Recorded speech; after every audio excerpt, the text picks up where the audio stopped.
I wish to inform the House the electronic voting period has ended. If members are not able to vote due to technical difficulties, they may now use the raise hand function. The chair will recognize them. Mr. Chang.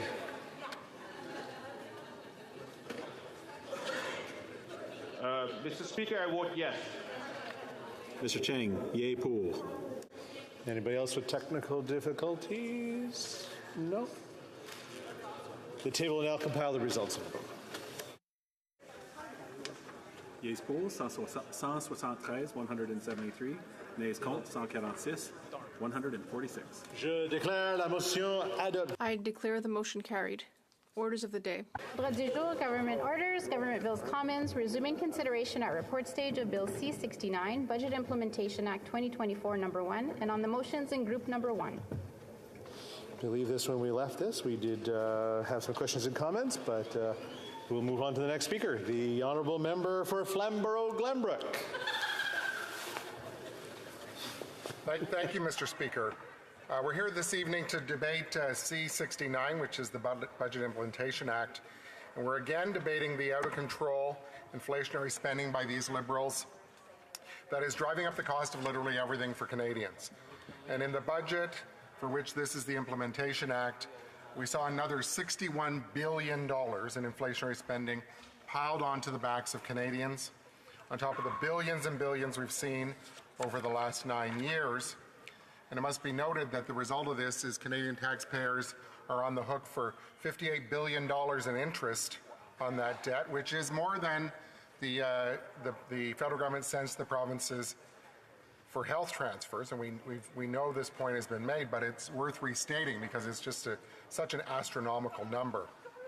But all this debt and interest equals more taxes on the backs of Canadians, which is why we saw on April 1st, the Liberals increase the carbon tax by 23%, notwithstanding the outcry from premiers and Canadians. And we know it's on the way to quadrupling, which we know now will be a $30 billion per year hole in the economy. That report has now become public. And of course, there's the recent job-killing tax hike as well. So, Mr. Speaker, the problem with all this spending, taxes, and red tape is that it's killing our economy. Canada is now the worst performing economy in the G7 and the worst performing economy in the OECD. Since 2019, the last year before COVID, Canada's GDP per capita is down 2%, while GDP per capita in the US has increased by 8%. So we're really having a huge gap here between our two countries. And we're the very bottom of the G7, the US is the top of the G7 after 9 years of this Prime Minister. And the OECD calculated that Canada's economic growth will be the worst of the nearly 40 advanced economies that are in the OECD this decade, again the very basement, below Greece and Italy, which are often the historical underperformers. And if this trajectory continues and is not reversed, the OECD projects that Canada will have the worst economic growth for the next 3 decades. And so as we debate this budget, all of this means that we are on track for the worst decline in Canada's standard of living in 40 years, according to a Fraser Institute report last month.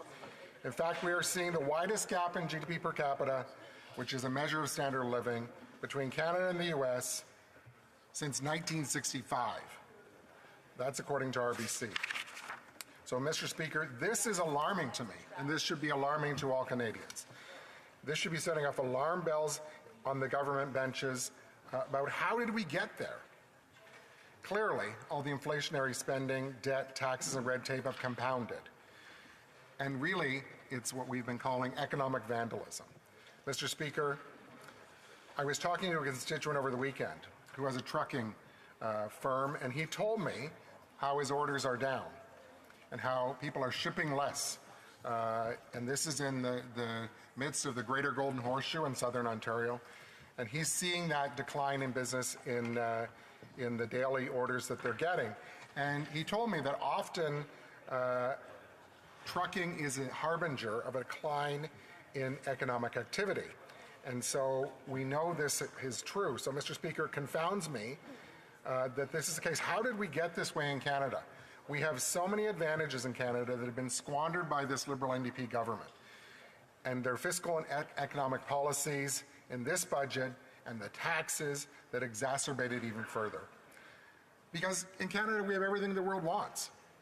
We have 18 LNG projects on the desk of the Prime Minister awaiting approval. The Germans, the Japanese, the Poles, the Greeks have all come to Canada looking for our LNG. And we can help get the world off of coal and replace Europe's dependence upon Russian natural gas. Yet, this Prime Minister told the German Chancellor, there's no business case. And so Germany went to Qatar, and they helped build them the facility in 7 months. So this was a lost opportunity for Canada and for Canadian jobs. Mr. Speaker, Canada has all the critical minerals and many rare earth minerals as well. The world needs them. The world wants them. And we need them for our own economy. And so while we have 6% of the world's lithium, we don't extract it because this government's bad policies and ideological aversion to natural resource extraction industries. So, Mr. Speaker, we also have nuclear expertise, not far from my home in southern Ontario. We've got the second largest nuclear plant in the world, and there's a whole supply chain of companies that help feed that throughout southwestern Ontario. Some are located in my constituency. So yet another advantage that Canada has, and yet our economy and standard of living are in decline, in the worst decline in 40 years. So how can this be? Despite all these obvious advantages, smart people, good people, Canada's lacking in private sector investment in our economy. And we're seeing that in the recent report with the lack of entrepreneurs that will take risks and seed innovation. And so it's not surprising after 9 years of these Liberal taxes and out-of-control spending that it's stifling entrepreneurialism. We saw that Canada lost 100,000 entrepreneurs. In the year 2000, Canada had 3 entrepreneurs for every 1,000 people.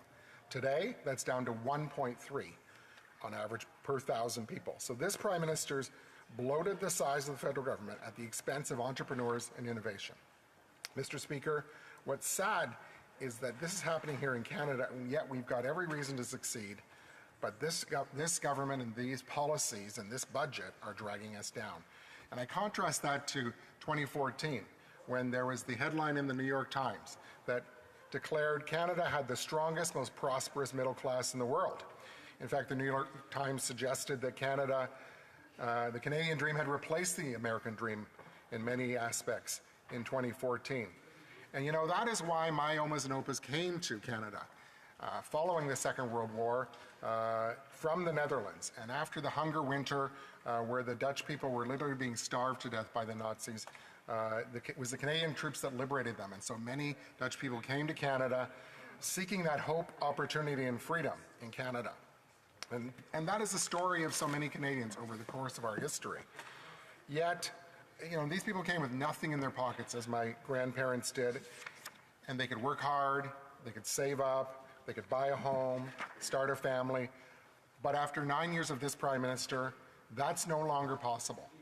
Mortgages have doubled. They're not what they were in 2014 when the New York Times had that headline. Down payments have doubled. Rents have doubled.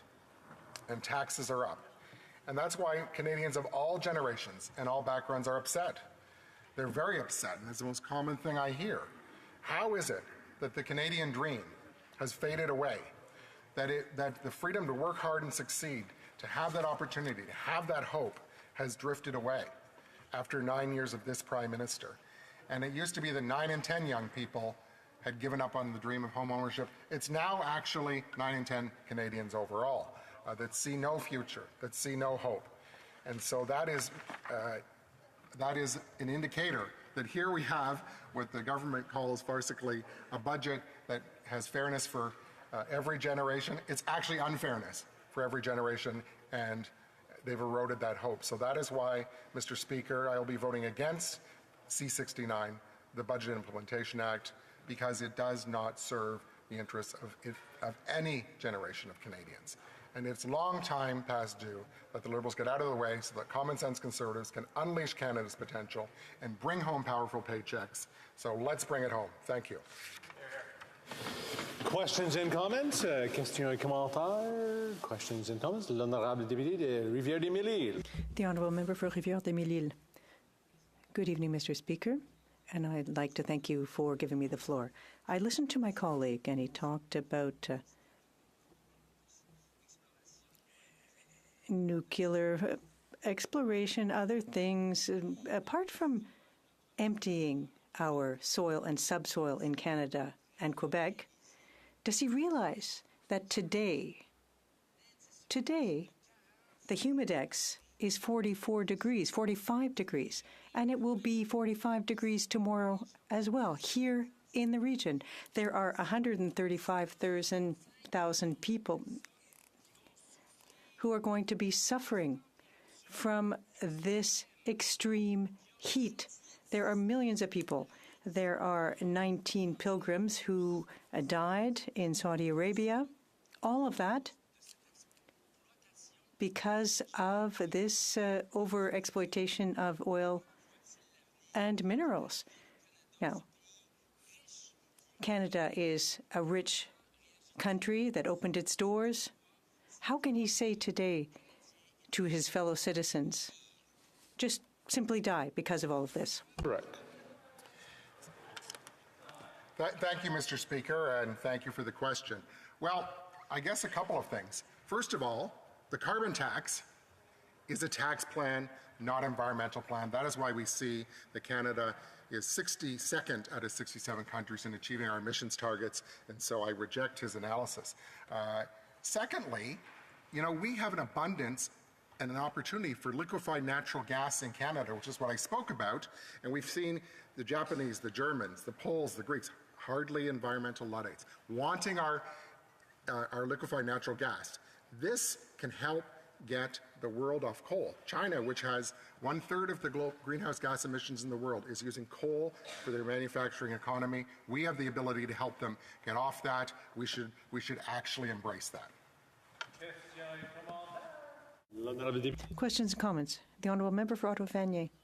Well, thank you very much, Mr. Speaker. I listened very carefully to the remarks made, and I was surprised to hear him talking about the dream of people to have a home. And this is exactly what the government has been doing for the past few years, building more housing in budget 2024. From the Honourable Member for North Okanagan. I'd like to ask if there's a quorum in the House. All right, let's start counting. 1, 2, 3, 4, 5, 6.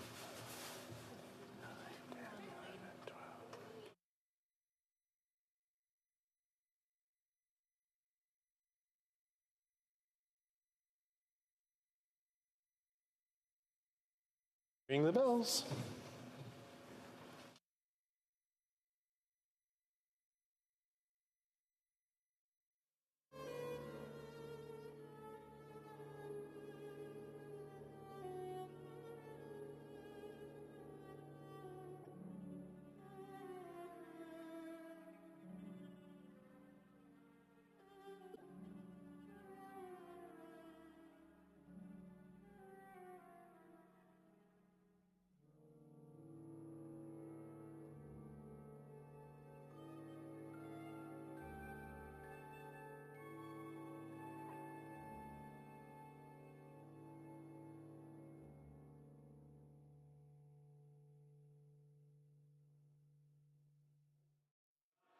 The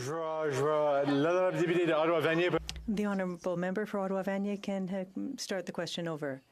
Well, thank you, Mr. Speaker.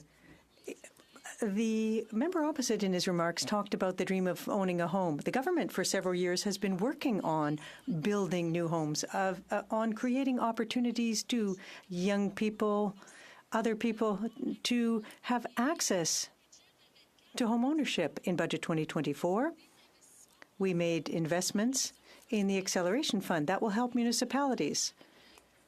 Can the Honourable Member opposite tell us that by voting against it, he doesn't agree with helping municipalities to build more housing?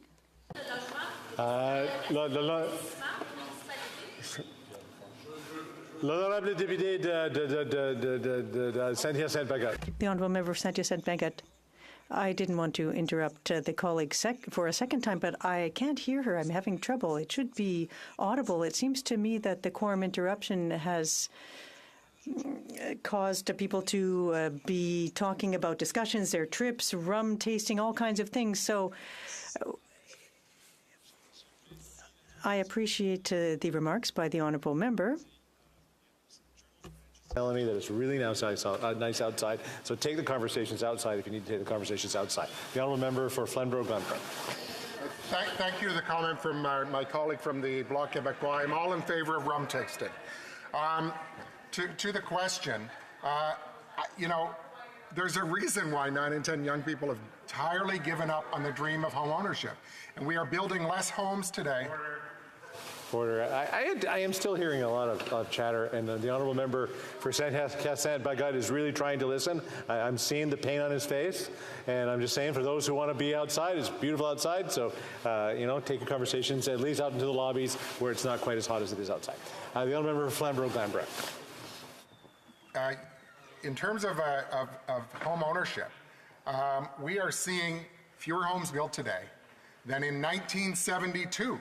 That's more than 50 years ago. And, you know, in terms of the macroeconomic policy of this government, fueled by taxes and overspending, even Scotiabank has said 2% of the rate hikes are attributable to government overspending by these Liberals, and that is causing massive pain to those renewing their fixed mortgages, their variable rate mortgages, and that is having a direct impact on the ability to access home ownership. It's also exacerbating the ability of people to save for a down payment.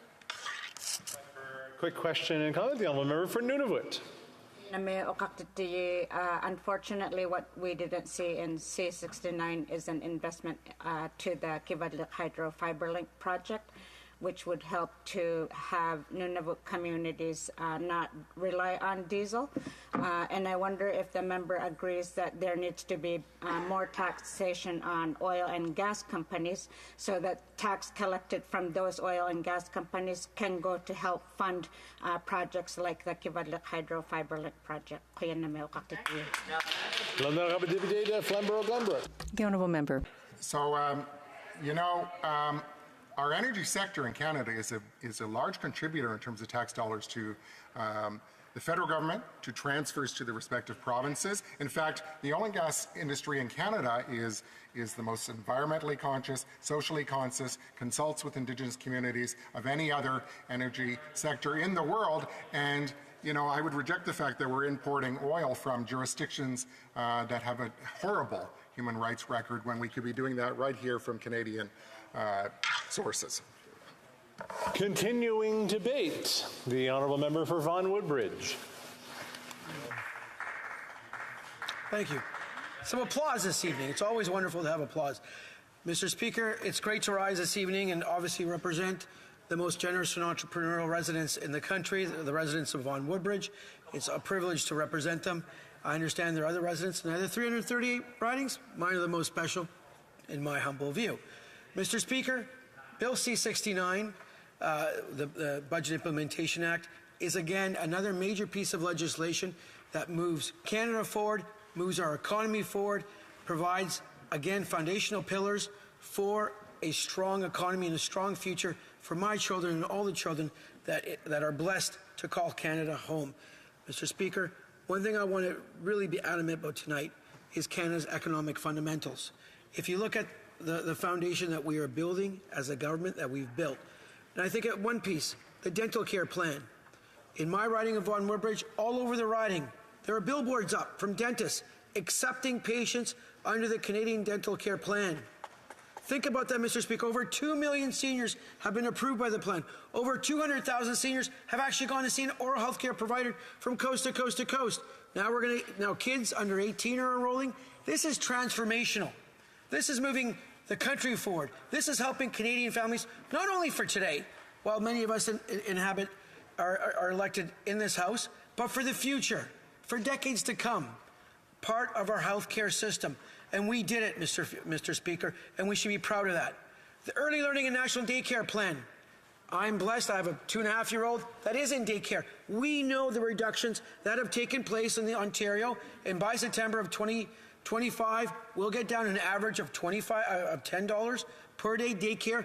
Working with the province of Ontario, we need to expand the childcare spaces to meet the demand. Yes, and that is happening, Mr. Speaker.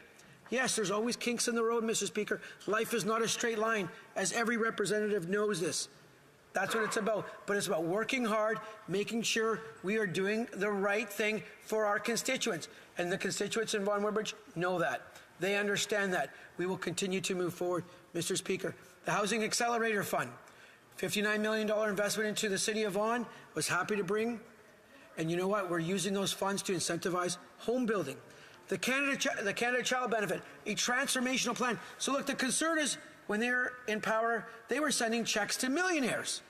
They were sending $100 checks to millionaires. We stopped that. We now have monthly tax-free checks going out to families across the country. It's nearly a $30 billion program. Now, we know Conservatives equal austerity, and they're going to need to come clean on their plan to cut vital programs for Canadians and hardworking Canadian families, much like the ones in my riding of Vaughan Woodbridge. On the capital gains front, and I've heard some chirping on the other side about, the inclusion rate. Capital gains were taxed at 25% versus dividends in the mid-30s and versus interest. When you look at forms of capital income, that leads to tax avoidance strategies put in place by accountants across this country. And I love accountants. I was halfway through doing my CPA, and I have my CFA, and I have my master's degree in economics, and I worked on Wall Street and Bay Street. I understand the tax system very well. This is a fairness question that we need to fundamentally debate in this House. We move to integration. The IMF said it in their review. This measure makes the tax system fair. It makes it neutral. You don't undertake strategies such as surplus stripping, and I recommend any member of this House type in surplus stripping, see what it is. It's a tax avoidance strategy. Okay? Mr. Speaker, we need to build a country that, yes, incentivizes entrepreneurs, yes, incentivizes investment, the auto sector. Now, we know the opposition would have abandoned the auto sector. They would have abandoned St. Thomas. They would have abandoned Windsor. They would have abandoned Oakville. They would have abandoned Brampton. They would have abandoned Alliston. We know that. And Oshawa. They would have abandoned Oshawa. The investments in Quebec would not have happened. The investments in British Columbia would not have happened. But, Mr. Speaker, we stood up. Okay? We stood up and we collaborated with our provincial partners, the Progressive Conservative government. I say that purposely, Progressive Conservative government. Mr. Speaker, that's what it's about. It's working with industry and labor and getting those strategic investments. And I've heard much about energy and the forms of energy. We know that we will not in the world reach net zero by 2050 without nuclear energy. And Ontario is a leader. And I'm proud of a government that believes in nuclear energy. I'm proud of a government that is investing in nuclear energy. And I've been up to Bruce Power in Kincardine, and I've been over to OPG on the east side of Toronto, near my honourable member who's seated next to me, close to me, I think, for Whitby, in that area. We are investing small modular reactors. We put in an ITC to assist the nuclear sector. The Conservatives would cancel that. They don't believe in incentivizing investment. They believe in small government. We're going to shrink the size of government. We're going to starve government. Some of my Conservative friends will say, well, the FTE count has increased on the federal bureaucracy. Yes, it has, Mr. Speaker. But you know why? Because they cut the living daylights out of the public service when they were in power. That's what they did. They cut. How do you think we had Phoenix happen? They cut the border services. They cut the RCMP. They cut everything to try to achieve a magic balanced budget, which was some accounting gimmicks from the sale of the shares of GM. And they claim the small government. If they would come clean, put out a plan. It's 40 degrees Celsius outside. The world, we have climate change. It's real. They have no plan. You need an environmental plan. You need an economic plan. They have neither. They have slogans which mean absolutely zero and nothing. And it's unfortunate because I know on the other side there's some honorable members with a lot of substance.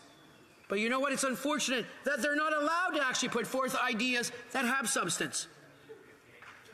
Mr. Speaker, on Bill C-69, I look at our economic growth rate, which is forecasted to IMF, built on the Budget Implementation Act, built on past, 2025. Canada is forecasted to lead the G7 in growth. I think it's around 2.5%. Yes, we've had a population increase that has impacted our per capita rate. That will adjust in itself in time. We know that. As an economist, I know that. But, Mr. Speaker, let's be serious. We need to build a country where all Canadians are given the chance to succeed, not just the lucky few. So when I hear the chatter about capital gains, when I hear the chatter against dental care, when I hear the conversation against child care, which has increased labor participation rates, when I hear the chatter against nuclear energy and renewable energy, which half that caucus probably doesn't believe in, and we know the cost curve has come down, and those are the most cheapest forms of energy that there are, and how many hundreds of billions of dollars are going to that. That's where the smart money's going, as I look to the opposite side from a member from Calgary, and they know that. Through you, Mr. Speaker, of course. Okay? So we understand that. I look at our AAA credit rating, which we've sustained since a Liberal government under Martin and Chrétien fixed it. I look at our growth rate. I look at our net debt to GDP ratio. Our deficit to GDP ratio, which is at 1%, versus the United States, which is between 5 and 7%, depending on how you measure it, and the European countries, 3 to 4 times. Countries around the world look at us with envy and say, wow, look at your fiscal framework. Look at your banking system. Look at the FDI that you guys are receiving, foreign direct investment. That is how you build a country. That is how you move forward. And on climate change, I'm going to say this again. You need to believe in climate change. The science is there. Next thing I'll know is we'll go have a debate about vaccines again. Maybe they'll say we shouldn't vaccine against measles or polio or something on the other side. Because I think some of the commentary I've heard over the last couple of years, and you know, I look even my own writing, the EDA president was just shamed on Instagram for putting up fake news on our Minister of the Environment. That is the Conservative Party of Canada. That is what it's about. Fake news and misinformation, not real solutions for people at home and middle-class Canadians that work hard, that get up and do the right thing every single day. And it's unfortunate because Canadians deserve better. And Mr. Speaker, as an economist, as a father, as someone who worked for 25 years in the private sector before coming to this place, I will debate any one of those colleagues on economics, on finance, and business, anytime. Because you know what, Mr. Speaker, we're building a country where all Canadians get a fair shot of success, and that's what we need to continue to do. If I'm out of time, Mr. Speaker, I don't know if I was splitting my time with anybody, I'm not sure, but I don't think so. I'd be more than happy to have questions and comments, and it's a beautiful day outside, but it's very hot. Climate change is real, Mr. Speaker. Questions and comments? Question commentaire. The honourable member for Calgary Centre. Thank you, Mr. Speaker. And I usually enjoy the speeches from the member on the other side of the House. I often refer to him in public as the Minister of Finance because he actually does know more about finance than I think anybody on that bench. But that speech was a ramble. And I don't know if it's just because it's Monday and he hadn't prepared to be here, but he's talking about a lot of things, including the capital gains rate, which I will tell him, okay, because it probably hasn't read it, it's not part of this Budget Implementation Act. And that he needs to go back and read that. But I will ask him some questions because he raised the Budget Implementation Act as far as capital gains go. If capital gains is going back to beyond the formula that his party's previous leaders, Chrétien and Martin, reduced it to the 50% level because they got the budget back in balance. Now the budget's not in balance, so of course they're looking for ways to take more money from Canadians and pretend it's only a certain sector of Canadians. It's all Canadians. I'll ask him, at that point in time, sir, what exactly was the exemption rate that Canadians paid $0 on for their capital gains? The honourable member for Vaughan Woodbridge. There you have it, Mr. Speaker. Through you to the member opposite, the Conservative Party of Canada is advocating for a 0% capital gains inclusion rate, which would only benefit the wealthiest of the wealthiest in this country. That is exactly what the member just said. I will say this, Mr. Speaker. When given a choice between investing in dental care, investing in seniors, investing in child care, or having a capital gains inclusion rate of 2/3 times the personal income tax rate to get to a rate around 35%, so somebody keeps about 2/3 of the dollars when they have a capital gains rate transaction, I will choose our plan over a 0% rate that the member just talked about. Questions and comments? The honourable member for Rivière-des-Mille. Thank you, Mr. Speaker. This is the first time I see my colleague, who I appreciate a great deal, so inflamed. I was learning, well, usually he speaks in French, but that didn't seem to be the case tonight. But anyway, when he talks about building a country, we don't feel like we're part of this country because the Bloc's demands have been ignored, as of those of Quebec. Quebec's withdrawal possibility with full compensation and OAS for extra OAS for those who are 65 years of age of older. Also, the green transition and additional sums for housing. All of these requests were refused. We were never part of this federalist liberal scenario. There's nothing in it for us. Does he agree with this absence of to the block's request. The honourable member. Merci beaucoup. Thank you very much, Mr. Speaker. I'd like to thank my colleague for his question this evening. I'm very happy to see my colleague. I'll say this. We work together with all provinces and territories in our country. We're very focused on economic growth and to create a fairer country. Seed, all Canadians from coast to coast to coast. J'aime le Canada. I love Canada. I love the Belle Province. I'm an Anglophone in the province of Ontario, and I take French lessons all the time because I'd like to improve my French. And also my daughters go to French immersion school in the province of Ontario. And I always believe that Canada is the best country in the world with all our provinces and territories. Thank you very much, Mr. Speaker. To the honourable member for North Island Powell River.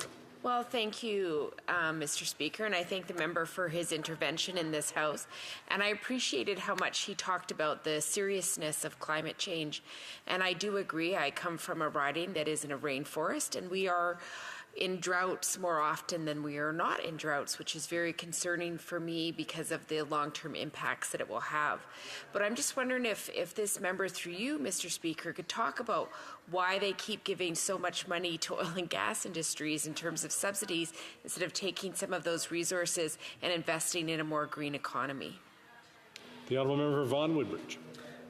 Thank you, Mr. Speaker, and through you to the honourable member, we are investing the ITCs on climate, renewable energy, and renewable resources, literally billions of dollars, and partnering with industry to do that. At the same time, Mr. Speaker, we need to be realistic in terms of our climate goals. We will need energy sources, both renewable and non-renewable, for the years to come. And I just want to give my hats off to the over 800,000 Canadian workers that are employed in the oil and gas industry and related industries across Canada, because they get up and they go work hard every day. They save the money. They want the bright future for their kids, and they deserve it. And we will be there for them as the years go by. And we will make sure we are the leader in renewable energy, just much as we are in the auto sector. Resuming debate, the honourable member for Salaberry-sur-Roi. Thank you very much, Mr. Speaker. I'm pleased to speak this evening to Bill C-69, which is a large omnibus bill that is more than 600 pages long. So I have to say, honestly, that I didn't read everything, but there are many measures, some fiscal, others not. So there is a lot of material in this big bill. Unlike any omnibus bill, C-69 does contain some laudable measures, but also some that I would consider unacceptable, says the bloc. And I'll give you two examples. For example, Mr. Speaker, that is on the part where they talk about the banking system, which basically removes from Quebec and the provinces the financial sector. As soon as a financial institution uses a technological platform to deal with their customers insidiously, as if nothing happens, this eliminates even if there's a Desjardins movement as well that witnessed and provided testimony, rather, saying that they would penalize the entire financial sector in Quebec and the financial sector in other provinces as well by taking this power away. But things didn't change at all. My colleague from Joliette really explained clearly that that didn't make any sense for the provinces or Quebec. And in spite of this, this section remained in the bill, in Bill C-69, and we deplore this. And we don't understand that the committee members weren't listening to Desjardins and other witnesses who also criticized this. It also contains a new oil subsidy. They added a tax credit for hydrogen that they call clean It's a tax credit of 15 to 40%. That'll be calculated based on the intensity of the hydrogen produced. So I think we can read between the lines, Mr. Speaker. It's a tax credit that was customized for natural gas producers. So we were really against this support for producers that increase GHG emissions in Quebec and across Canada. But what I find to be the worst, Mr. Speaker, is that there's nothing at all for support measures or revenue for our farmers.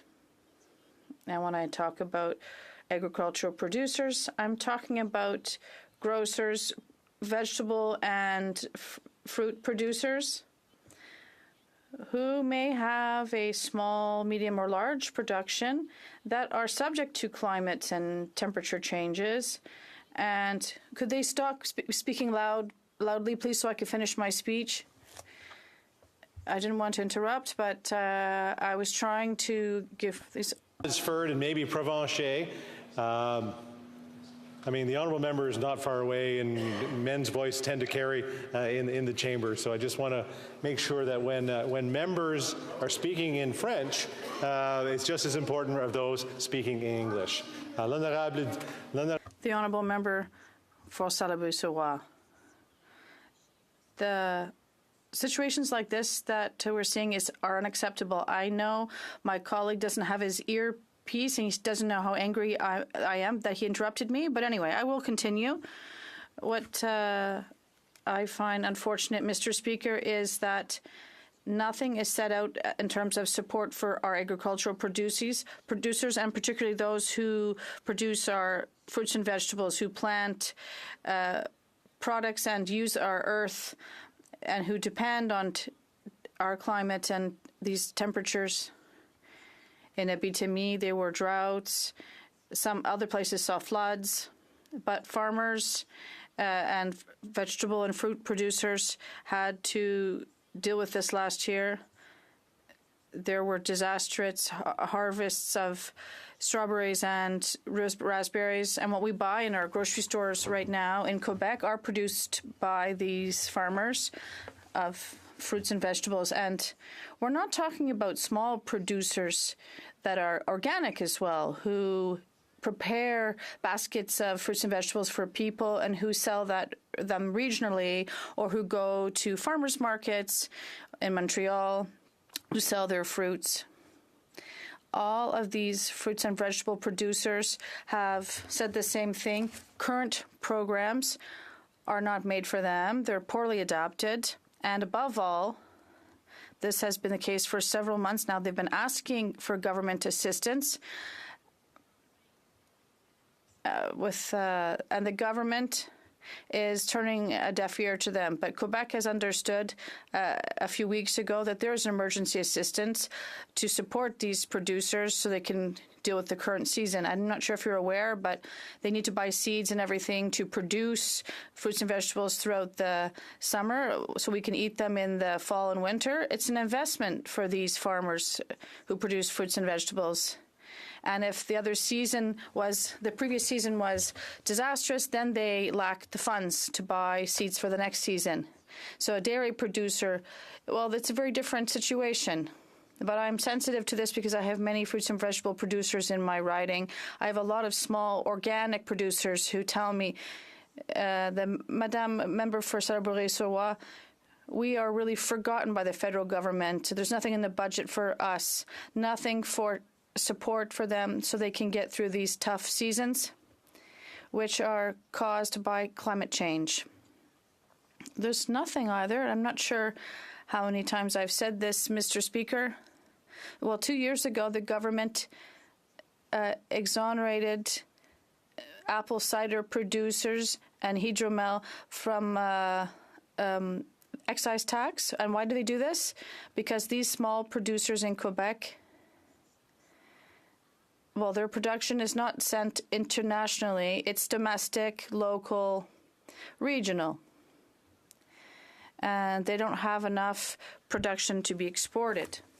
And for a small figure like that, there are 118 cider factories in Quebec. So those who make apple cider or hydromel, that's honey-based wine, were exonerated from this tax. And we were very happy because it's something we worked hard on at the Bloc in cooperation with the member for Joliette. But what's happening right now is that producers of a pear drink. It's like a cider that's made out of pears. Have you ever tasted that?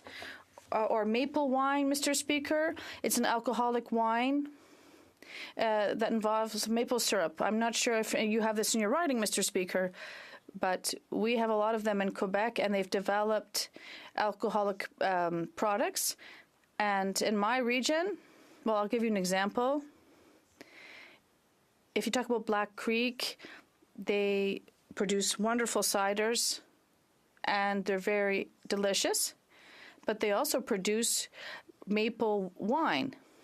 So if the apple cider, while the apple cider product is exempt from excise tax, the maple wine is not. So we don't understand. This doesn't make sense. The finance minister did not provide this exoneration for everyone who produces wine from small fruits. And I think my last tool to convince the finance minister is perhaps to offer her a bottle of such wine or a pear alcoholic drink or ice wine that's made from pears. There's a pear cider. I'd like to tell her it tastes heavenly, even more than that. So there's a new cider factory in my riding, and they have to do tricky accounting. Some products are exonerated from the excise tax, others aren't. So could we tell our finance minister, Mr. Speaker, to look into this to make sure that everything is balanced so that our artisanal producers can live well, can offer us their quality products from our regions, and all of this with great justice and fairness. Mr. Speaker, this is a cry from the heart. I even wore this dress to convince you today, Mr. Speaker, so my message will be heard. I hope that is heard by the government and specifically the finance minister. Thank you. Come on. Questions and comments? The Honourable Parliamentary Secretary to the Deputy Prime Minister. Thank you very much. Member for her great speech. I too share the passion and love for agri-food businesses, especially the ones in Quebec. The micro enterprises that produce the high quality products in Quebec are to be savored and enjoyed. And certainly when I travel through the region, I really appreciate that about Quebec. In the federal budget this year in the BIA, we have the Canada Carbon Rebate for small businesses that supports rebate going back to those small businesses. We have initiated an opportunity to work with Crown corporations, including BDC and EDC, for them to take more risks and lend more money to small to medium-sized enterprises, including agri-food businesses. We also have investing in Canadian startups through Futurepreneur, which is increase the funding, and working with Canada Pension Plans to see if they can invest more domestically. The list goes on. There's more money for regional economic growth as well. So I think there's quite a bit to be desired by this budget. Can the member opposite speak to the very large investments in small business? The Honourable Member for Salaberry-sur-Roi. Well, Mr. Speaker, in the budget, we saw that there was something that was a good idea about artisanal microbreweries. But my question for the Honourable Member, who I believe is on the Finance Committee, the excise tax, which is imposed on small artisanal producers, it costs a lot for them. It increases the cost of their products. Whereas if that excise tax were dropped, it wouldn't make a difference to the government's coffers. It would really be a tiny drop in the bucket. So I would ask my colleague to use his full influence to convince the Minister of Finance so that on the next occasion, because now it's too late in this case, but so that next time she will allow wine and berry producers to not have to pay this tax. The honourable member for Montmagny-Lisle Kamouraska Rivière-du-Loup. Thank you, Mr. Speaker. I'd like to thank my colleague for her speech. Well, there was a producer that had to close down in my riding, that has had to close down. They made gin, really remarkable quality, but unfortunately, this distillery had to close because there are literally mountains for small businesses like this, mountains of red tape and forms and things that they have to fill out on a daily basis or a monthly basis to satisfy the endless desire of governments for more forms and red tape. So I would ask my colleague if she agrees that we should be trying to reduce the burden of red tape for these small wine, cider, produce, honey producers. We have these incredible producers in Quebec. What does she think? The honourable member for Salaberry-sur-Roi. Well, my colleague is quite right.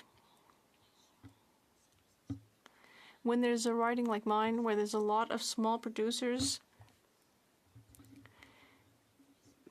businesses that produce their own products or alcohol, and they've all spoken about the difficulties that they're facing because of red tape, and they may not have many employees.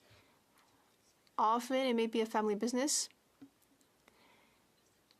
They don't have a lot of employees to face all of this red tape.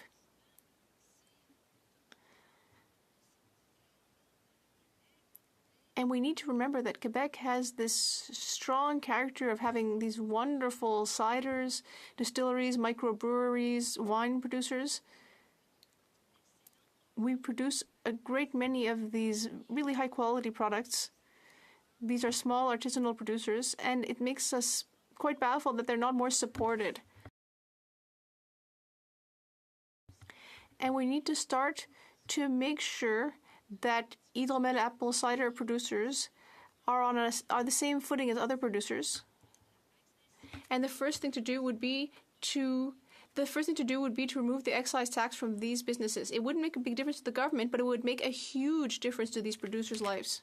The Honourable Parliamentary Secretary to the Government House Leader. Yes, thank you, Mr. Speaker. What a pleasure it is to be able to stand and speak to the budget implementation bill. Bill C-69 is a very important piece of legislation, Mr. Speaker. Ultimately, what it does is it shows very clearly to Canadians in all regions of the country what they can expect from a Liberal government versus a Conservative opposition, or the Conservative/Reform Party compared to the Liberal Party, Mr. Speaker. And let's be very clear on that. A few weeks back, I was at the party's annual general meeting, and some of the membership were asking me a very simple question. And the question was, how would you best describe the difference between the Conservative Party today and the Liberal Party? And the best thing I could come up with, Mr. Speaker, at the time was to say, think of it in this sense. The Liberal Party cares while the Conservative Party cuts. And there's so much truth to that, Mr. Speaker. All one needs to do is to take a look at what the Conservative Reform Party stands for today. Listen to the many announcements that are being brought forward by the government. And you get a better appreciation of the contrast between the two parties, Mr. Speaker. As a government and as a political party, we have advocated for very strong progressive policies. At the same time, Mr. Speaker, we've understood and taken budgetary and legislative action to support a strong, healthy economy. You see, the big difference is that our plan is about building a Canada that ensures a sense of fairness for every generation. And we don't see that coming from the Conservative Party, Mr. Speaker. I would suggest some members need to look at Hobbes and his theories on economic development and people, and you get a better sense in terms of maybe where the Conservative Reform Party is. I would argue that the Conservative Party today has really shifted far to the right. And I think the more people understand to the degree in which they have shifted, the more they're going to turn their backs on the Conservative Party. When you get individuals like former Prime Minister Joe Clark distancing himself by saying things like, he never left the Progressive Conservative Party, the party left him.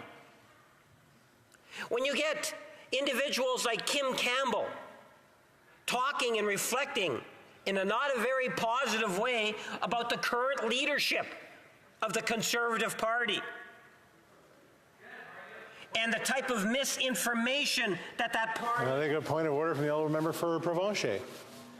Mr. Speaker, I know there's very, very little good to talk about in this Bill C-69, this Budget Implementation Act, but it would be nice if the member could use some of his time at least to talk about the actual issue that we're debating. I guess that's a call for relevance, so I allow the honourable member to maybe stick to what we're prescribed to today. C-69, the honourable parliamentary secretary. Thank you, Mr. Speaker. That's one weird call for relevance. I suspect the member is maybe reflecting on some of the words that I'm talking about, Mr. Speaker, and trying to point out the contrast and how that contrast is amplified in this budget and how the Conservative Party continues to vote against and indicate very clearly that they do not support the measures. And the type of measures that we're talking about are very progressive in their nature. And that's why, Mr. Speaker, I think it's valid to be able to repeat Joe Clark's former Progressive Conservative Prime Minister when he said that the party has left him. When you hear Kim Campbell and the comments that she is making about this new reform/conservative party and how far to the right they have gone. When you talk about even Brian Mulroney, the late Brian Mulroney, where it indicated that they have amputated the progressive nature of the Conservative Party.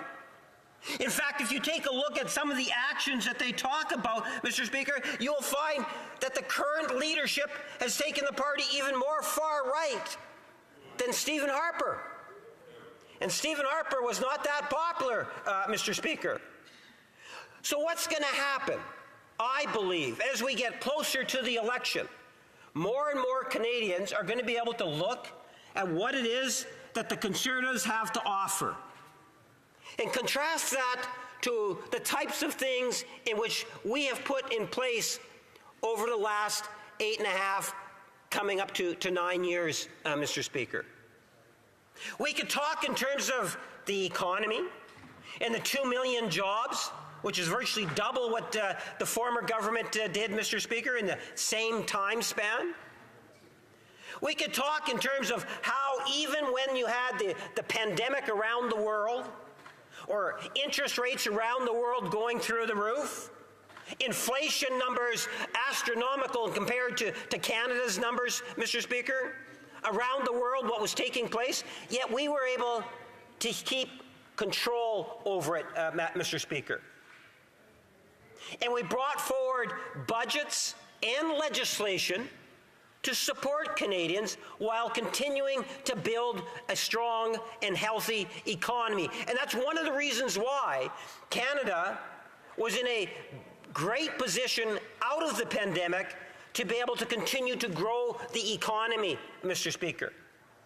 In fact, in the first 3 quarters of last year, Canada was #1 in terms of direct foreign investment out of the G7. If you contrast that to the world, you'll see that we were #3.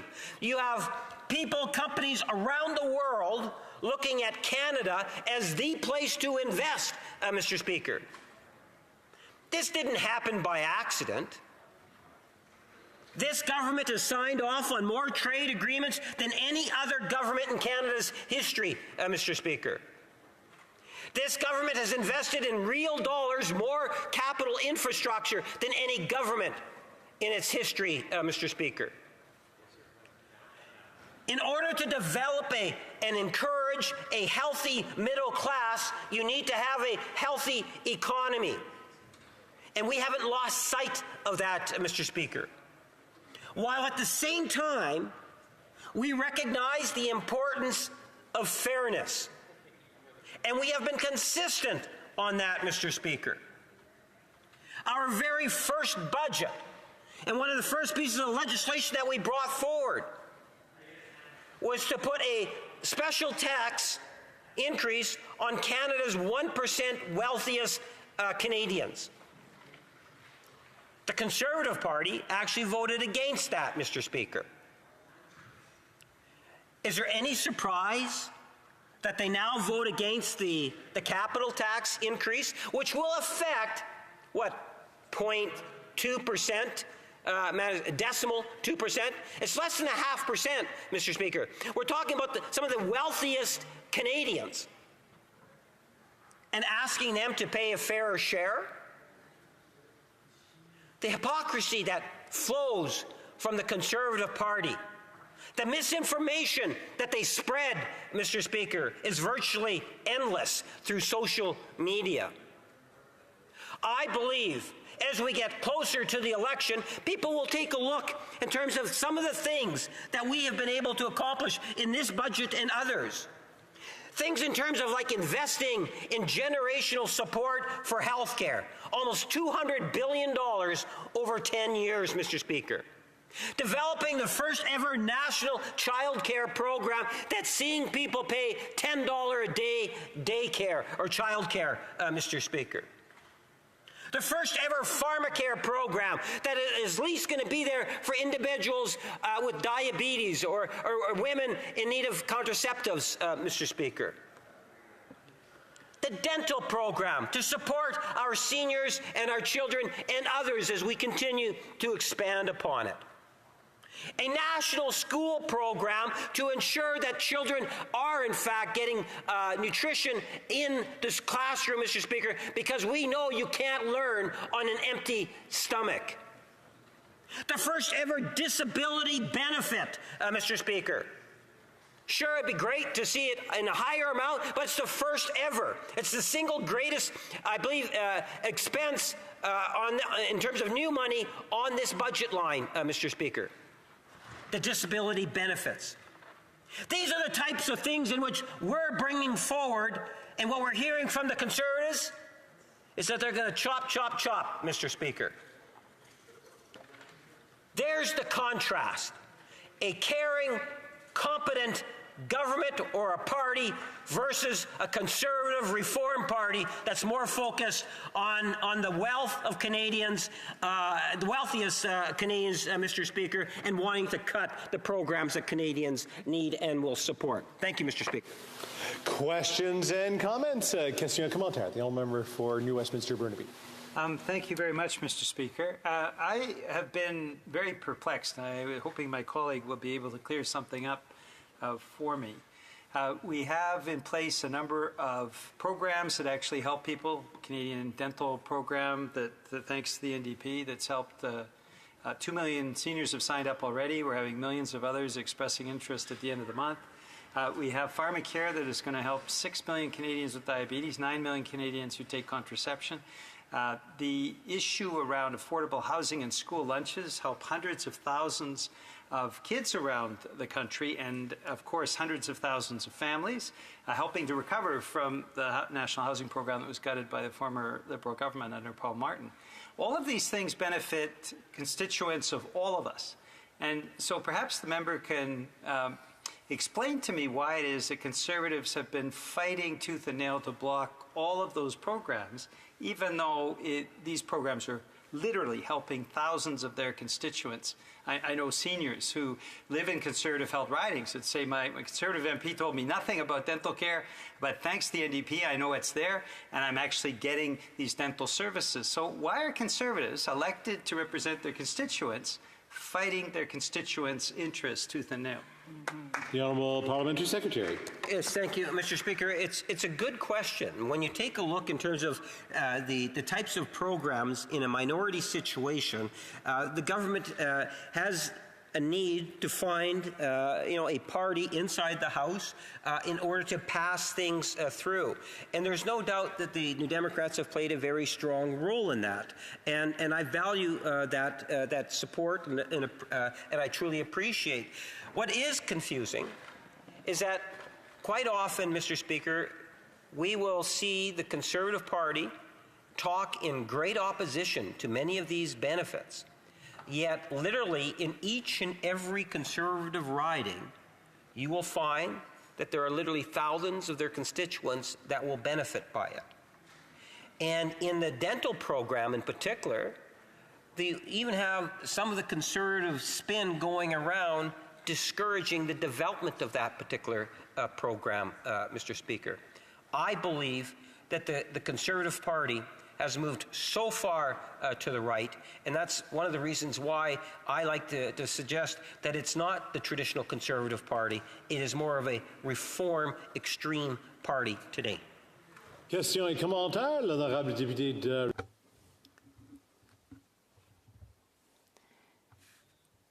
Thank you, Sarah. Thank you very much, Mr. Speaker.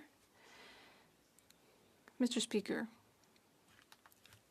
as our colleague from Winnipeg North has said, and I'm very fond of him, I'd like to listen to him, he has said that Canada is in a good financial position. Then, if that's truly the case, why hasn't he been able to talk about any of the measures that the Bloc Québécois proposed, for example, right to withdraw with full compensation, increasing old age security for people over 65, or to stop subsidizing fossil fuels, and instead supporting the clean transition more, as well as transferring housing monies to Quebec? Why is none of this in the budget? Why not? If things are going so great financially for Canada, does Quebec not have a right to these things? I just like to apologize to the constituents of Rivière-des-Mille-Îles for my mistake. Points, I'd love to be able to address them all, but let me address one in which the Bloc constantly bring up, and that's in regards to the seniors and the 65 issue. We, as a political party, made a commitment, an election platform issue, of increasing the OAS by 10% to seniors that were 75 and over. That was intentionally done because as you get older, often you find that your medical requirements increase. There's other issues, abilities to be able to get part-time jobs if the need was there or the desire was there. For a number of factors, it was determined that the best way in which we can assist seniors is to look at that 75 and up and give them a healthy increase of 10%. Through the years, we continue to see COLA increases to OAS, and we've also seen substantial increases to the GIS, which date right back to 2015, 2016, where we dramatically increased it, literally taking hundreds of seniors in Winnipeg North alone out of poverty. Just a reminder to my honourable colleagues to make sure that we keep our questions and comments as succinct as possible so everyone can participate in the questions and comments section of our debates this evening. Continuing debate, the Honourable Member for Cypress Hills Grasslands. Thank you very much, Mr. Speaker. It's an honour to once again be able to rise on behalf of the great people of southwestern Saskatchewan. There's no shortage of issues to talk about here today, especially as we're debating the Budget Implementation Act here yet again. I first want to just start out with talking about the livestock tax deferral. This is something that was in the budget. It was one of only 2 or 3 items that actually dealt with agriculture when the Liberals tabled their budget. Now, agriculture obviously being one of the largest economic drivers, not just in southwestern Saskatchewan, but across the prairies, and indeed contributes greatly to the economy, the national economy, all the way across the country. So I just noticed today that there was an early designation of tax deferral zones under the livestock tax deferral program. Now, I noticed that the majority of it this go around was not so much in Saskatchewan, but in Alberta. Now, that weather being weather, that it's just the way it is. But what I want to talk about in particular is producers and producer groups have been asking for a 3-year window when it comes to the livestock tax deferral. When I spoke on the budget the first time, I brought this up, and I see no changes have been made when it comes to that window time frame. So I just want to talk about that again and why that's important. So I've over the last couple of months, Mr. Speaker, I've been driving all across the riding. I've been down to the Grasslands National Park in the south. I was just up to Leader on the weekend, the Great Sandhills over on the near the Alberta border, and I've been down the number 1 highway both directions, and definitely happy to see that we've had more rain than usual than definitely what we've had in the last 5-10 years. And for right now, the pastures, the grass, it all looks really good. But here's the problem. We have had probably 5 to 7 years of persistent drought-like conditions in my neck of the woods. Now, if you look at the map, you'll see that where my riding is right in the heart of the Palliser Triangle, which, when this country is being settled, was told it was not suitable for humans to live there. But we've been doing our best, and we've done actually remarkably well in the time that we've been living in the prairie region. Now, why the 3-year window is important, Mr. Speaker. So, like I said, coming off of about 5 years of persistent drought-like conditions, the native prairie grass and even the tame grass are under a lot of stress. With the current system the way that it is, the livestock tax deferral lets farmers defer the taxes that they would pay on any cattle that they sell this year to next year. They can defer that tax payment, so that way when they sell, they have a little bit more money in their pocket. It's a good concept. The problem is, what it does, though, is it incentivizes ranchers to buy back in when their pasture hasn't recovered and do further damage to that pasture if they don't have access to more grass. We're seeing right now that the pastures have grown back quite well, and to have that 3-year window, just because the grass is growing again this year, doesn't necessarily mean that this is the right time to graze it. It might be better, and it might be in the best interest of both the land, the rancher, and even the animal to leave a lot of this pasture alone, let it rejuvenate for a whole season, and then next year come back. So that would even be a 2-year window right there. But to have that 3-year window available to our producers would be of greater benefit. And I think that's something that needs to be considered going forward, particularly from a party that says that they care so much about the environment. If they actually cared about the environment, this is a common sense policy that they would look to adopt, but they haven't done it. The next thing I want to talk about, Mr. Speaker, is the Impact Assessment Act. Now, the budget brought in some minor tweaks to it. In particular, it's in the BIA, and so far the commentary on it is that this is most likely going to be unconstitutional as well. One of the big hang-ups that I'm noticing when I read over some of the wording in it, but also from comments that I've seen from others, is a couple issues. One being keeping the ministerial designation framework in place. This is problematic for a couple of reasons. One is it could allow them to wiggle their way again into the province's jurisdiction, which has been a problem with the original Impact Assessment Act, and it's currently an issue with other ways that this Liberal government treats the provinces. They venture into provincial jurisdiction on a regular basis, and the changes in the Impact Assessment Act further enable them to do that. And keeping this ministerial designation framework is going to continue to lead to that infringement. But what it also does is creates uncertainty for the investor, for the proponent, who is looking for a quick, rapid timeline to try to get their projects built. Now, this matters because even with this government's approach, they want to stop pipelines. They want to stop oil and gas development. I get it. But there's a lot of green energy that wants to be built and developed all the way across the country. And allowing uncertainty like this continues to be problematic. We heard in the Natural Resources Committee, when we were talking about the Atlantic Accord bill that came through, we heard about this issue. And this was something that was not addressed.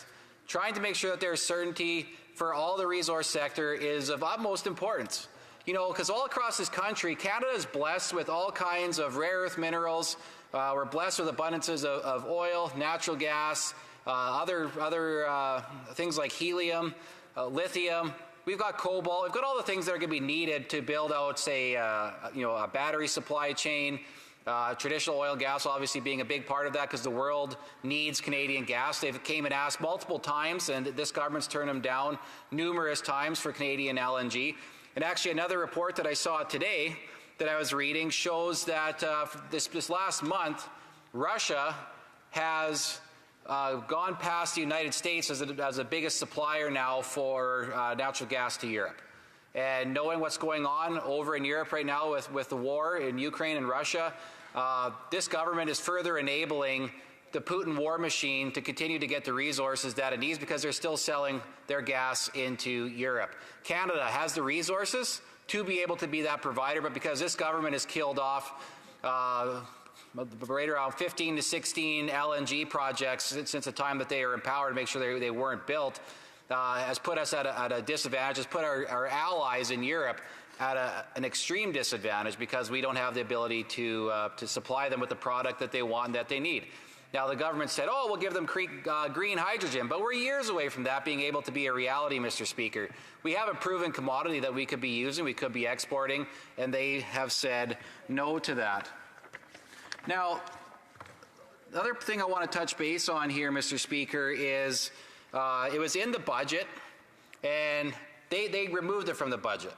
And we can suspect why. We can wonder why, but that's in regards to the capital gains increase. Now, I was talking to a rancher this morning again, Mr. Speaker, and the way that he looks at this, he's like, this is actually a tax on inflation. Now, the reason I say he says that is because, sure, he bought the land maybe 25 years ago that he'd be looking to sell, and the value of that land has increased. But you know what else has increased, Mr. Speaker? The cost of him to be able to buy a tractor, the cost to be able to buy machinery, the cost to be able to buy product, the cost to be able to buy cattle, to buy feed, all of the costs that are on his ranch have gone up as much, if not more, than the cost of the land that he might be looking to sell.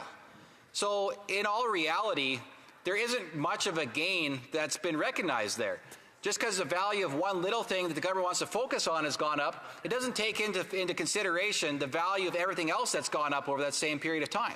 So imagine for over that 20-year span, the government's target with the Bank of Canada is 2% inflation rate. You multiply that out, that's a substantive amount of increase as well to all the products that he has on his ranch. So when he sees this increase coming in, he's just saying all that they're doing is taxing inflation because my purchasing power has not gone up one bit.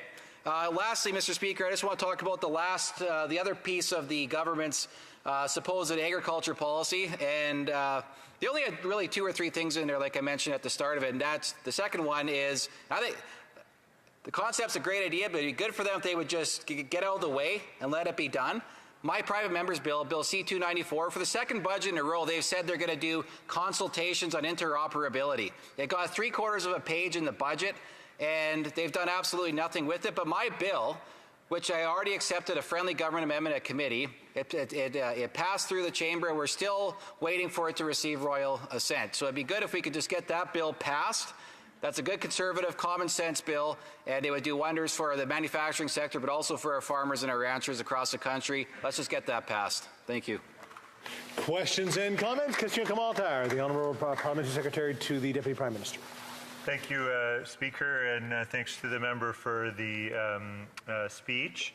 It was great to hear him recognize climate change.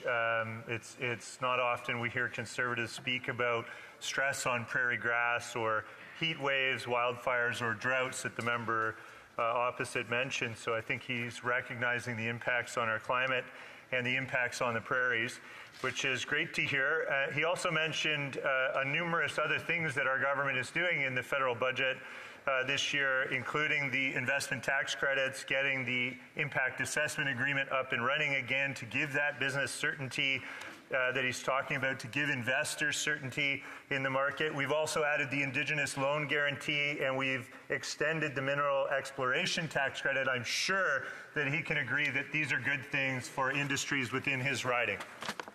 The honourable member for Cypress Hills Grasslands.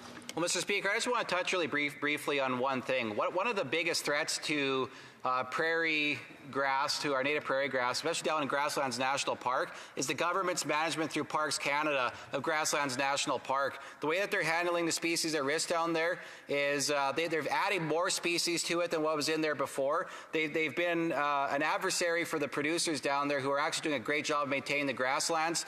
What they have done is they're trying to introduce a non-native species into that park that's destroying the natural habitat for the one native species that is there, which is the sage grouse. And they're making it impossible for the sage grouse to survive and thrive because of their management of the park. It's been a failure. The Honourable Member for La Prairie. In the most recent budget, what we've seen is an interference in areas under Quebec jurisdiction. There's such a centralizing approach being used. Now, we've heard the Conservatives, the leader of the opposition, has said that he would respect the areas of jurisdiction. And we know that Quebecers are sending some 90 billion in taxes to the federal government. On the weekend, I heard the leader of opposition talk about a debate underway in Quebec City with respect to a tramway or a third link or both. Now, when the leader of the opposition, official opposition, said, well, look, you're going to take a road, we're going to give you some roads. Well, but if you make a tram, if you put in place a tramway, we won't be giving you a cent. So that means he's now trying to blackmail us with their own money. Is that not interfering in areas of provincial jurisdiction? Isn't it up to Quebec to decide if they want a tramway or not? This is infringing on areas of Quebec jurisdiction. Cypress Hills Grasslands. The Honourable Member. What I find fascinating, Mr. Speaker, is that the member referenced how much tax dollars that the province of Quebec has paid into the federal coffers, but they turn around and then vote for the government spending all Quebecers' hard-earned money on other things, right? So, we can agree on one thing here, and that is that the federal government needs to respect provincial jurisdiction. But when they continue to prop up the government, they had a chance to send a statement and say if they don't agree with the way that the government is spending their money, they voted with the government instead of against it. Questions and comments? The Honourable Member for Nunavut. And I'd like to thank the member for his intervention. I do have a hard time trusting what Conservatives say especially regarding Indigenous peoples issues. Having been an adult when the Conservatives were in power and their Prime Minister, although he made an apology to former residential school students, in that very same government cut programs that would ensure proper healing of trauma, of intergenerational trauma from residential schools. So I wonder if the member can explain what they would do to make sure that Indigenous peoples continue to get the supports that they need, that their rights are upheld, so that we are seeing more Indigenous peoples thriving in Canada. The Honourable Member for Cypress Hills Grasslands. Well, Mr. Speaker, I was really happy to hear the leader of our party talk about his support for the optional First Nations resource charge.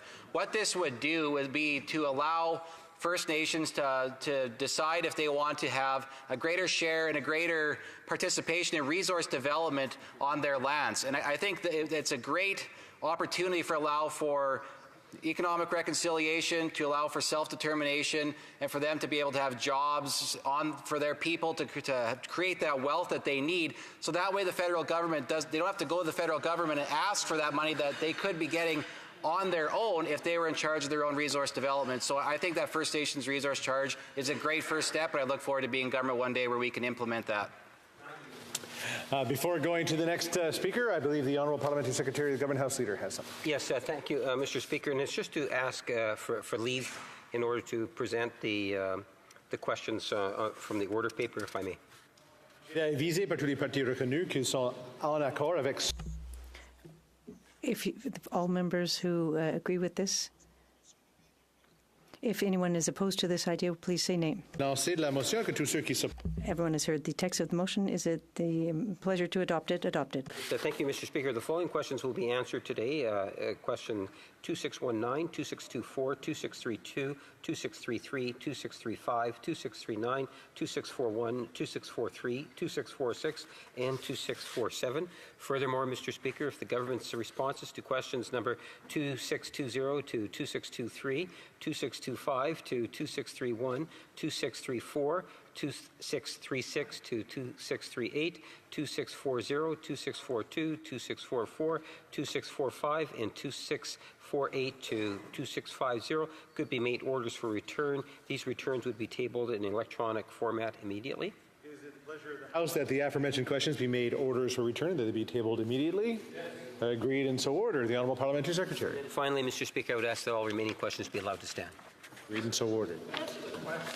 There you go. Resuming debate, the Honourable from Steveston, Richmond East. Thank you, Mr. Speaker. It's always an honour to stand in this House and debate on matters on behalf of the great people of Steveston, Richmond East. Today, to continue on this debate on Bill C-69, the Budget Implementation Act for Budget 2024, it's about reinforcing the promise that all Canadians should have a fair chance to build a good life and about continuing to build a country that works for everyone. And we're going to do that by building more affordable homes, we'll make life cost less, and we'll grow the economy in a way that's shared by all. Today, I'd like to talk about one element of Bill C-69 that can improve financial outcomes for Canadians, and that is consumer-driven banking. Mr. Speaker, every Canadian deserves access to affordable, modern banking services to help them pay their bills, save money, receive their government benefits, and build their credit. Budget 2024 included measures to lower banking fees by capping non-sufficient fund fees, modernizing free and affordable bank account options, expanding financial help services, doing more to crack down on predatory lending, and launching new consumer-driven banking tools. Consumer-driven banking, also known as open banking or consumer-driven finance, provides a way for people and small businesses to securely transfer their financial data to different service providers, including banks, credit unions, and accredited financial technology companies or fintechs. This could include apps that use data to provide automated budgeting and savings advice, help keeping track of bills, securing loan, find a better deal on insurance or a currency exchange rate, and track monthly rent payments to build up credit. Consumer-driven banking provides real-time access to all financial accounts, products, and services in one place, and access to personalized tools and products to help improve financial health. It can play an important role in the future of the Canadian economy and increase consumer choice and control over their financial data. It can help make life more affordable and even help young Canadians when it's time to buy a first home. But so far, in the absence of a framework, fintechs have been limited in their ability to develop new financial tools, largely due to a reliance on unsecure process called screen scraping, which pulls data from a bank account by reading the account information. This requires consumers to share their banking credentials with fintech companies. An estimated 9 million Canadians currently share their financial data this way, which raises security, liability, and privacy risks to consumers and the financial system. So I presume that there may be honourable members present who have gone through this process and felt uneasy about this, as I have.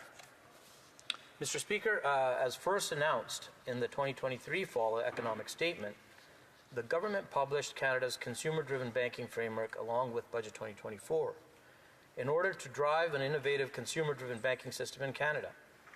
As announced in Budget 2024, the Financial Consumer Agency of Canada, or FCAC, is mandated to oversee, administer, and enforce Canada's consumer-driven banking framework.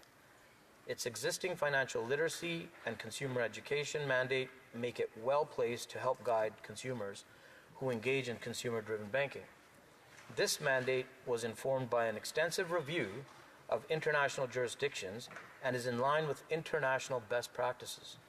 offers administrative efficiency and allows for the timely delivery of consumer-driven banking in Canada. At this point, I should also stress that the government will not be privy to any personal information or data. Now to the bill before us, C-69 introduces legislation to implement key components of the framework, including a new act, the Consumer-Driven Banking Act, and amendments to the Financial Consumer Agency of Canada Act. These legislative updates will establish the foundational elements of the framework, including governance, scope, and criteria and process for the technical standard. The amendments to the FCAC Act would create a Senior Deputy Commissioner for Consumer-Driven Banking who will be responsible for the supervision of the framework. The Commissioner of FCAC retains full administrative control of FCAC and will continue to report to the Minister of Finance and Parliament. And the Consumer-Driven Banking Act would require FCAC to maintain a public registry of participating entities in the framework. Once implemented, the framework will regulate access to financial data, providing Canadians and small businesses with safe and secure access to financial services and products that help them manage and improve their finances. The framework also aligns with those of our largest trade partners, including the United States. And in order to facilitate oversight of provincial entities while respecting their jurisdiction, provincial entities would be able to opt in to governance, supervision, and participation. In the case of provincial credit unions, provinces retain the authority to impose their own requirements. Importantly, Mr. Speaker, functional scope for participating entities will be limited to quote-unquote read access. This means that participating entities will only be able to see, not change, the data held by another participating entity, should a consumer request it. The scope does not include payment initiation or quote-unquote right access, as it sometimes is called. Furthermore, data can only be obtained if a consumer provides consent to the participating entity.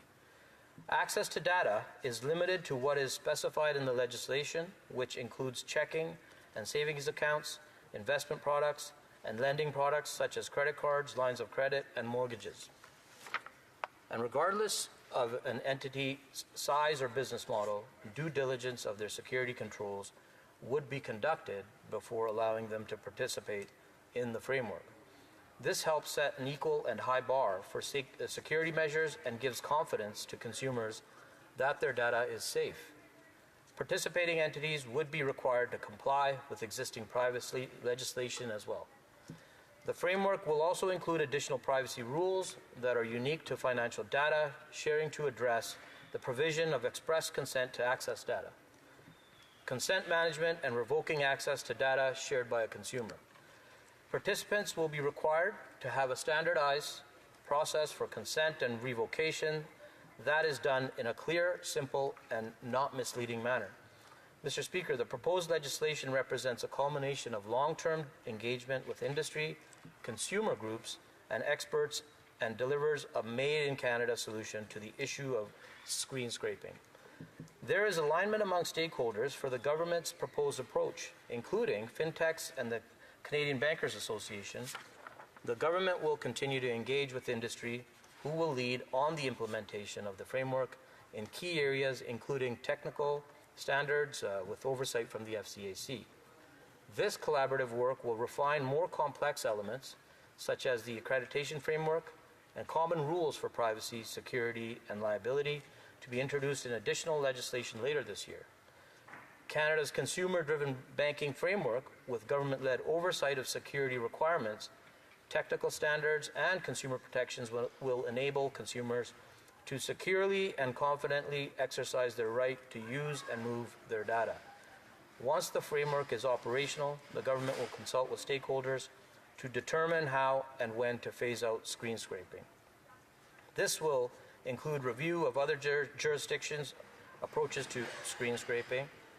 Canada has strong, well-regulated financial sector that has proven to be stable, resilient, and trusted by Canadians. Consumer-driven banking will contribute to the strength of the sector and protect financial consumers.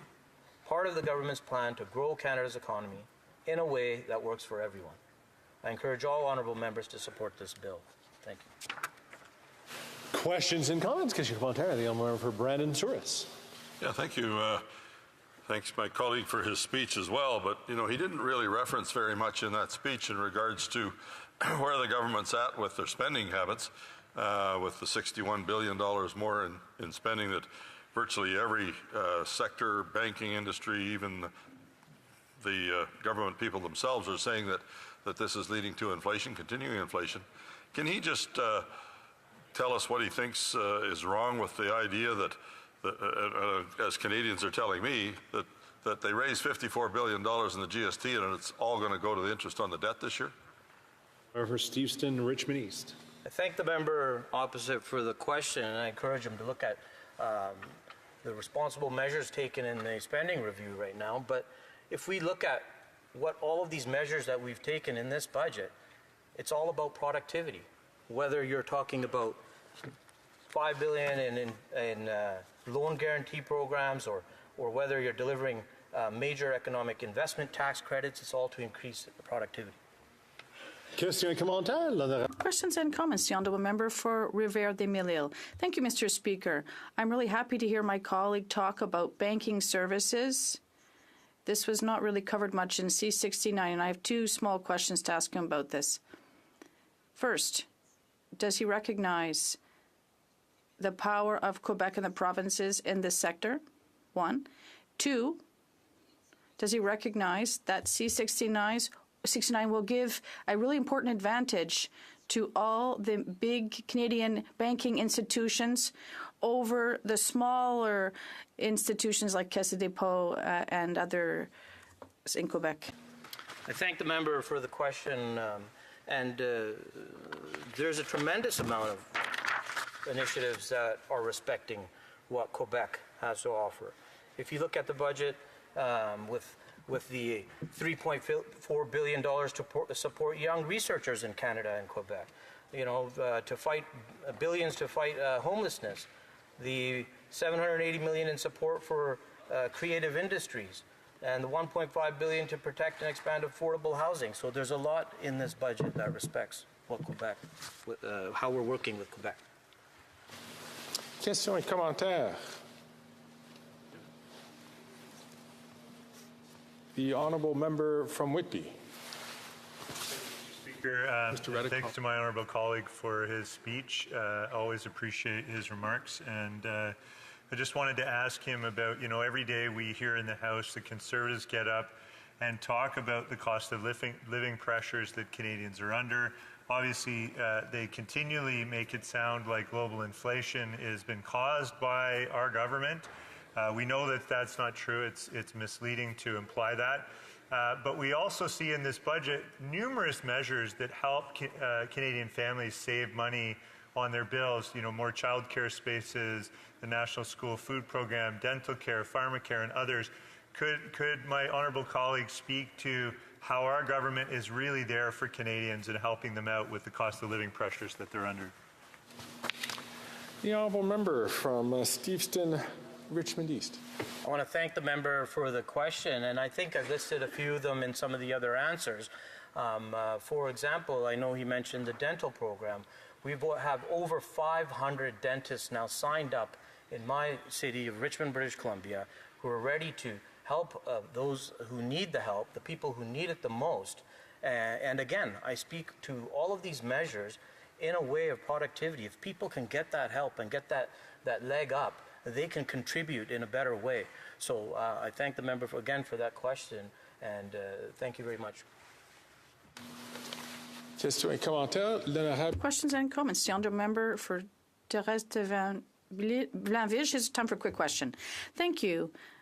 My colleague talked about homelessness, and the Auditor General said that for the government to obtain their objective of reducing chronic homelessness by 50%, we'd need 7 times more than the money that's being invested right now. What does my colleague have to say about this homelessness crisis? Richmond East has a very brief time to answer. Again, thank you to the honourable member for that question. And again, I encourage the member to look at all of the measures that are put into this budget. They amount to billions that can help with homelessness and giving people another chance. Thank you. Before we move on with debate, the chair wishes to make a statement in regards to concerns raised earlier today by the member for Edmonton Strathcona about the premature publishing of a tweet on the @HOC Chamber X account. In her intervention, the member pointed out that the account had prematurely disclosed the conclusions of the Speaker's ruling on the question of privilege raised by the member for Winnipeg Centre. The member stated that it was inappropriate that the conclusions of the ruling would be shared publicly before members of the House were apprised of it. La Présidence. The chair would like to underscore that the publication of the tweet in question was an error.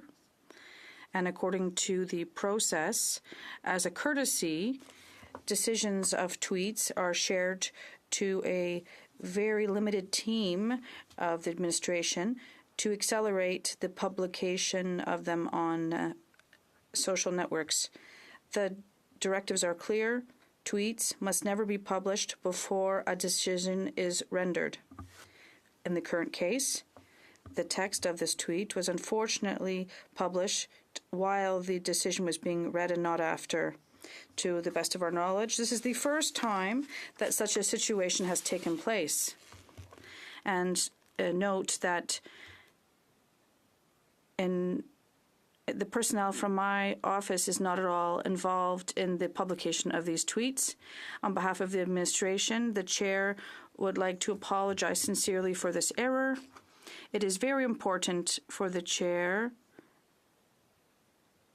that so the members are first informed of the conclusion of their decisions, and to avoid such a situation from happening again, I immediately requested on your behalf modifications to our internal processes. Language that was used after the point of order was raised. The member for Winnipeg Centre made a significant point for all members to consider, yet used words that were not acceptable on the floor of the House. There are ways to make one's point without resorting to profanity, and I trust that this will not happen again. I thank all members for their attention. Resuming debate, reprise de débat. Point of order, the honourable member for Winnipeg Centre. I think you pointing out my language in the House, Mr. Speaker, speaks exactly to my point. You have commented just now, Mr. Speaker, with all due respect, that my language was unparliamentary, but saying that he was more likely to reoffend because of his racial background. Something that is highly racist in this House was totally disregarded. In fact, Mr. Speaker, it wasn't just totally disregarded. The total meaning of that sentence was allowed to be changed. I will not watch unparliamentary language in this House, Mr. Speaker, with all due respect. If racism, bigotry, anti-LGBT bigotry, sexism is tolerated in this House, behavior I find, Mr. Speaker, highly unparliamentary. Thank you, Mr. Speaker.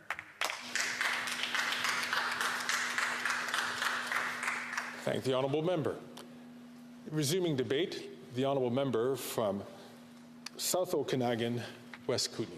Well, thank you, Mr. Speaker, and it's a pleasure to rise here this evening to speak to Bill C-69, which is a bill that enacts certain provisions of the budget tabled here back in April. And I spoke on the budget at that time, back in the spring, but I'd like to add a few comments now that it's before us as an implementation act. And because this is an important budget. All budgets are important, but this one in particular is important because, as we all know, we all hear every day, Canadians are struggling, especially to find housing, to pay the rent, to even dream of paying a mortgage, or even just finding a roof to put over your heads. The cost of groceries, the price of gas at the pumps. And also, Mr. Speaker, we're facing a climate crisis that's bringing us fires, floods, and other extreme weather events that cause widespread stress to Canadians, their health, their homes, and their livelihoods. Last year's fires in my riding and surrounding areas not only destroyed houses, but put tens of thousands of people on evacuation. It ended the tourist season abruptly in early August, just when all my local businesses are poised to actually make an income after months of losses.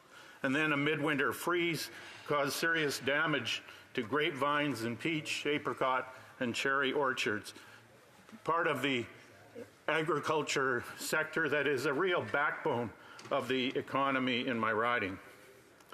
So any budget has to recognize and face that climate crisis head on. But while Canadians are struggling, Mr. Speaker, big corporations and wealthy Canadians are doing better than ever. Big oil companies are making a killing. Big grocery companies are making record profits. And budgets are documents that make choices that will help Canadians. That's what we hope. And it's clear that it's ordinary Canadians that need that help, not big corporations and wealthy individuals. So the NDP has used its leverage in this minority parliament to deliver results for people.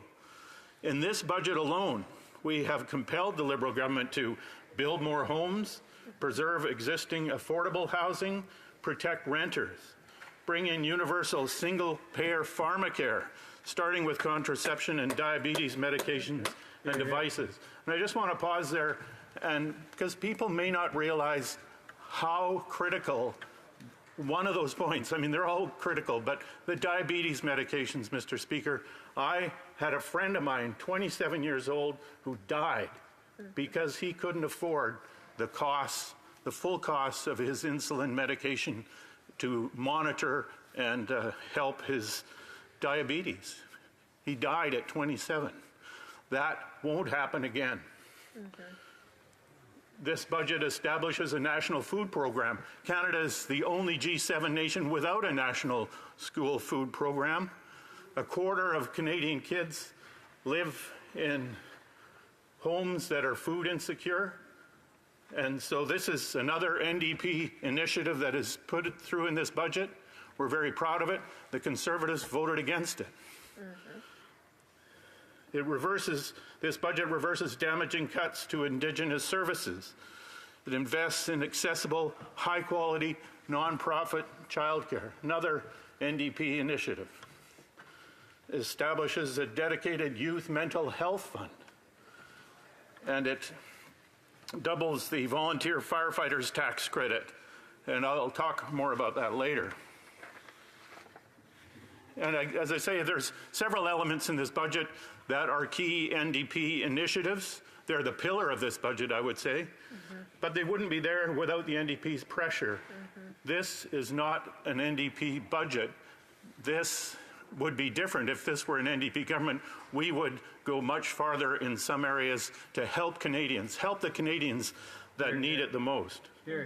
So I'll talk about some of those victories here, things that will change lives of Canadians for the better, and some of the things that are conspicuously missing.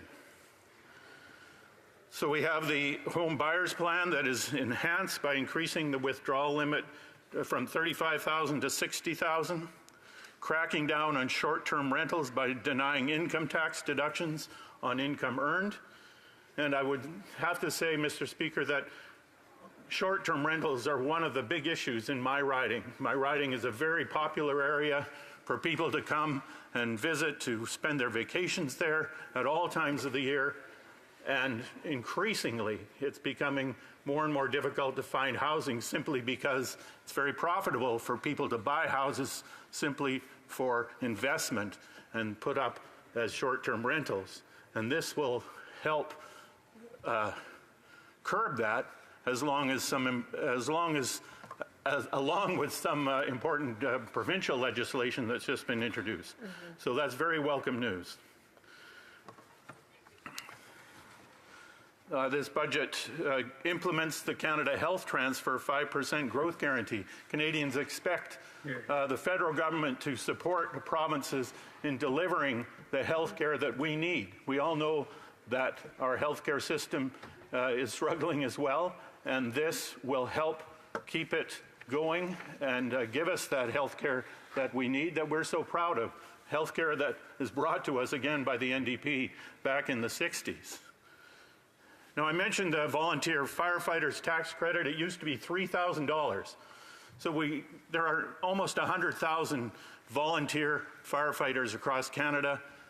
They are the people that keep us safe in small communities from one end of the country to the other, and yet they receive so little in return for that brave and hard work. And they used to get $3,000 tax credit. That was raised to $6,000 in this budget, again, based on an NDP initiative put forward by my colleague from Courtney Alberni, who put forward a private member's bill to increase that to $10,000. We'll take $6,000 as an improvement, but let's keep supporting our firefighters. And we also need to, one thing that's not in this budget, but wildfire fighters who are not part of local firefighting corps, but fight wildfires in the summer. You'd be surprised, Mr. Speaker, to find that they are not defined as what firefighters under the Canadian, the CRA regulations. Firefighters and policemen and other people that are, ambulance drivers get special dispensation under the Income Tax Act to put more money aside for their retirement. Wildfire fighters do not. They are specifically excluded, and we need to change that to call wildfire fighters firefighters. I'll just, it wasn't in this budget, but I hope it will be soon. And we also, only 2 minutes left. I'm just getting started, Mr. Speaker. While I'm talking about firefighters, we need another thing that's not in this budget is a national wildfire fighting force. We need this. 75% of Canadians have come out in support of such a force that would be there to support local and provincial firefighting services. We need this help. It's clear that things are getting worse year by year. We can't go on as we have been. We've been depending on the armed forces to help us. This year, the armed forces have said we're not going to be there this summer. So we need to do something different, and I think a national wildfire fighting force is the way to go. I'll also mention the good news about support for research. Finally, this government is putting funding into the scholarship and fellowship funding for young researchers in Canada. That funding had remained stagnant for 20 years. Students were living in poverty, and that has finally been fixed. So that's very good news.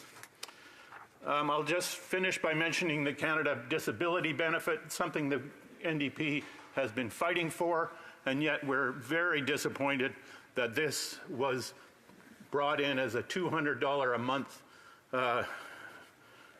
benefit, something that will not get people with disabilities out of poverty. People with disabilities live in poverty all across this country. No province gives them enough money to live above the poverty line.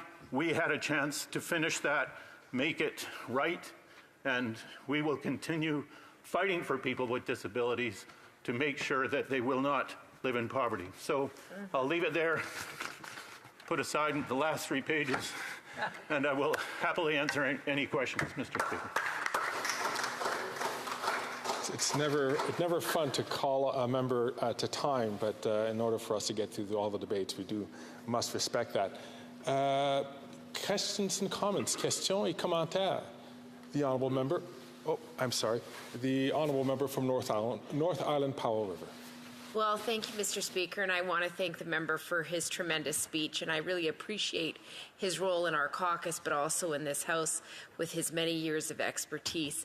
One of the parts that he mentioned in his speech that really resonated with me is the realities of climate change and the impacts it has on smaller communities and their economies. And I'm just wondering if he could talk about some solutions that we could be looking at instead of giving that so many dollars to the oil and gas industry. Thanks. The honourable member from South Okanagan, West Kootenay. Well, I'd like to thank my colleague from North Island Powell River for that excellent question. And, you know, small communities are really at the pointy end of the stick when it comes to climate change and its effects, whether it's through floods or wildfires.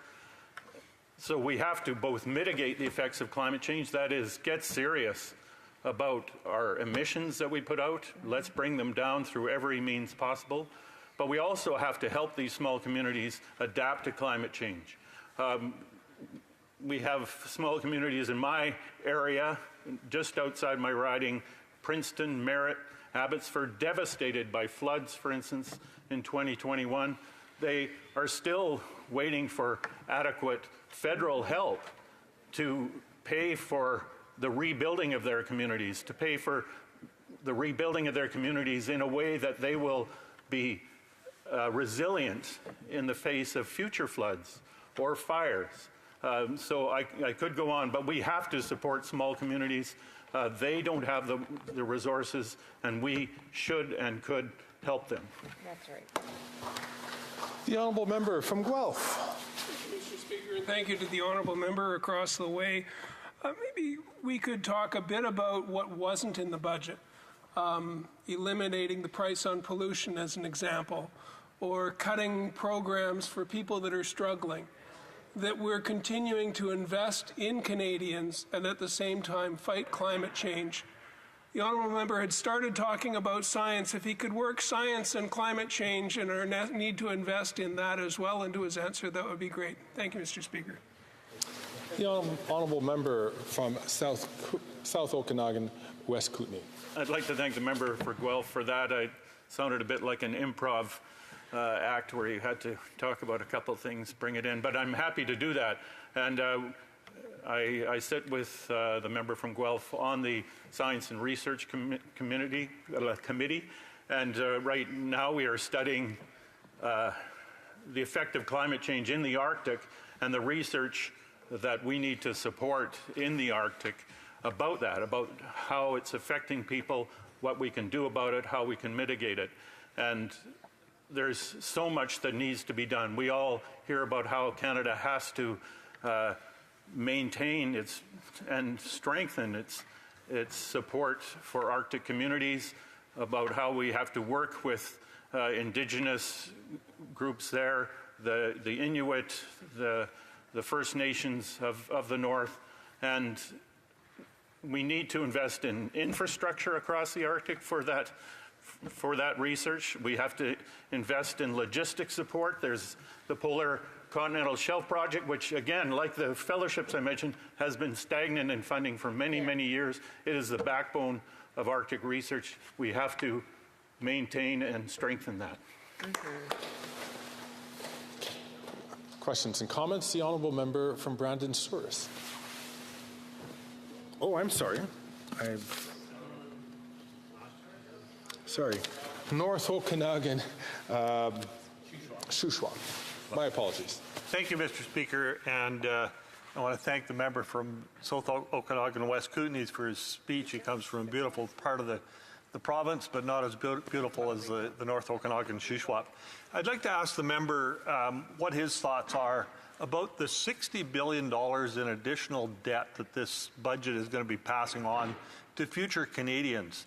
Members in his riding, just the same as in mine, in every riding across the country, that are going to be forced to pay the debt and the interest payments that will now overcome what we actually do in healthcare transfers to the province.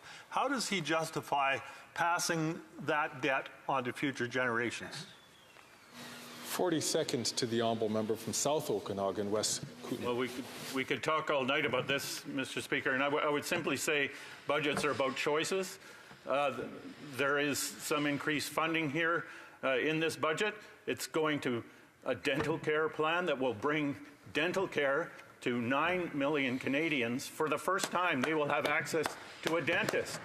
All of us here get free dental care, but the Conservatives want to keep that from the rest of Canadians. That's an investment in our healthcare system that will save us money in the long term. Yes. There's many other examples like that. Here. Resuming debate, reprise de débat, the honourable member from West Vancouver, Sunshine Coast, Sea to Sky Country.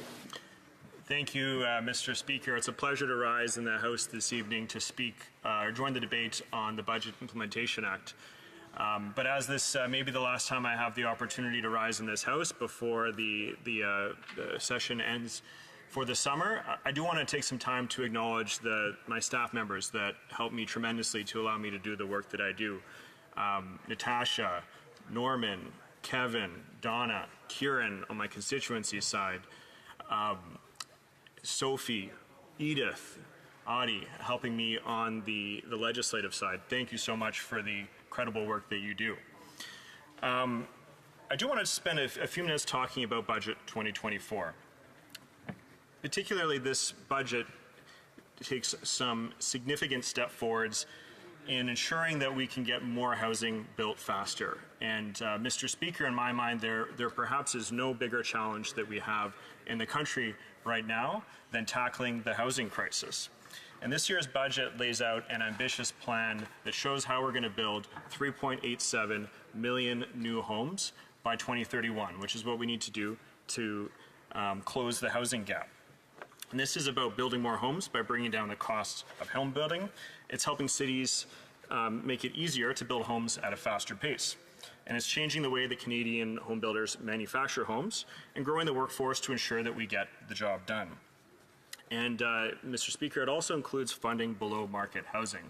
And I've very much seen the impact of these programs already through many of the municipalities through the Housing Accelerator Fund, speeding up the permitting process for new housing, as well as the federal government supporting the construction of over 1,000 new below-market homes since I was elected in 2019.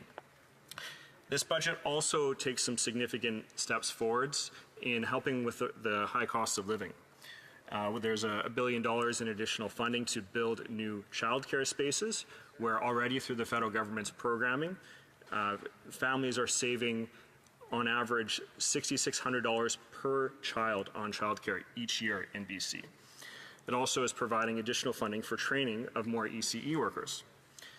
We're also moving ahead on the first two parts of our pharmacare program, providing free access to contraceptives and diabetes medication that will make a tremendous difference in the lives of so many Canadians. This budget also moves ahead with the National School Food Program, as well as launching the Canada Disability Benefits, and I'll get to those a little bit more in a few minutes.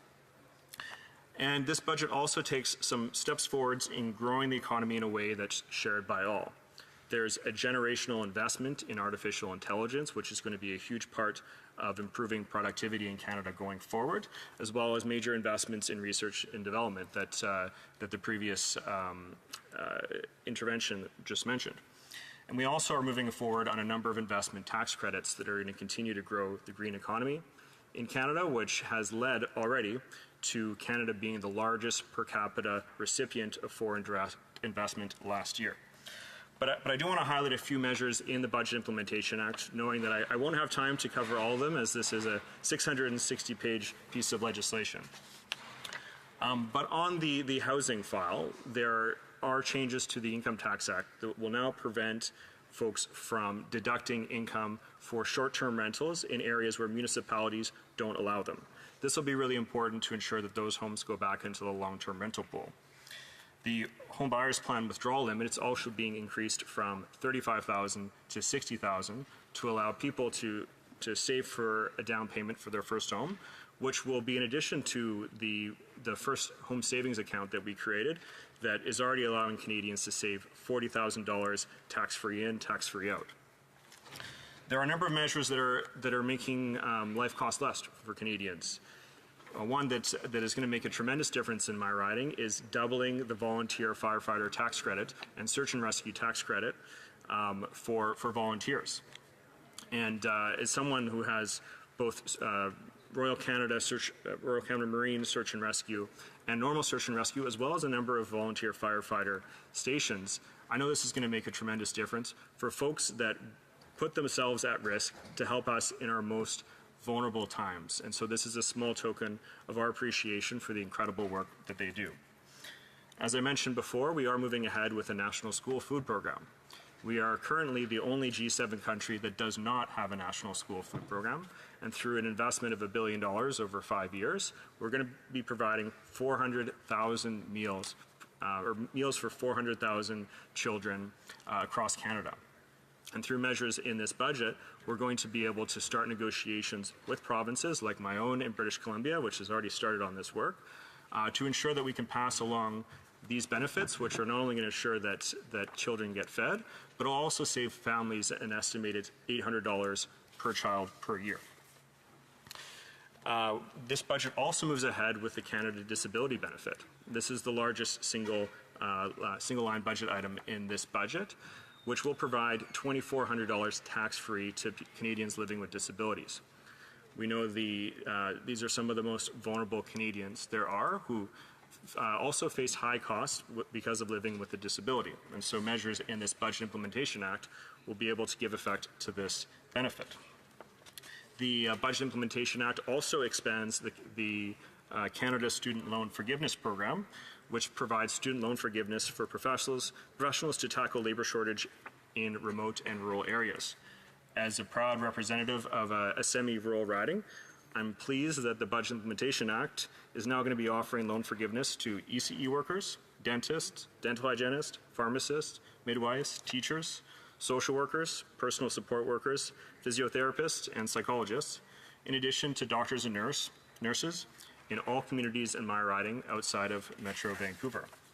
And up to $60,000 over 5 years in loan forgiveness is available in some cases. So if you are in one of these professions, it's yet another reason to consider to come establishing in my riding.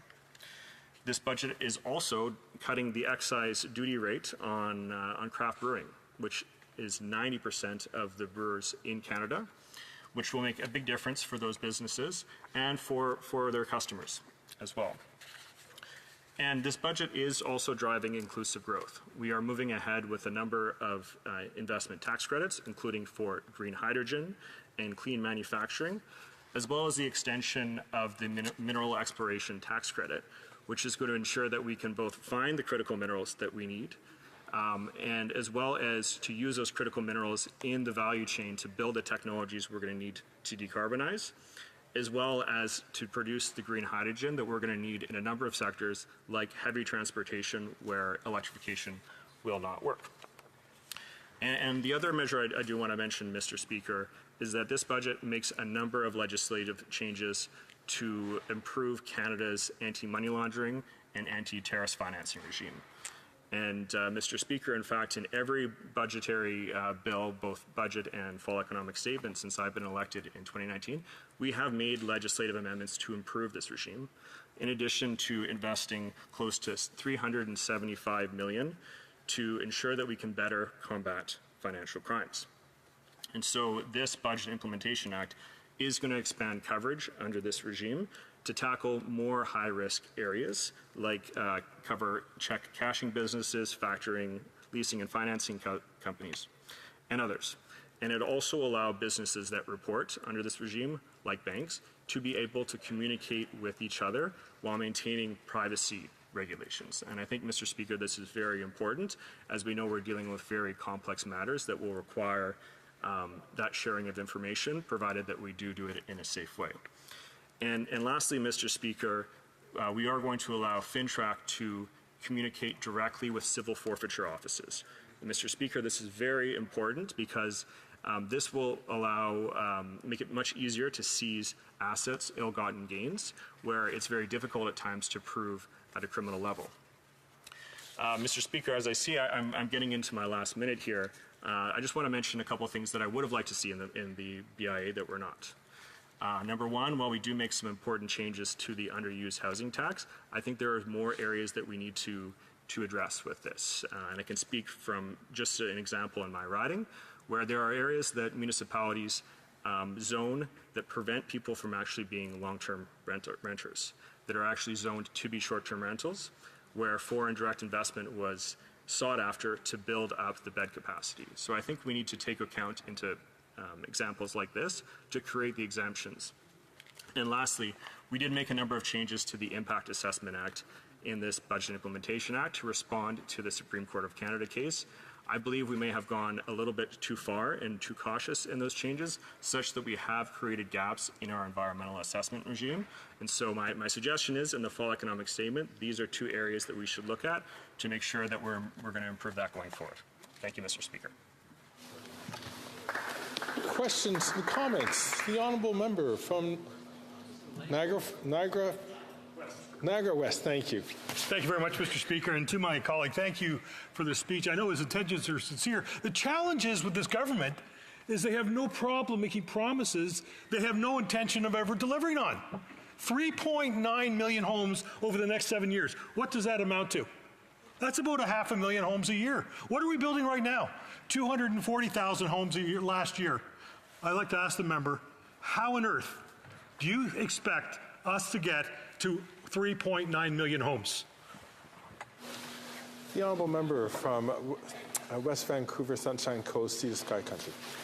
Thank you, Mr. Speaker. I do want to thank my colleague for the question. And indeed, as I mentioned in my speech, this is perhaps one of the largest challenges that we have in the country. We can't keep building houses the way that we're building them right now. I can give an example from my riding. A company called Nexi is building homes in a factory sense. If you can prefabricate homes and then build them or assemble them on site, it's one way of increasing the productivity in that space. It's something that we need to do. We need to get more people that work in trades to build more homes. It's part of the challenge. We are now, through the budget, expanding funding through the Housing Accelerator Fund to speed up the permitting at the local level. So we need to work very closely with municipalities, and we need to work very closely with the provinces. You know, I'm very fortunate with my province of British Columbia. We have a great working relationship, but we need to make sure that we have the density as of a right, and that we're working together, rowing in the same direction, because it is a tremendous challenge that we need to be able to solve as a country. Questions, comments? The honourable member from North Island, Powell River. Well, thank you, Mr. Speaker, and I thank the member for his intervention. He's my neighbor, and it's always good to see him here in the House. My question to him through you, though, Mr. Speaker, is around the disability supports. We know that the NDP has been fighting desperately for a long time, along with a lot of advocates for the disability community, talking about the high amount of poverty and the reality that so many are slipping through cracks that we should be filling. It was very disappointing to see this government not put forward something more substantive and, in fact, something that will keep people in poverty rather than lifting them from it. So I'm just wondering if he's heard the same thing like I have from my constituents, that this is a significant concern and they expect to see more. The honourable member from West Vancouver, Sunshine Coast, Sea to Sky Country. Thank you, Mr. Speaker, and I do want to thank my neighbor from North Island, Powell River, for the question. As I mentioned, this is a tremendous step forward in this budget in creating the Canada Disability Benefit. You know, to have $2,400 each year tax-free going to individuals, that makes a huge difference in people's lives. And we're talking about some of the most vulnerable Canadians. This is moving ahead with something that was committed to in the 2021 platform for my party. Can we do more? Absolutely. I think there's more we can do to make life more affordable for all Canadians, but particularly some of the most vulnerable. And this is one measure in this budget. We are also moving ahead with providing a dental care plan for Canadians that are low income as well. You know, as I mentioned, a lot of the investments in housing and pharmacare, and so collectively, these are a lot of the measures that we're taking to make life more affordable, in addition to the Canada Disability Benefit, which I think is already going to make a tremendous difference in people's lives. Questions and comments. The Honourable Member for Thérèse de Blainville. Mr. Speaker, I will continue along the same line of questioning as my colleague regarding the Canada Disability Benefit. The Bloc Québécois has called out one thing about this initiative: the admissibility criteria, the regulations, the amount will all need to be defined, would all need to have been defined by regulations. In the budget, it sets out amounts, but no regulations have been tabled. Could my colleague comment on that? The Honourable Member for West Vancouver, Sunshine Coast Sky Country. Thank you, Mr. Speaker. I'd also like to thank my colleague for that question. As I mentioned to my other colleague, this is a crucial program that will support Canadians who face great challenges. We must also work with the provinces to deliver the program.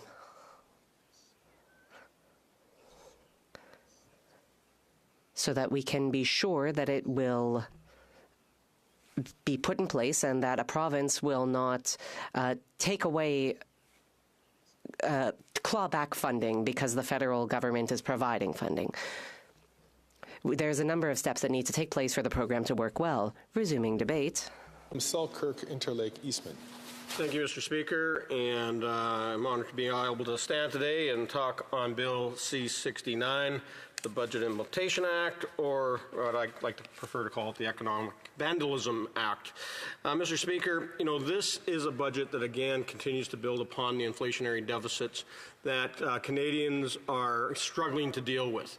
That when you have a government that continues to spend out of control, first they were borrowing money, and then they were printing money, and now they're going to continue to dip into the pockets of Canadians with higher taxes to spend for all their crazy ideas and programs. And we know that they've gotten no results the entire time that they've been in government. For the past 9 years, we have witnessed rents double. We have witnessed the cost of a mortgage double and the cost of a down payment double. You know, our children and grandchildren will not have that opportunity that we did to own a home and to move ahead in life because of the out-of-control spending of this Liberal NDP government. We have a deficit this year that's going to be over $40 billion and has been described as the worst budget since 1982. And who said that? Former Liberal-appointed Bank of Canada Governor David Dodge. Now, Mr. Speaker, we have witnessed over the last 40 years that Canada's now got the worst living standards in the past 20 years, according to the Fraser Institute. We've also seen that under this Liberal NDP government that we have the worst growth in GDP, or income per person, under this government since the 1930s. And 9 in 10 middle-class families are paying more in income tax today than they were 9 years ago. So we have an increasing situation that is hurting everyone. And I can tell you that from my riding to Selkirk and Lake Eastman, it's hitting everybody straight up. Our farmers are struggling with increased carbon taxes that's gone up 23%, and now have to deal with a capital gains tax that is really starting to take a bite. That, you know, you look at, you know, how farms have been structured, the family farm, over the last number of years, and I come from a farm family. You know, my daughter and son-in-law are grain farmers. My brother is a farmer, so is his. So I got two brothers that are farmers, and I can tell you that, you know, all their hard work and effort into growing their property and making sure that there's something there to pass on to the next generation, the same thing that my father did for his children, you know, all of that is at risk. And so to make things more manageable, people have formed themselves, foreign families, into limited corporations. So have our doctors, our dentists, our chiropractors, all, especially in rural areas, have set themselves up into limited liability partnerships and corporations. And those limited corporations pay out capital gains. And of course, now these capital gains are all going to get taxed by the Liberal NDP coalition at up to 67%. This isn't a tax on the wealthy. This is a tax on the hardworking people that feed us, that take care of us, that take care of our health. And all of them are going to be attacked and become either less profitable or forced to relocate to jurisdictions like the United States, where it is easier to make a living without having to work as hard. I've had doctors and dentists tell me that they're going to actually work less hours because of the income tax implications with the capital gains tax grab happening by the Liberals and the Minister of Finance. And this is also, of course, hitting cottage owners and those, Mr. Speaker, that are, have secondary residences, whether they're for rental income, whether they bought a home that they hope to pass on to their children. But when they go to sell those properties now, they are going to get nailed with this capital gains tax that they didn't even ever expect. There's a word for this when somebody's taking something away from you that that other person never deserved to get. It's called highway robbery. And that's the economic vandalism that we're talking about here, Mr. Speaker, by the Liberal NDP coalition. Now, as the Shadow Minister for National Defence, I do want to switch gears here and talk about how this budget does not support in any way, shape, or form the even less ambitious defence policy update. The defence policy update had some ideas in there, but all the spending, especially in this budget, has been kicked down the road till after the next federal election. We're talking 3, 4, 5 years down the road before we see any increase in spending for national defense to support our troops. At the National Defense Committee today, we actually had one of our witnesses that said the defense policy update is a national embarrassment, that failed to recognize the threat environment that we're in, that technically Canada is already at war. We're witnessing what's happening in Ukraine. We've had increased escalation in conflict in the South China Sea between the PRC and the Philippines, plus what we're seeing in Taiwan. And this defense policy update fails to recognize those threats. And all the money that supposedly has been promised is all kicked down the road. Case in point, we have a retention and recruitment crisis happening in the Canadian Armed Forces. And one of the things that we identified is the lack of housing. The Minister of National Defence even said that we're short 6,700 residential housing units for our troops. We have troops who are living homeless. We have troops that are actually staying on couches, couch surfing. They are living in campers, they're living in their cars, or worse yet, they're stuck in these tent cities that have sprung up all across the country over the last 9 years under this Liberal government. And even though the government recognizes that we need more homes for our current serving members of the Canadian Armed Forces, there is $0 in this budget for new housing for our troops. There is $0 in the budget next year, and there's only $8 million in the budget in 3 years' time. $8 million doesn't build 6,700 housing units. $8 million won't build, in today's dollars, 24 homes. That is, again, a national embarrassment. We have people that can't house themselves properly, who are serving this country, and this government fails to recognize, this defense minister fails to recognize that we have to support our troops. So we have a retention and recruitment crisis, and the defense policy update has no idea how we're going to increase our troop strength. We're 17,000 troops short today, and it could get worse if this doesn't get rectified soon. We have this housing shortage, and of course we have no money to put into new houses. And as we heard today again at committee, we have an army that they have no plan to get them new kit so that they can become the expeditionary force that we have come to rely on as Canadians.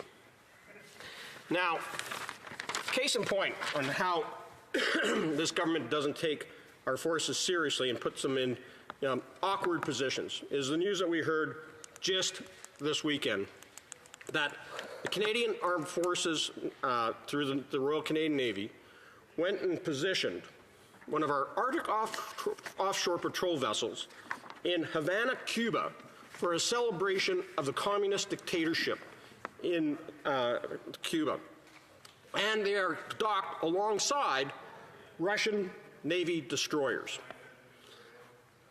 Why would we want to use the Royal Canadian Navy to liaise with a hostile dictatorship in Cuba and are an aggressive country that's invading Ukraine today. And we know, Mr. Speaker, that Cubans are serving in the Russian armed forces today fighting in Ukraine. We know that Cuba has actually sent troops to Belarus to train alongside Russian and Belarusian soldiers so that they can invade Ukraine again from the north.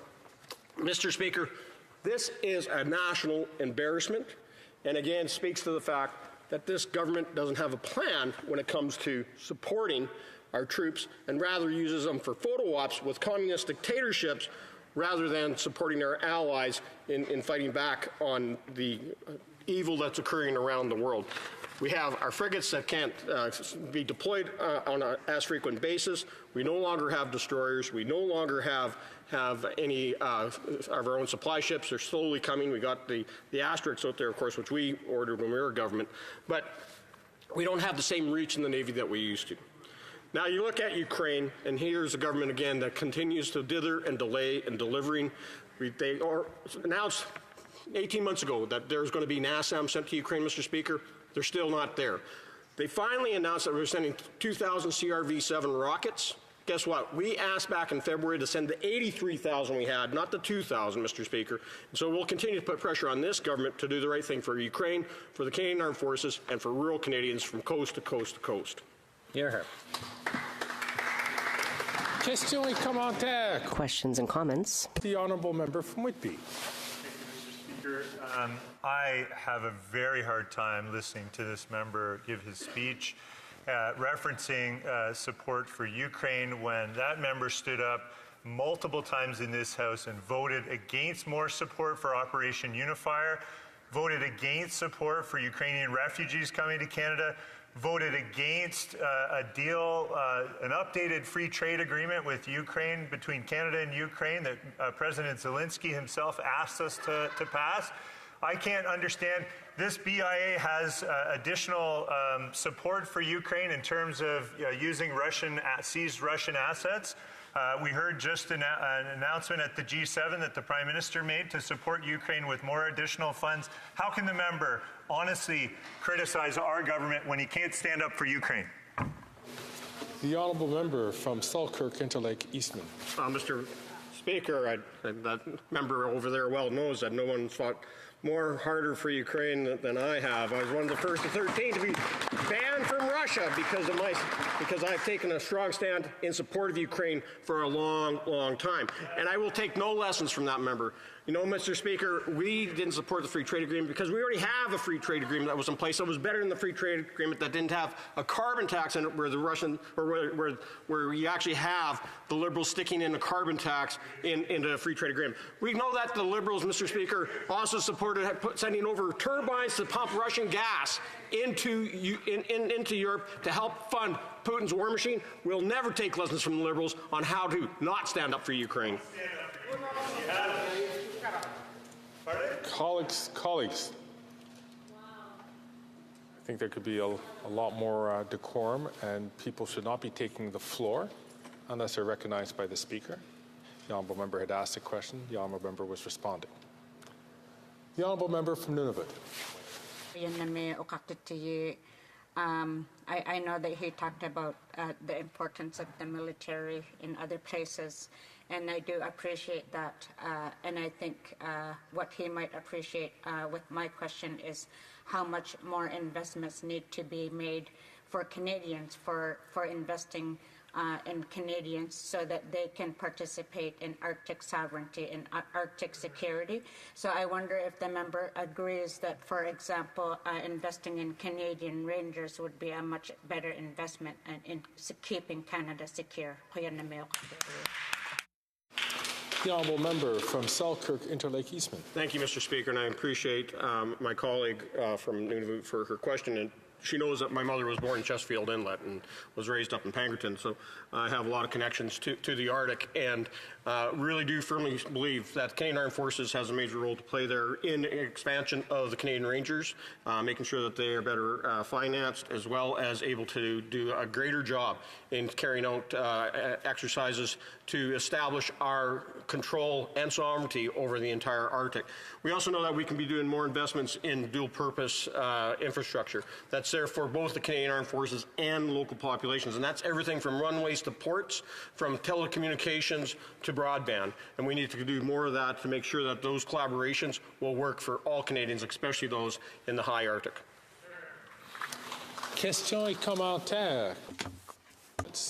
The honourable member from Maple Ridge. Yes, thank you, Mr. Speaker.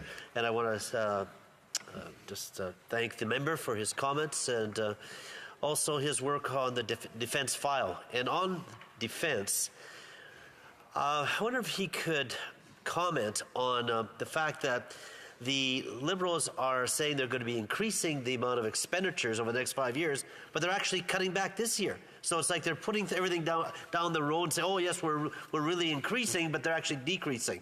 And I know that the forces are really suffering from this. The honourable member from Selkirk, Interlake, Eastman. Well, Mr. Speaker, I want to thank the member from Pitt Meadows Ridge. Maple Ridge.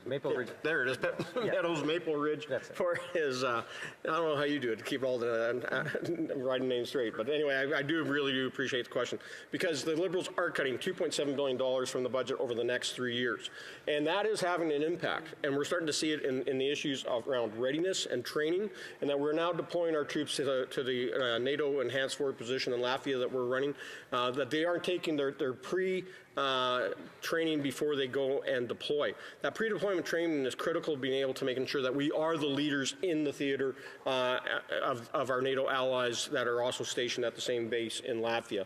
And when we go over there and having to play catch-up is, again, a national embarrassment.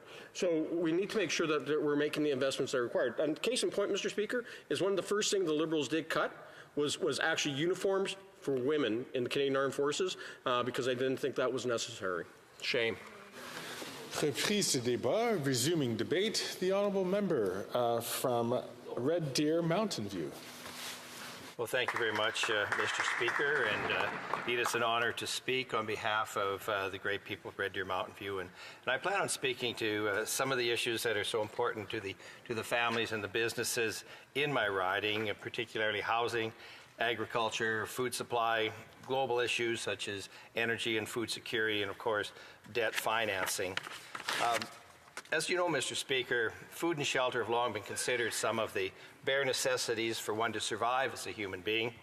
And yet these two critical needs to sustain the health and well-being of Canadians have been and continue to be put at risk by this NDP Liberal government's reckless handling of governmental affairs. Well, it upsets me greatly that we're unable to have amicable, maybe even friendly discussions about these issues and how they fail to address in this Budget Implementation Act. We just don't have this luxury. It's necessary, to be blunt.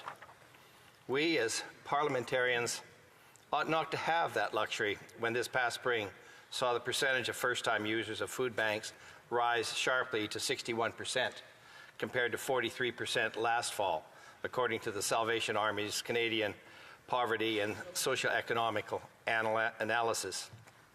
And we should not have the luxury to sit around and act as if this current government's handling of these challenges have been sufficient, when according to the Grain Growers of Canada, Canada's national voice for grain farmers, the average grain farm will pay 30% more after capital gains tax changes. And we should not have any luxury to tolerate the continued endangerment and mortgaging of Canadian lives as our nation continues to face a drought of family doctors and our government continues to erect barriers for healthcare providers. This Budget Implementation Act fails to address these three concerns and, frankly, many, many more. How we as a government can, on one hand, muse about the struggles that everyday Canadians face in being able to afford to eat, and then on the other hand, pass legislation that will effectively make it harder for Canadian farmers to grow food for us domestically is frankly bizarre. Now, here's a scenario that perhaps might resonate with a typical grocery shopper. We all know that how the price on fruit works. As fruit goes out of season, the price on the fruit increases due to how difficult it is to source supply. It's a question of supply, not necessarily a question of demand, as I'm sure cherries and peaches are universally popular fruits for most. But you know that what else is universally popular and never in a question of demand? Foods such as meats and grains, which are essential to a healthy diet for people across the world. So while inflation has, without a doubt, played a significant role on the cost of food and groceries, we must look to pull on the lever of domestic supply in our fight against this cost of living crisis. It is a lever, however, that has continued to be neglected and ignored by our current government. We have what is, without a doubt, a carbon tax which penalizes our farmers for working hard to feed Canadians. According to the Grain Farmers of Ontario, it is estimated that up to $2.7 billion of carbon tax will be paid by Ontario grains and oilseed farmers by 2030. And I've already mentioned how the average grain farm, most of which are family owned, will be forced to pay nearly 30% more in taxes as a result of the proposed capital gains tax changes, which were, of course, removed from this Budget Implementation Act for what can only be described as political purposes. I myself am a fourth-generation farmer, and I can wholeheartedly say that this proposed change will target the retirement plans of farmers, make it more difficult to farms to exchange hands between generations, and threaten the security and long-term viability of family farms across this country.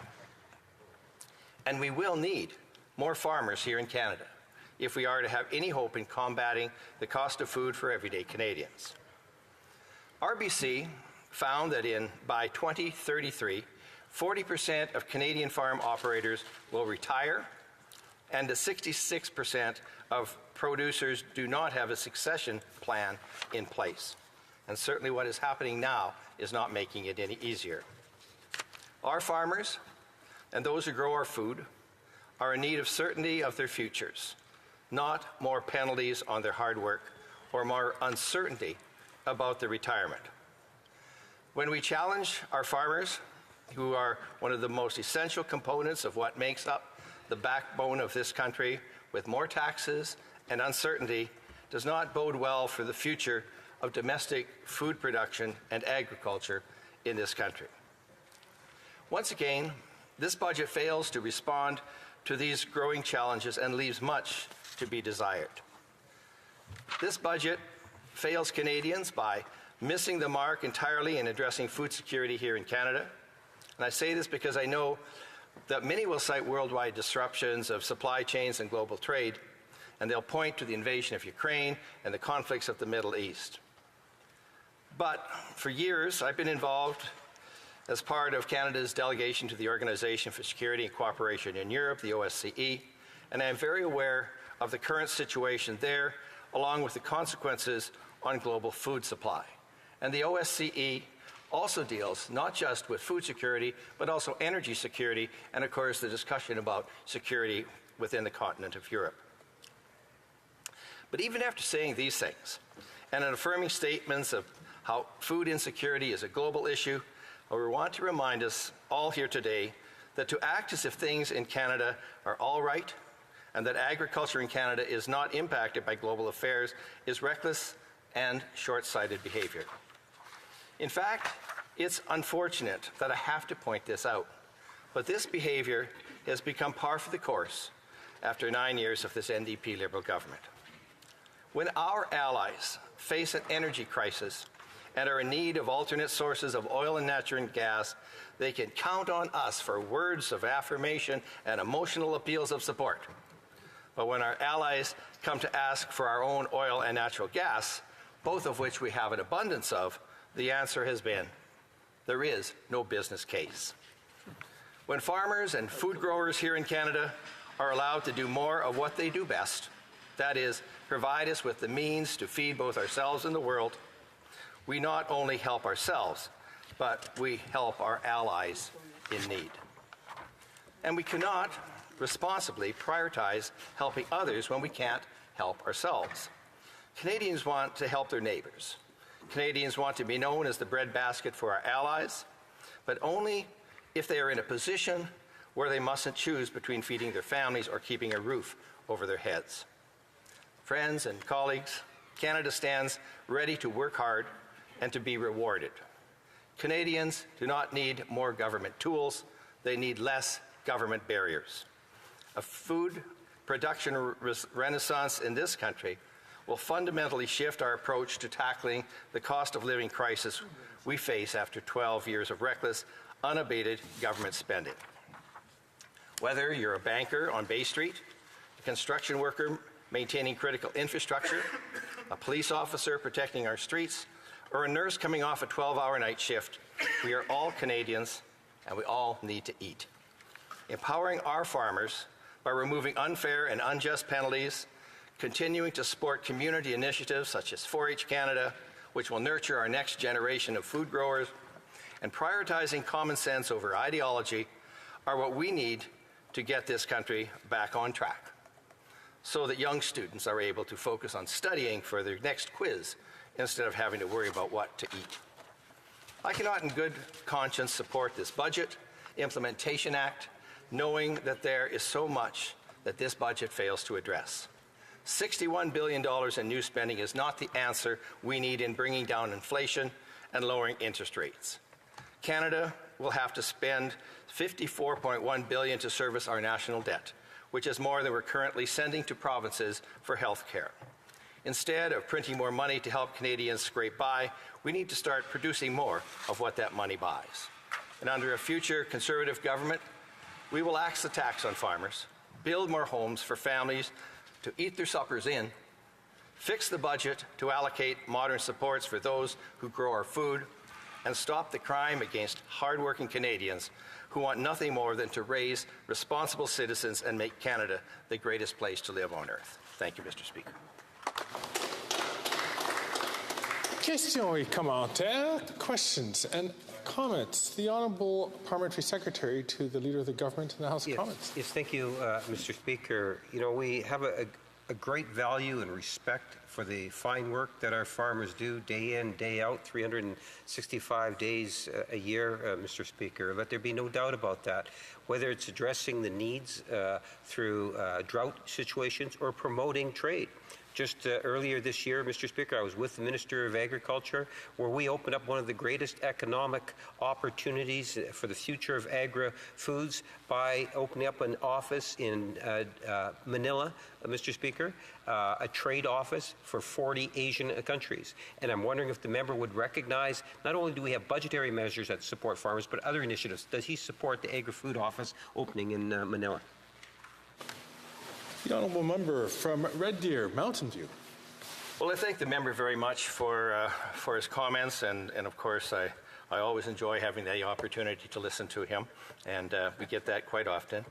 But I have been on the International Trade Committee for a number of years, and I had opportunities, to go around the world and see just how well thought of Canada was in the trading world, and that the fact that this government continues to try to deal with some of those things and to keep that going, it can be appreciated, because I think it's important that we continue to do the great work that was really put down by the Conservatives when we were last in power. It's something that is so critical, and of course, in agriculture, it really becomes one of the most important parts, because yes, we grow a lot of grain, but if we are going to be successful, we have to make sure that it gets to world markets.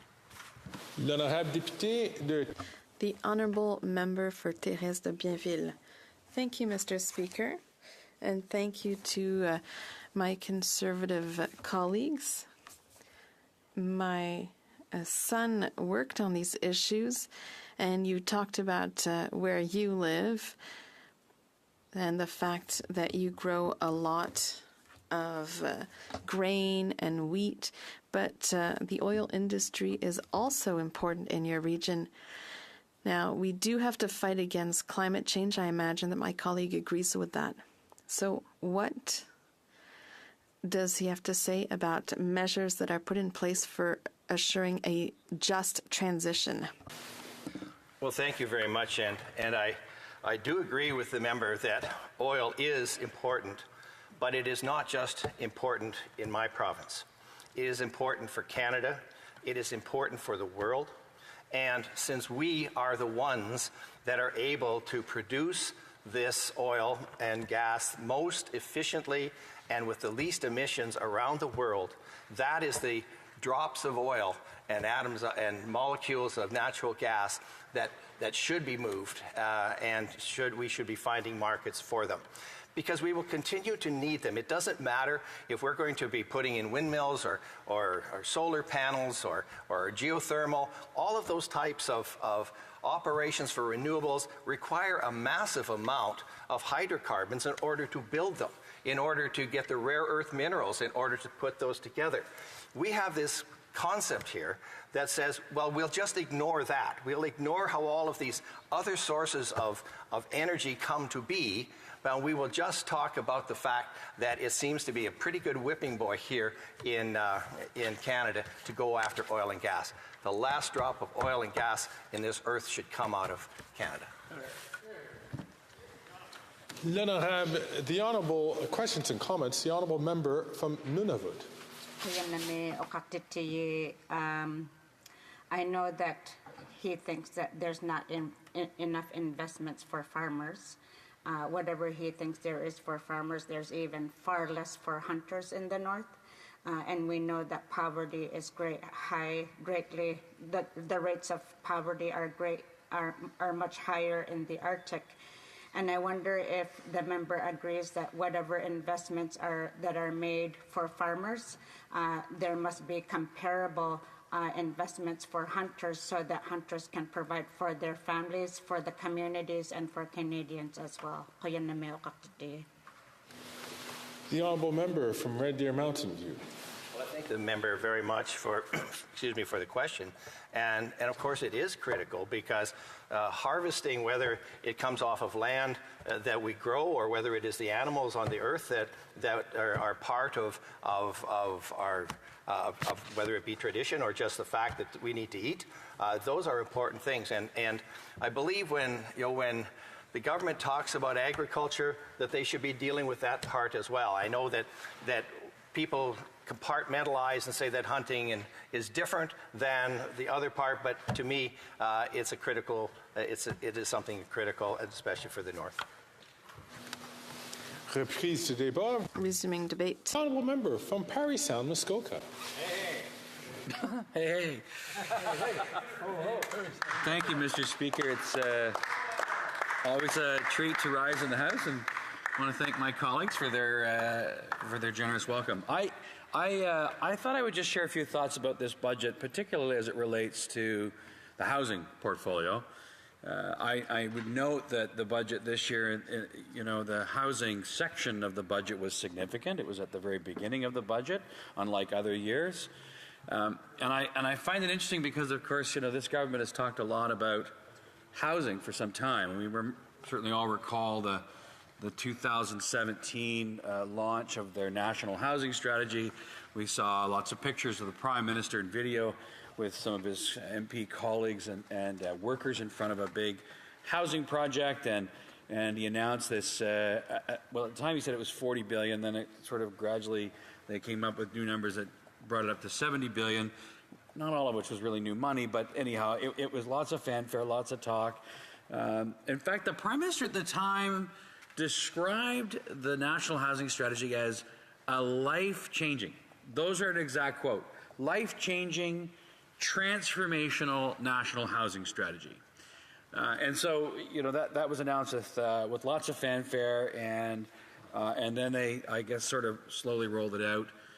Only that, we found out a few years later from a report from the Auditor General, for example, on the specific piece of it that was about homelessness, that in fact the department wasn't even tracking the spending.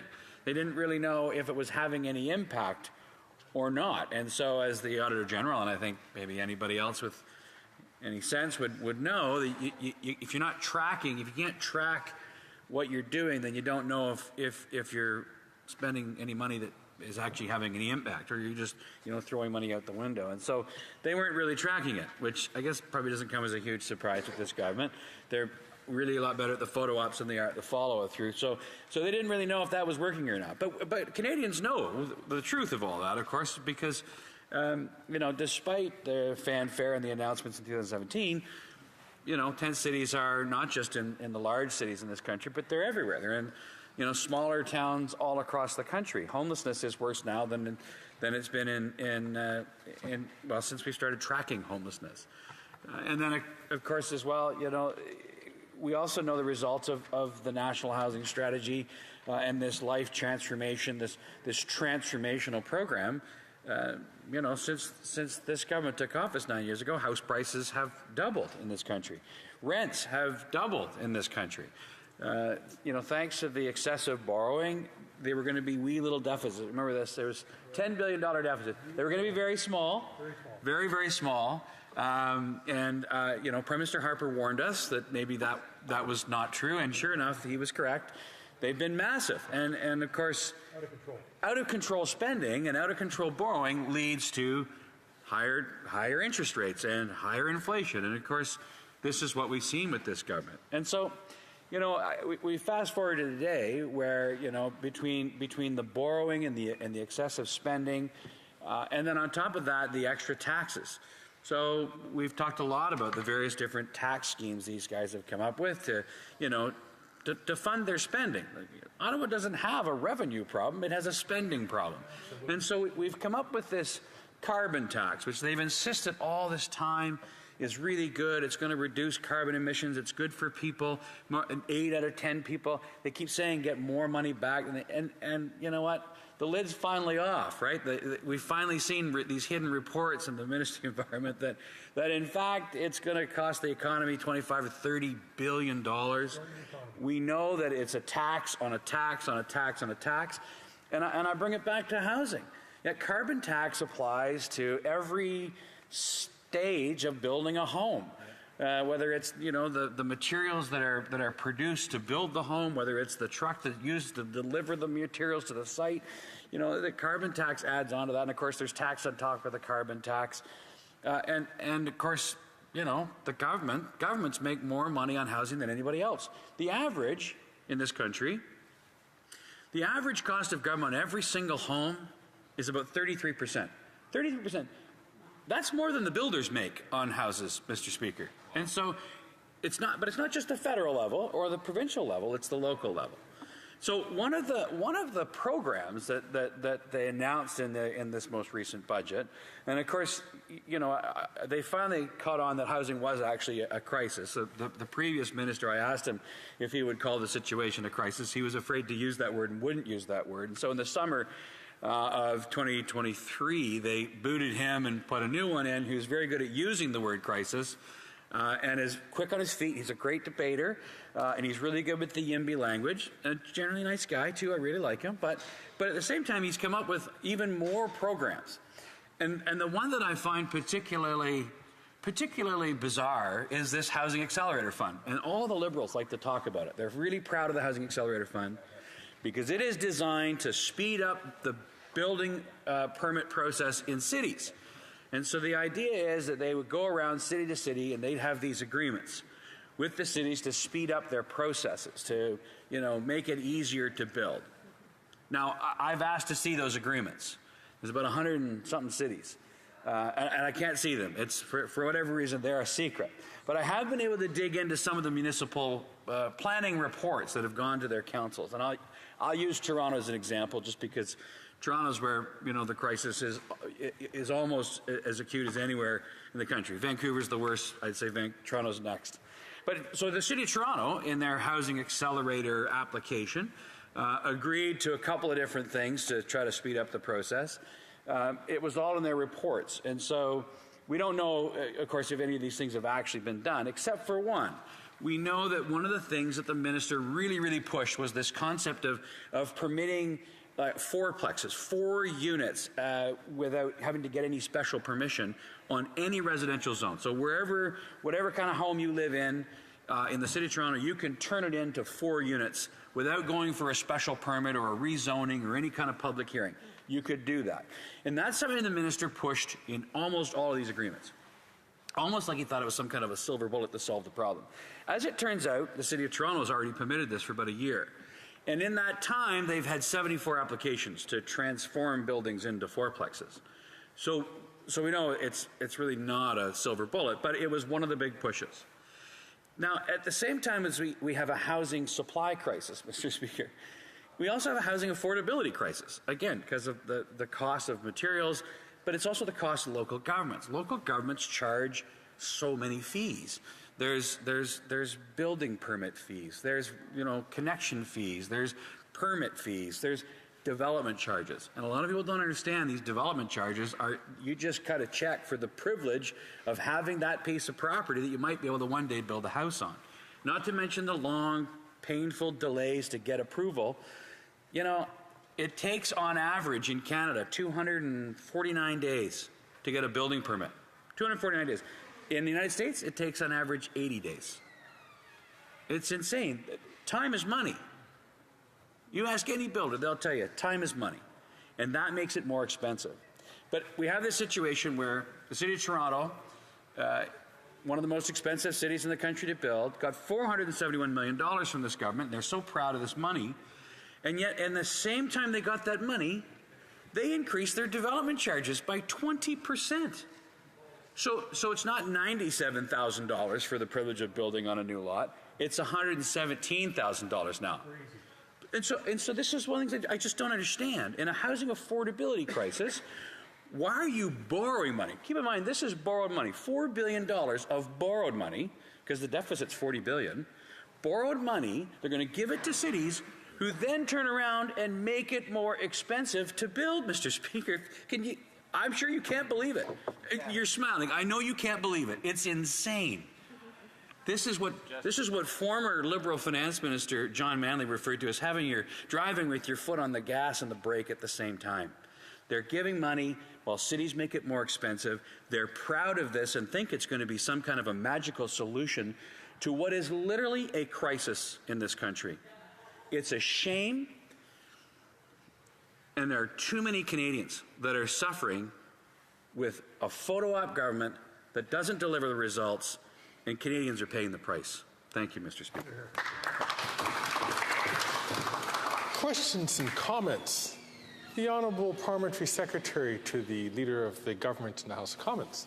Thank you, Mr. Speaker. And then there was reality. And the reality is that we have a government that's actually building literally thousands of homes in cooperation with other levels of government. Contrast that to the leader of the Conservative Party when he was the Minister of Housing in 1 year built, I need two hands for this, Mr. Speaker, 6 houses.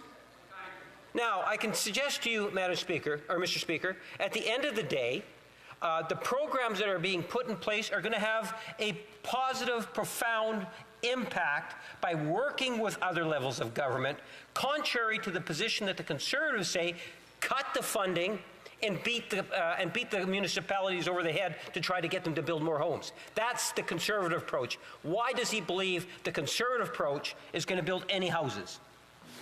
The Honourable Member from Parry Sound, Muskoka. Well, Mr. Speaker, for anybody accepted the premise of that ridiculous question, that is not the Conservative approach. The Conservative approach is to reward results, not pay for promises. That's the Liberal approach. They keep spending money, borrowing money, and pushing the cost of paying off that debt onto the next generation, which are already thinking they'll never be able to own a home of their own. The fact of the matter is, cities are a big part of the problem. They're on the front lines of the crisis, but they are also part of the problem. And just rewarding them with millions and millions of dollars while they make it more expensive is idiotic. Questions and comments? The Honourable L'Honorable, question et commentaire. L'Honorable député de... The Honourable Member for Thérèse de Bienville. Thank you, Mr. Speaker, and thank you to my colleague. We are at the HUMA committee together, and we've done many studies on the housing issue. It's a great thing to be talking about affordable housing today, or rather we've had in the past a lot of testimony saying it's not just about supply and offer. We also have to invest in social housing. So there has to be funding outside of the market to support NGOs, because that's where there are massive needs. Does my colleague agree with such an approach? The honourable member from Parry Sound Muskoka. Yeah, the simple answer is oui. Je suis d'accord. I do agree. I do agree. There are lots of examples where governments can work together in partnerships with community organizations. When I was the mayor of Huntsville, we gave land to different community organizations to build affordable and deeply affordable units. The federal government owns all kinds of buildings, thousands and thousands of buildings that are underutilized, and all kinds of land. And we can make that land available in partnership with organizations and reduce the cost of getting these units built, and we can get a lot more done. The honourable member from New Westminster Burnaby. Well, thank you very much, Mr. Speaker. I certainly agree with the comments about the Liberal government, that what we've seen is a doubling of housing prices under the Liberal government, there's no doubt. And up until now, until the NDP forced the Liberals to actually make investments in affordable housing, we saw very little action for affordable housing. But the problem is, of course, Harper government did the same thing, doubled housing prices, didn't construct affordable housing. In fact, it was a disastrous decade for social housing, cooperative housing, probably the worst period in our history. So I wanted to ask my colleague why he thinks the Harper government failed, and why haven't Conservatives apologized for their part in the housing affordability crisis? Good. The honourable member for Parry Sound Muskoka. Well, I have a very quick answer to that, member. The Harper government didn't fail. In fact, houses cost half the price back then. Rent was half the price back then. In fact, the crisis that we have today, the genesis of it was with the Pierre Elliott Trudeau government. In fact, and it was actually the Stephen Harper government that recognized we have a problem with homelessness in this country and came up with the Housing First program, and they doubled the amount of money that the previous Liberal government was putting into homeless programs. They're the ones that caught on and recognized we have a problem and started to do something about it. They weren't a failure. And the Liberals love to talk about how little investment there was in the Harper area. There was investment, and it wasn't a crisis. The honourable member from Pitt Meadow Maple Ridge has 5 seconds to ask a question. This is a headline. It says, impossibly unaffordable. Vancouver ranked the 3rd worst city for housing. The honourable member from Parry Sound Muskoka. That is true. Bravo. Reprise du débat. Resuming debate, the honourable member for Rivière-des-Mille-Îles. Thank you, Mr. Speaker. I'd like to take a minute to acknowledge the passing of a former parliamentarian a few days ago. Mr. Gilles Perron was the MP for my riding, Rivière-des-Mille-Îles, for 11 years. He left us after a brief fight against cancer. We are left with the memories of a man who was close to his citizens, who fought, and an MP who was involved with veterans in an extraordinary way. Everything that has to do with post-traumatic or PTSD, we owe to him. So a heartfelt thank you to our dear Gilles, and Godspeed. Still, it is my pleasure today to speak about the 2024 Budget Implementation Act, Bill C-69. First, I'd like to say that the Bloc Québécois will be voting against the bill. Why? Because there are too many elements that go against our values and the needs of Quebec society, against what we've been protecting for a very long time, which is our jurisdictions in Quebec. Those jurisdictions are the same in other provinces. Maybe they don't fight as much as Quebec, but they are still jurisdictions that belong to us. This, of course, is bad for the environmental balance across Quebec and Canada, in my opinion. We have before us a voluminous omnibus bill, 650 pages, with 67 different measures, 23 tax measures, and 44 non-tax measures. In all objectivity, this bill contains some positive things, but overall, there are too many thorns in our sides as the bloc in order to support it, for us to support it. I'm going to focus my speech on two issues. 650 pages, we do have to draw focus on two elements that are dear to us and that are dear to Quebecers. So oil and gas and environment. We, of course, I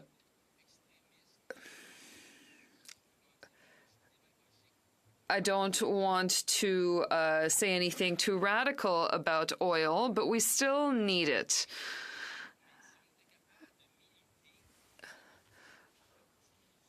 It would be great if we could fight for a progressive decrease, an intelligent one that is properly calculated of oil and gas extraction. That would allow us to move on to other technologies and be more hopeful for the future. This government and the Conservatives, however, are still going in the opposite direction we want to go in. This bill is evidence of that. Who can claim that a single oil company in Canada needs subsidies to operate? Nobody, of course. I think even the Conservatives would agree with me. They have earned a staggering $30.3 billion in the form of tax credits. They've been subsidizing companies which have record profits year after year. It makes no sense, and it is almost indecent. The federal government is massively funding the oil and gas industry, amounting to $83 billion in tax credits by 2035. 6 such tax credits have been introduced by the Liberals in the last 2 budgets. What's more, this $83 billion is being granted to companies whose shareholders are 70% foreign entities outside of Canada, which of course means that there are profits that are leaving Quebec and Canada. It's important to highlight that. With regards to the profits generated by these same oil companies, we're talking about $38 billion between 2020 and 2022. Yes, you heard me right. We, taxpayers, are paying oil and gas companies for them to continue to pollute while they make record profits. This is an insult to our intelligence and, of course, to our environment. There's also a $17.8 billion clean technology investment tax credit. This is another equally absurd example. Under the guise of promoting clean energy, this credit is actually designed to encourage the use of nuclear reactors by oil companies, enabling them to extract more, of course, bitumen and make more gas available for export at taxpayers' expense. Another tax credit is also included in this bill. It's called the carbon capture tax credit to store carbon as well, to the tune of $12.5 billion. The problem is that this money, once again, allows oil companies to extract yet more oil and gas. Carbon capture is in its infancy. It is still an experimental technology. It aims to recover some of the carbon dioxide in order to then put it back in the ground in old oil drills. Here is what Catherine McKenna, former Liberal Environment Minister, said on December 5th, 2023, about the carbon capture tax credit. This should never have happened, but clearly the oil and gas lobbyists pushed for it. We're giving privileged access to companies that are making historic profits, that aren't investing those profits in transition and clean solutions. They're returning them to their shareholders who are mostly not Canadian, and then they ask that we subsidize the pollution they've caused, while Canadians have to pay more for oil and natural gas to heat their homes. It appears, Mr. Speaker, that the Liberals have to leave their party in order to speak freely and intelligently. Mr. Speaker, on to my second point. If you went outside today, I hope you didn't do it with this magnificent kit that you're wearing. We are heading into our second heat wave, and summer isn't officially started. It's 45 degrees with the humidex. 135 million people around the world be affected by extreme heat. Pilgrims died in Abu Dhabi. I'm thinking of students who will be heading into an exam period during this heat wave. I'm thinking of seniors whose state of health is fragile and who will also be impacted by these extreme temperatures. I'm thinking of our farmers who, again, will have to go to great lengths just to guarantee the survival of their harvests, which allow us to provide healthy food to our population. And this budget provides absolutely nothing to reduce the impacts of climate change. Do we still need to convince the Liberals that the time to act is now? It is not acceptable to stand there with their eyes closed, refusing to prioritize measures that will guarantee a quality of life for future generations. The Bloc cannot simply wait until the fall for a plan to be presented. To conclude, Mr. Speaker, this government took up none of the priorities suggested by the Bloc Québécois prior to the fall economic update, priorities which address the real and urgent needs of Quebec, priorities which could have also benefited Canadians. To conclude, Mr. Speaker, once again, I would like to remind you that the Bloc Québécois will always be there to defend the interests of Quebec and its people against the unfair, harmful measures like the one found in Bill C-69. Thank you, Mr. Speaker. Questions and comments? Maple Ridge. Merci beaucoup, Monsieur le Président. Thank you, Mr. Speaker. My condolences for the family of Gilles Perron.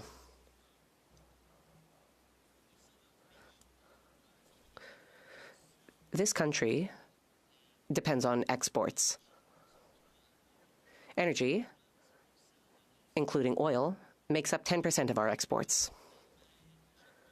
I know that Germany, Japan, and Greece have all called on the Prime Minister to provide, to sell more of our products. And the Prime Minister's response was, I'll think about it. I don't know if it'll really work or not. Here's my question. Why does the Bloc prefer money to go to Venezuela and Saudi Arabia rather than Canada? Before I recognize the honourable member, I'd like to commend my colleague from Pitt Meadows, Maple Ridge, for his French, the honourable member for Rivière-des-Mille. Thank you, Mr. Speaker, and I'd like to thank my colleague for his condolences to the family of MP Perron. It's not a question of sending money to Saudi Arabia and Brazil and all that. What we need to do is make a plan to get away from fossil fuels. And it would seem that neither the Liberals nor the Conservatives, especially not the Conservatives, are coming forward with a plan. Sure, we still need oil. Sure, we still needed to drive our cars. But we need a plan to move away from oil. Thank you. Questions and comments? To the government, leader of the government in the House of Commons. Yes, thank you, Mr. Speaker. The government's well onto its way in terms of its targets in ending fossil fuel subsidies. Now, there are a couple of exceptions that I would be aware of. For example, thinking in terms of the environment, there needs to be something dealt with respect to orphan wells, where there is a government support to deal with them. And in certain situations, up in the north, where we'll see some subsidy going there. Can the member give an indication as to what other specific subsidies that he is talking about? Because I'm not necessarily aware of. L'honorable député de Rivière-des-Mille-Îles. The honourable member for Rivière-des-Mille-Îles. I stuck to the indirect subsidies that indirectly subsidize the oil industry. The member talked about wells, but wells will be reused. For what? For carbon capture. That's where the captured carbon is buried. I mean, it's not the worst thing in the world. At least they are recycling the orphan wells, but they should be rehabilitating them. A great amount of money was invested in this to make this happen. What is more, it should be noted that these wells are the creation of oil companies. Despite this, they have not had to spend a cent to repair the damage they caused. Thank you, Mr. Speaker. Nunavut. And I'd like to thank the member for his intervention. I'm glad that he talked about oil and gas companies. I'm going to ask him a similar question that I've asked in the House regarding how investments could be made, especially during this time of climate change, when Liberals have been offered a solution where Nunavut communities can help combat climate change by transitioning to not rely on diesel anymore. The Liberals are refusing to fund that project, where Nunavut Milk can contribute to combating it. I wonder if the member can explain to us why also investing in Nunavut, like the Kivalliq Hydro Fiber Link project, could help Nunavut Milk and Canada to reach its targets, which, in my view, they are far from reaching.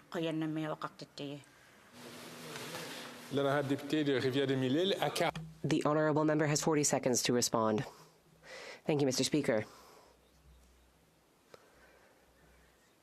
Thank you for that question. The year is 2024. We need to put the brake on oil. Luckily, there are solutions. We could use wind turbines. We could use solar energy. These could make entire communities thrive. In my riding, there's a system being set up. It's not entirely functional just yet, but it will make it so that someone with 1,500 square acres of land could live off that through solar panels. 10 years ago, solar panels were twice as expensive as they are today. And today, they're not only cheaper, but they could be installed through anywhere on the planet, including in Nunavut. Thank you, Mr. Speaker. Member for, oh my God, Halliburton, Kawarta Lakes, Brock. Thank you very much, Madam Speaker, and I appreciate the opportunity to stand today and speak to Bill C-69, the Budget Implementation Act. Now, Speaker, I think as you've heard in the debate going on tonight regarding this bill, there are a number of concerns here on this side of the House, specifically the government's new spending ideas. $61 billion in new spending. We do this when we're having and dealing with a very real inflation crisis, and it's causing real hardship throughout the country. And the number of people that are raising their voices to that fact is something we've never seen before. Food bank usage across the country is up to record levels. There are homeless encampments now in pretty much all of our major cities, not to mention the smaller rural communities as well, where this was never seen or heard from. And to make matters worse, Speaker, this year we'll be spending $54.1 billion to service the national debt. And Speaker, it's unfortunate because this is more money that we are paying for interest than the federal government is sending to the provinces for health care.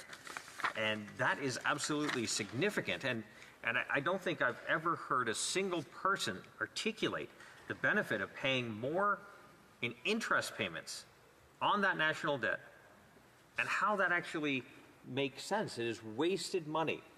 Not only that, because we're only paying the interest, we're not actually paying down the debt.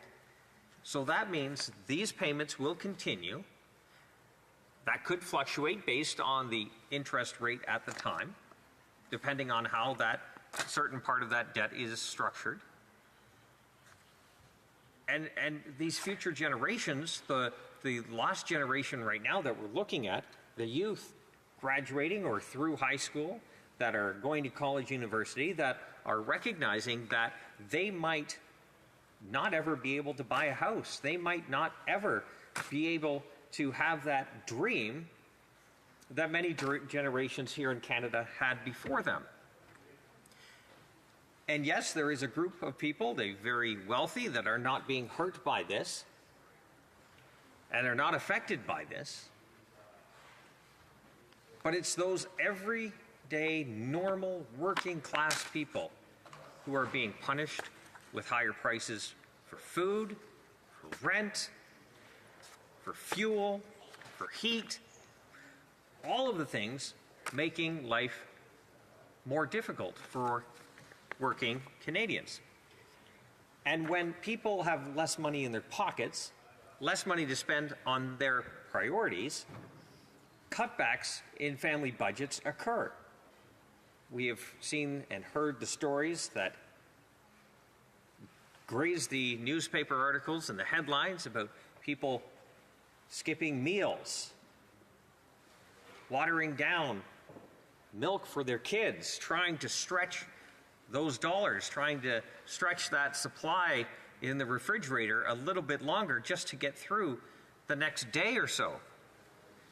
And this is absolutely crushing to hear, to read these stories in a country like Canada, where the dream has always been absolutely real. And it's absolutely crushing to see these young people. And you'll hear from the other side, they'll always ask for patience, right? They'll always ask for more time, they'll ask for more resources. And there'll always be that promise that utopia is just around the corner. That it'll be worth it if we just keep spending. If we keep spending, we'll get there. Utopia will get there. But will it actually be what the Prime Minister is promising? I would argue no. That Prime Minister, that Liberal Party inherited a balanced budget. The economy was on fire. Life was affordable. Life was enjoyable. And now look at what we're at. So, was it worth it? Well, for the average Canadian that's seeing maybe their net worth, their nest egg, their savings account, their retirement package, when they see that it's suffered, their buying power of their dollars, I would say for the average person, it's not worth it right now. It is, this path the government is on is not worth it for the everyday person. These policies need to change. We have to start focusing on what used to make us extraordinary.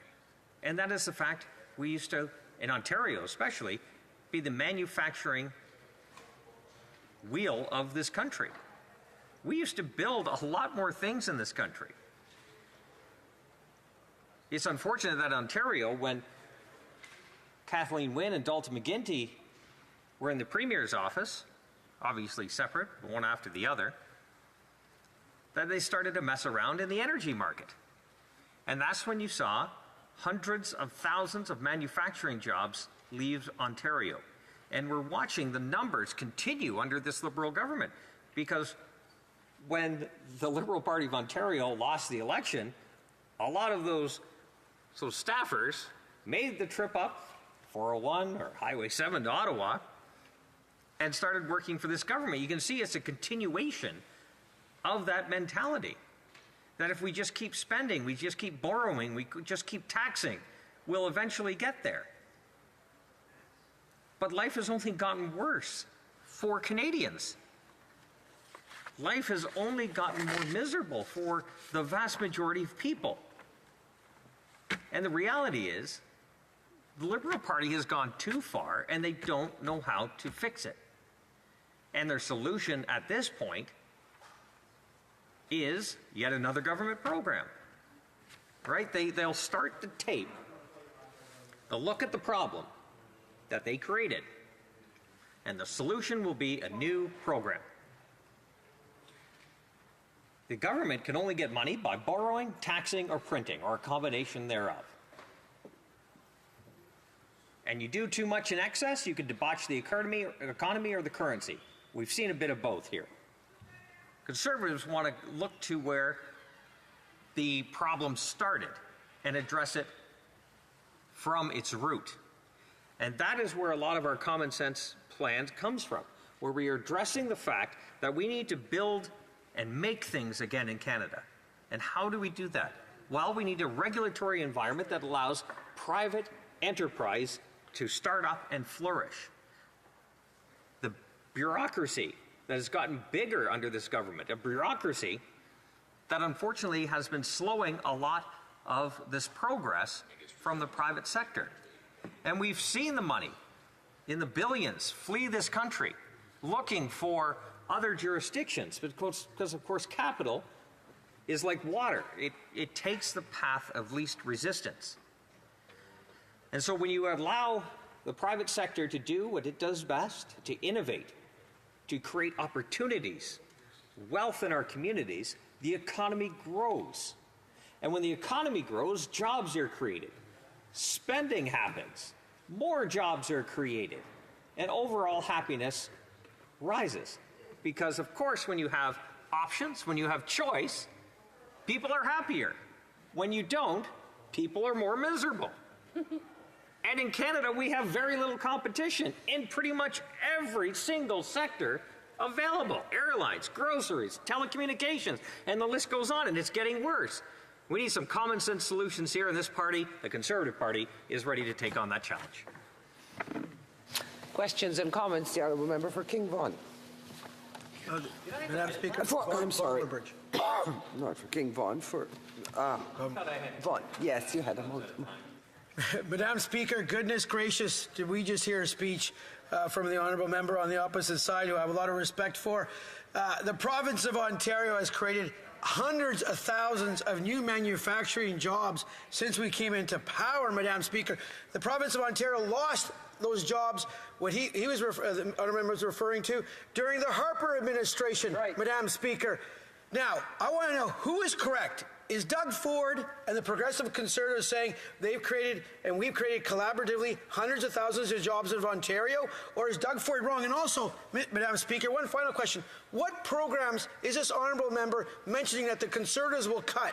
Is it dental care, seniors payments, child education? What is it, Mr. Speaker? Madam Speaker, I want to know. The Honourable Member for Haliburton, Kawartha Lakes, Brock. Well, you don't need to go far to find the wasteful spending in this government. The list goes on. It won't take much to figure it out. What my friend, and likewise, I have a lot of respect for him as well. Yes, those jobs did leave in the 2000s. Guess who was in charge in the province of Ontario? The Liberal Party of Ontario. You can't say they left under Harper, but forget who was in charge of the energy policy in the province of Ontario that drove up electricity rates to the highest in most jurisdictions in North America, and then wonder why manufacturing leaves a province. If you're driving up the cost of energy, which manufacturing needs to produce, and then just shocked when they leave, There's your answer. And when we talk about Conservatives getting to the root, that is the root. Questions and comments? The Honourable Member for New Westminster Burnaby. Thank you very much, Madam Speaker. I like the member, but gosh, talk about inventing alternative facts. I lived through the Harper regime. We lived through the terrible financial mismanagement of the Harper regime. We saw this, of course, Madam Speaker, $116 billion given to Canada's big banks and liquidity supports because the Harper government just wanted to splurge on the banking sector. That resulted in dividend payments, of course, and corporate bonuses. But the worst part of the Harper financial mismanagement were the infamous Harper tax haven treaties, which the PBO tells us cost us over $30 billion each and every year, which is why, of course, the Harper government was always in deficit, massive financial mismanagement. In fact, Conservative financial management is an oxymoron, Madam Speaker. My question is simply this. When the Conservatives have such a lamentable financial management record, how could they possibly give lessons to anybody else? Good question. Burton Kawartha Lakes Brock. Thank you very much. Likewise, I do respect the member, but he also forgets we were in a global economic crisis, and countries all around the world agreed that they would deficit spend on infrastructure. It was agreed that the taps would open, but eventually they would close, and that's where the Liberals forget the story continues. You have to turn off the taps in order to maintain your financial strength. And that party, the NDP, was the one asking for more spending. And by the time 2015 came along, the budget was balanced, the economy was back on track, and we were growing as a country economically and politically across the world. The Honourable Member for Fleetwood Port Kells. Well, yes, there's alternate news here, all righty. Inflation in 2011 was 2.91%. It's now 2.7%. I wanted to also mention that by 2015, in the summer of 2015, Canada was still technically in recession from the downturn in 2009, and it's simply because the Harper government turned off the taps way too soon. It took until we came along recovering from the pandemic that we added over 1 million jobs and cut the poverty rate and the unemployment rate significantly. So I wondered if you could maybe, the honourable member could go back and kind of revise his perspective on things. The Burton Kawartha Lakes Brock. Well, the Harper government started the mechanism that allowed these jobs to be created. The government of the day, when they come in, just benefited from them. What did the government do at the time? They raised taxes, they slowed down the economy, and now what do we have? We have misery. We have tent cities. We have food bank usage that is the highest it's ever been. How can that be a mark for success? And we have to resume debate. The Honourable Member for Kitchener South Hespeler. Thank you, Madam Speaker. It's my pleasure to stand before this House in support of the Budget Implementation Act 2024 number 1, which will implement many of our government's key priorities in Budget 2024. Fairness for every generation. All children deserve a fair start in life, yet nearly 1 in 4 kids in Canada live in a household with too little income to buy enough to eat, impacting their health and their opportunities to learn and grow. That's just not right. It's not okay.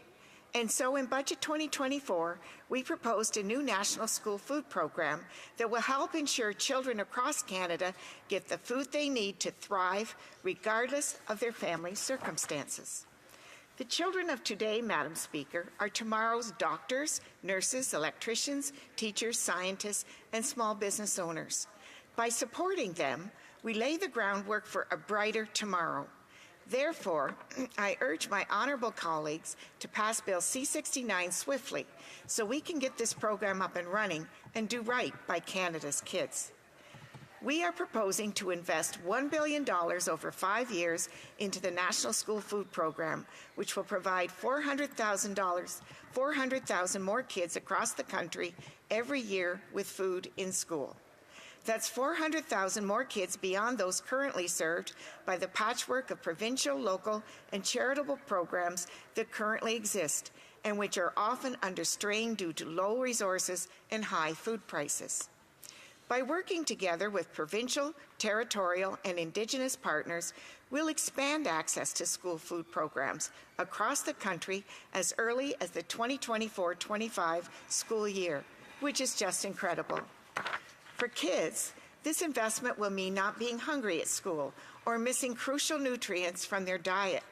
And that's important because studies show that students who consistently consumed a nutritious breakfast and lunch achieved higher grades in reading, math, and science compared to their peers. Meanwhile, for moms, dads, and caregivers across Canada, this investment will mean peace of mind, knowing that their kids are eating healthy meals and are well looked after in school, but also that they don't have to buy unhealthier foods in order to pay rent and other bills on time. Because even with inflation easing significantly over the last year, affordability pressures are still causing more Canadian families to face food insecurity, which frankly, Madam Speaker, should worry us all. After all, food insecurity is strongly linked to poor health outcomes, including higher rates of type 2 diabetes, heart disease, and high blood pressure, but also higher rates of mental health issues like depression and anxiety. All of this puts a large burden on our already stressed healthcare system. The National School Food Program will be a safety net for the parents who need this support the most, including First Nations, Inuit, and Métis families, many of whom have some of the highest historic rates of food insecurity in Canada. Once up and running, it will save an average participating family with 2 children as much as $800 per year in grocery costs. That's extra money families can direct towards clothing, toys, and books for their kids, as well as groceries and other essential goods.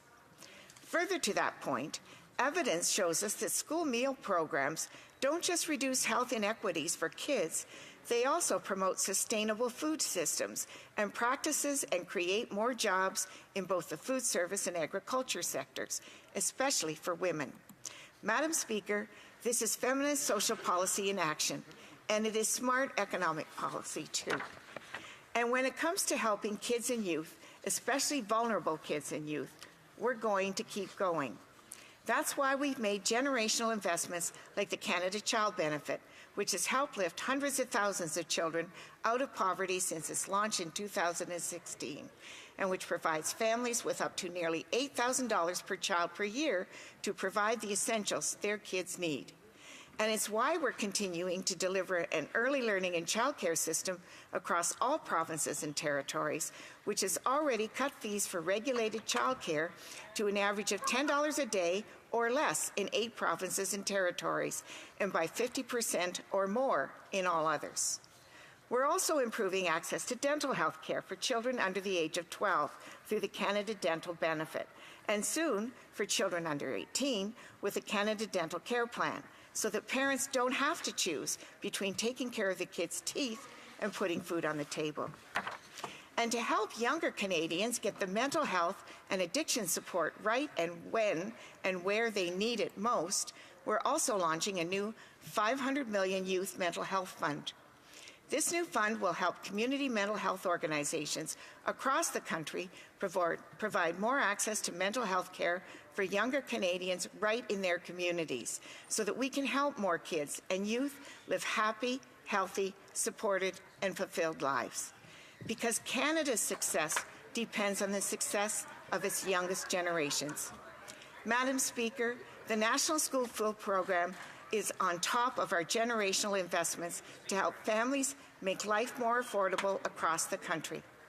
Thanks to this crucial investment, we'll be helping families by making sure the kids don't spend the school day hungry, and at the same time bring peace of mind and relief to parents and caregivers. But we cannot do it alone. I hope that my honourable colleagues will support Bill 69 and join us in our vision of a Canada where every child and youth has enough food to eat, to focus in school, and reach their full potential. Thank you. Questions and comments? The Honourable Member for North Island Powell River. Well, thank you, Madam Speaker, and I thank the member on her intervention, and I appreciate her support for the school food program. It's something the NDP has been fighting for, and really happy to see that with our pressure, we were able to finally see it in the budget. But my question is returning back to this issue of people living with disabilities and the reality of the deep amount of poverty that community is in. And the fact that the benefit that they're putting forward, the Liberals are putting forward, is only $200 a month, which absolutely will not bring people out of poverty. I'm just wondering if she's willing to do advocacy on her side to push the government to do better and help persons living with disabilities. Yeah. The Honourable Member for Kitchener Northwest, please. Well, thank you to the member for her question.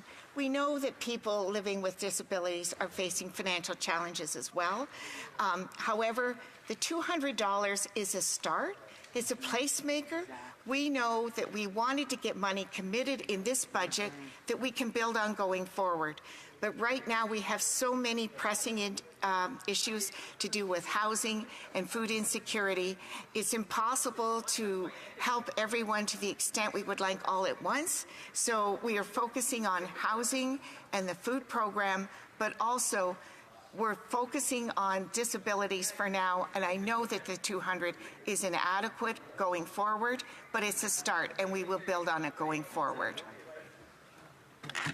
Questions and comments? The Honourable Member for Cypress Hills Grasslands. Thank you very much, Madam Speaker. And you know, the government likes to say a lot of pretty words about housing and how housing is so important. So I'm just curious to know, maybe she could let the House know whose idea was to come up with the catalog for housing and put millions of dollars into a catalog, saying somehow that's going to be a solution to the housing crisis. The Honourable Member for Kitchener South Hespeler. Well, thank you. It's interesting that you bring up the topic of a catalog, because I remember a certain member, leader of yours at one point, that thought a catalog would be an interesting environmental solution. However, getting back to the catalog, I have often thought back to the time of World War II housing, when we had all the veterans coming back home, needing to start new families and needing quick, affordable housing. And they had ready-made plans. You still see them in my area of St. Mary's. There's a heritage site of these wartime houses. They were very cost-effective. They were modern, modest, reasonable starter homes, which is what we need. We don't need big palatial palaces that nobody can afford. We need quick, affordable starter homes, and that's what the catalog or suggested plans will accomplish. Questions and comments? The Honourable Parliamentary Secretary to the Government House Leader. Yes, thank you, Madam Speaker. I appreciate the member's comments. In fact, when I had left the forces myself, I lived in one of those wartime houses on Logan Avenue in the north end of Winnipeg. And what we have before us today is a government that is genuinely committed to working with other levels of government to address the housing issue that we have to face today. And the federal government needs to play that leading role, in which it is doing. My question to the member, would she not agree the principles of cooperating with the different levels of government is far more effective in terms of dealing with the issue of housing than when today's leader of the Conservative Party, who was minister responsible for housing, in 1 year completed 6 houses? Honourable Member for Kitchener South Hespeler. I certainly do agree, and obviously a problem of this magnitude requires all levels of government working cooperatively, all hands on deck, all creative solutions. There's excellent potential with modular housing, where you can build these off-site year-round and move them into place very quickly. Again, we have many examples of that in my particular area, and it's phenomenal to see how quickly they can even build big, amazing hotels in a modular fashion. So we have to think outside the box, get creative, come up with a number of different solutions. We can't continue to do things with the same methods and processes that have failed us over the last few decades. We have to pick up the pace, and it is going to require all 3 levels of government working together: municipalities, provinces, and the federal government. Right. Resuming debate, the honourable member for Prince George, Peace River, Northern Rockies. Thank you, Madam Speaker. And I'm going to be speaking about the budget tonight, Madam Speaker, but I'm going to talk about firearms. And some of you might wonder why. And it's really some simple points. The NDP Liberals are spending billions of dollars that won't fix the problem. NDP Liberals are actually making us more unsafe by spending that money. And lastly, something we've all heard before, the NDP Liberals simply aren't worth the cost. Well, let's get into it. So, how are the NDP Liberals wasting billions of your dollars? Well, we have what's been spent recently, and I'll take it right from the estimates. The SUP estimates 2024-2025, funding for the Firearms Compensation Program to advance the collection of banned firearms, $18,591,385. It's a lot of money. Funding for the collection, validation, and destruction of firearms from businesses, that's another $15 million, $270,047. This while I was just up in Nuvik, Kentucky, Yuktuk. People are living in squalor up there too. Their houses are moldy. They can't afford to buy things like milk and sugar or coffee. Meanwhile, this government throws millions around like it was chump change. But you know, that's what they're spending now. So what are they going to be spending in the near future? Well, the current budget, 2024, proposes to spend $30.4 million over 2 years, starting in 2025, to Public Safety Canada for the buyback of firearms sourced from existing departmental sources. Another $7.4 million over 5 years, starting in 2024-2025, with $1.7 million in remaining amortization to the Royal Canadian Mounted Police to modernize the Canadian Firearms Program's telephone case management system. So. Recent estimates have been close to $42 million have been spent or budgeted. And guess how many firearms have been collected so far? 0, Madam Speaker. And even if they had, buying firearms from law-abiding firearms owners that aren't the problem in the first place isn't going to make our country more safe. But that number, that $42 million, is going to pale in comparison to the number that I'm going to speak about next. And this is what Gary Mauser proposes what the Trudeau government buyback firearms program plan may cost.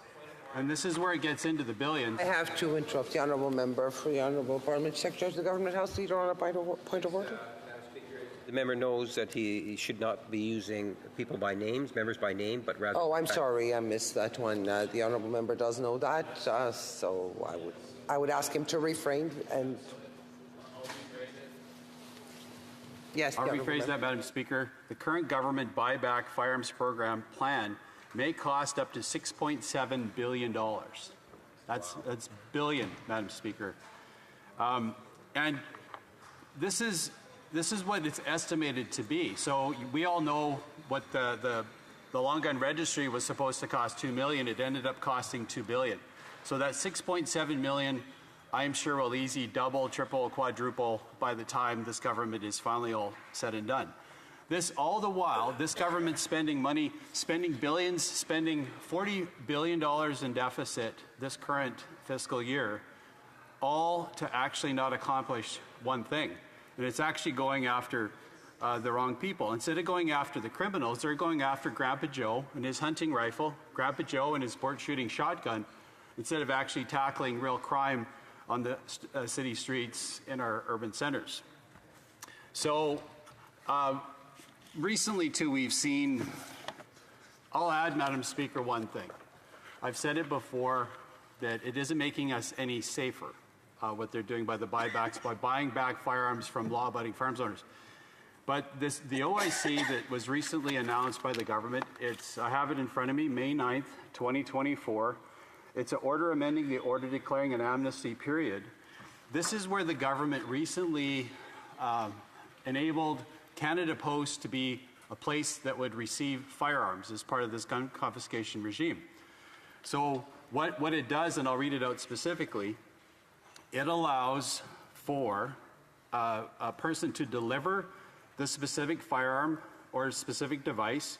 It allows an entity to transport the specified firearm or specified device, and it allows that entity to possess the specific firearm or a specific device. And it's referring to Canada Post, but it's also referring to other companies that are courier companies to receive these firearms and transport them. Well, one group that's very concerned about what they're doing with this process is in particular Canada Post. One of our colleagues, the colleague from Carlton Trail Eagle Creek, recently asked the CEO and president of Canada Post about if they were comfortable with this new OIC just a month ago. And this is an article that I wrote recently in a firearms magazine. Despite Canada Post's objections to serving as a collection point for the NDP Liberal gun confiscation program and their risk assessment highlighting substantial safety concerns, the Minister of Public Safety recently proposed an amendment anyways to formalize the process. So despite the concerns of Canada Post and the Canada Post workers, the security of the building, this government's proceeding unsafely forward anyway.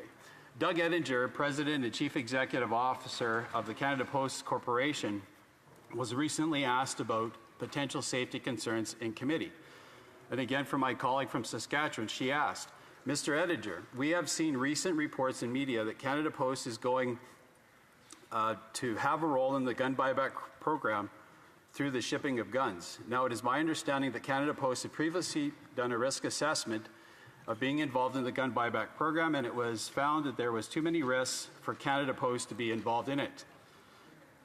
Is Canada Post being pressured to participate in this program, or was there another risk assessment conducted that found there was not as many risks as previously thought? This is from Mr. Ettinger. We did an internal safety assessment. We were not comfortable with the process that was being proposed in the ongoing discussions over the last few months. Our position is that we're just not comfortable with the elevated risk. We're not set up, our buildings are not set up with security or proper storage.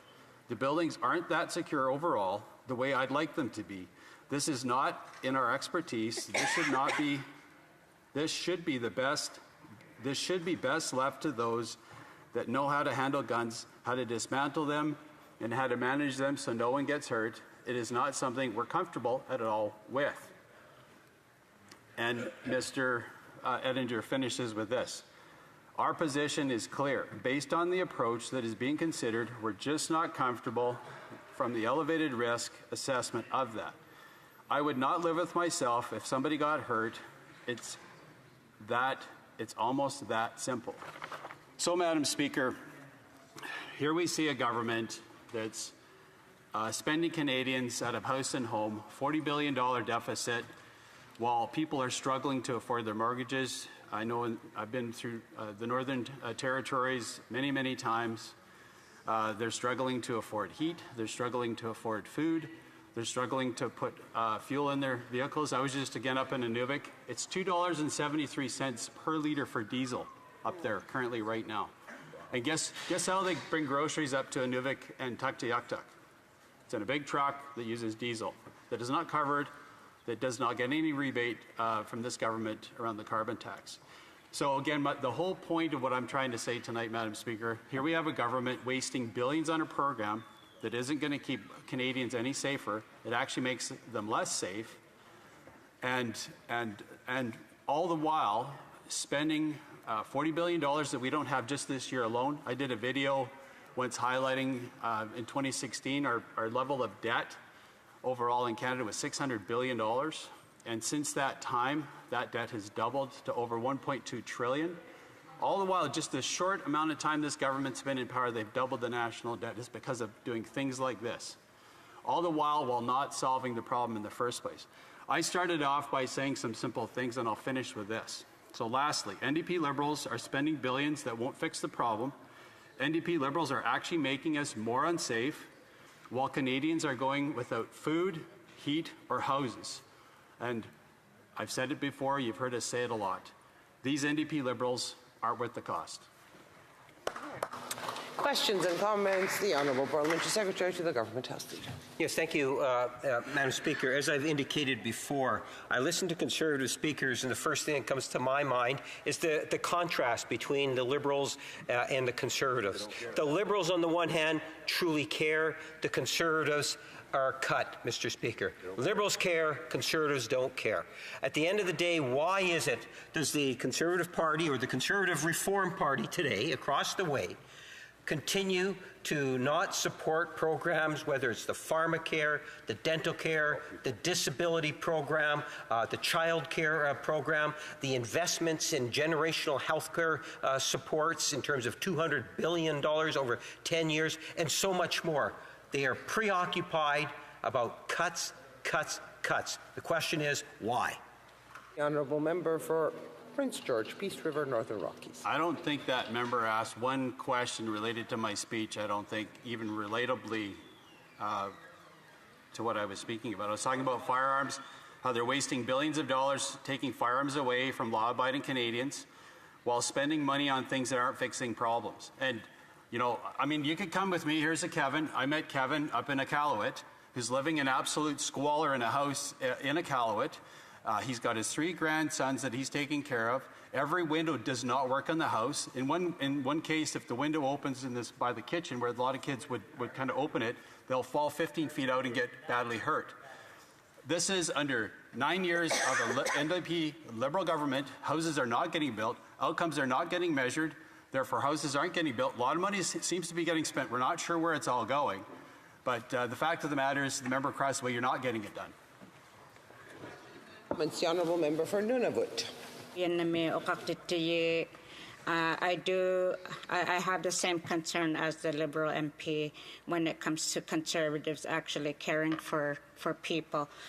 When Nunavut had a Conservative MP, that Conservative MP was the same party that made the cuts to the Aboriginal Healing Foundation, which was leading the way to ensure the Indigenous peoples can get the healing that they deserve. So how can anyone trust a Conservative to lead in such a way that actually helps Indigenous peoples? Member for Prince George, Peace River, Northern Rockies. You know, it's interesting, this from the member who said it to me with her own mouth, that if she could, she would shut down every natural resource job in the territory. Absolutely, every single one. She would not develop any natural resources in Nunavut.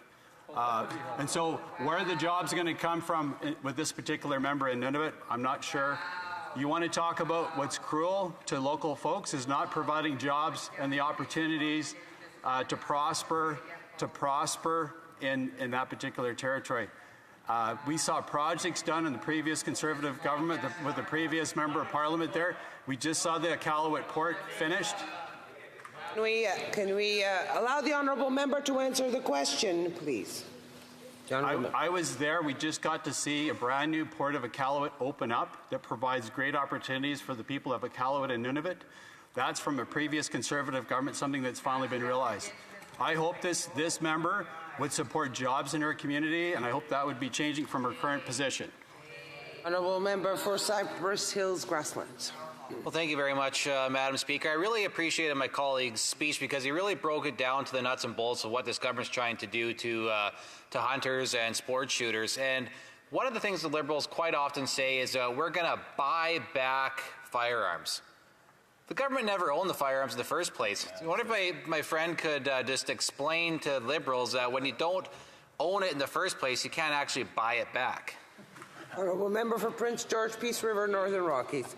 Yeah, that is the best question I've had all night. And that's why when I speak about this particular gun buyback program, that's the Liberal terminology for it. I call it the gun confiscation program because that's what it is.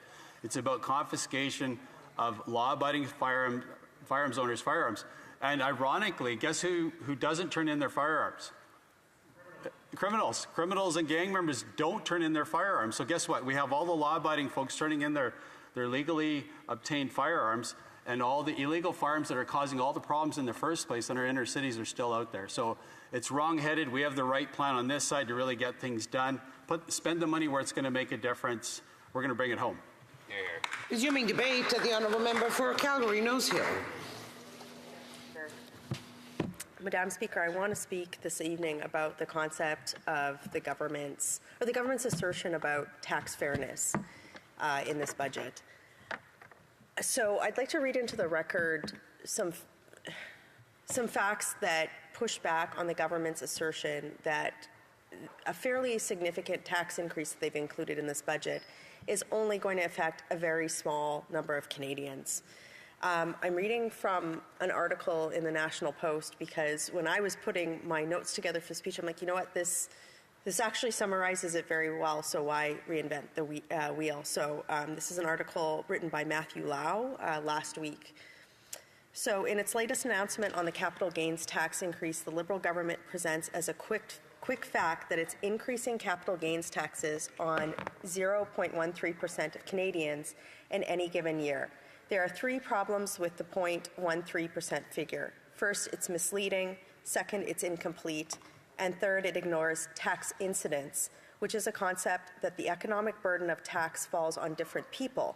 In fact, on very many more people than those simply who face a higher tax bill. And that's something that that concept of tax incidence is something that I encourage colleagues to understand prior to continuing to vote in favor of this budget, because it will detrimentally impact the Canadian economy. Let's take these three problems in order. First, the 0.13% figure is misleading because of the phrase that follows, in any given year. The taxpayers who are part of this 0.13% in 1 year are different than the taxpayers captured in this group in another year. For many Canadians reporting an annual capital gain in excess of $250,000, it's a once-in-a-lifetime event, or immediately after lifetime event if the capital gain threshold is triggered when a deceased person's assets are liquidated. So what this is saying is that this affects families. This means that even if only 0.13% of Canadians pay this higher tax rate every year, a much greater percentage of Canadians will be hit with this tax hike over the course of their lives. Economists concluded that, as a share of Canada's tax filer population, those impacted by the new capital gains tax proposal on a lifetime basis is 1.26 million, or 4.3% of tax filers, compared to the budget estimate of 0.13%. Second, the 0.13% figure is incomplete because it excludes corporations. As Liberals estimated in Budget 2024, approximately 307,000 corporations, again in a given year, will be subject to the tax. About 6,000 of those are likely to be publicly traded, so many Canadians will effectively be subject to higher capital tax gains through their investments and through their pensions assets, right? So that's something that the government doesn't talk about, is that how this tax increase is going to affect their investments and particularly pensions. And the government has not adequately costed that or talked about it in their presentation of this tax to Parliament and to the general public. Then there's the approximately 301,000 private corporations, many of whom have multiple owners, such as partners or family members. So even excluding exposure to publicly traded corporations, many Canadians will be hit by the capital gains tax through their investment. Overall, an economist estimates, 4.74 million investors in Canadian companies will be affected, representing 15.8% of all filers, or more than 100 times the Liberals' stated figure of 0.13%. And again, I want to emphasize what I said in the earlier part of that statement, which is a lot of these are family members. These are family-owned corporations of tradespeople, and it's why the Leader of the Opposition asked the Liberals to provide an amendment saying, look, if it's only going to affect 0.13%, then accept an amendment to keep it to that. But we know that they can't, and that's why they won't accept this amendment, because they know these facts, and they're just not telling the Canadian public. They're not being honest, and that's not fair. But this brings us thirdly to the concept of tax incidence, of which students will learn in a good economics class, but which the Liberal government would like us to all ignore. A well-known example, on paper, corporate income taxes are paid by shareholders, but in reality, the economic burden of the tax falls largely on workers in the form of lower wages. Corporate income taxes discourage investment, thus reducing labor productivity and the number of businesses bidding for labor. No differently, the Liberal government's capital gains tax discourages business investment and will have negative effects on workers beyond those who earn high amounts of capital gains in any given year. Business investment has already fallen in an alarming fashion since the Liberals took office. From 2015 Q3 to 2024 Q1, the real per capita investment is down 13.9%. A capital gains tax hike that distorts investments decisions to favor present-day consumption over long-term investment will make this trend even worse. The incidence of the Liberals' capital gains tax hike will fall on all of us, not just the 15.8% who are directly affected, or the, quote, 0.13% of Canadians in any given year, end quote, that the Liberals claim. For ordinary Canadians, learning about tax incidents for 2 hours could be a profitable and amusing activity. Being whacked by a capital gains tax that the Liberals will say only affect the super rich, but affects all of us, not so much. The other point that's been made by economists and any business person is that the brisk implementation of the hike guarantees that it will force Canadian investors to shed assets in a hurry to take advantage of the existing lower rate. But revenue will decline over time. So while we know that the Liberals are facing potential credit downgrades because of the incredible amount of debt that they've incurred on the Canadian economy or on the Canadian people, and because of the incredible deficit they once again racked up this year, they're looking for a way to prevent that credit downgrade. So they're looking for an easy cash grab, right? I mean, you never want to be in a position as a person where you're looking for a quick way to make money. That's where poor decisions are made. And there are all sorts of crass examples I could give of that, right? But like, you know what, why wouldn't I do that? This is like the equivalent of feet selling pictures for the Liberals. That's what the capital gains tax is here. It's a quick cash grab to try and prevent Canada from having its credit downgraded. So I want to say this. This would all be bad enough if it wasn't for the finance minister, who I honestly don't know how she has her job. I'm sure she is liked in the caucus. I don't have anything personally against her, but she's clearly incompetent. I mean, how the Liberal backbench allowed her to present a budget that was this unbalanced with this in it and keep her job it's beyond me. Like, this is so irresponsible. So, but what she said in announcing this, I thought, should give all colleagues in this place pause for thought. Her comments, they were described as this in a major Canadian newspaper. The finance minister's remarks seem like naked class warfare in a miserably thin guise of technical fairness, trying to tell the Canadian people who this government has spent, what, billions and billions of dollars. Are we in trillions now? They've spent so much money. And I don't think there's a single Canadian who can look at their life in terms of being able to buy groceries, afford rent, look at buying a house, take a vacation, that long-term prosperity, and certainly not young Canadians. They're saying they're better off now than they were 9 years ago. And so if we've spent all of this money essentially in peacetime, like this is not pandemic time the last few years, right? This is not there's no reason for this deficit this year. If they've spent all this money in this short period of time and Canadians have nothing to show for it, then why are we still allowing this government to use spending as a metric?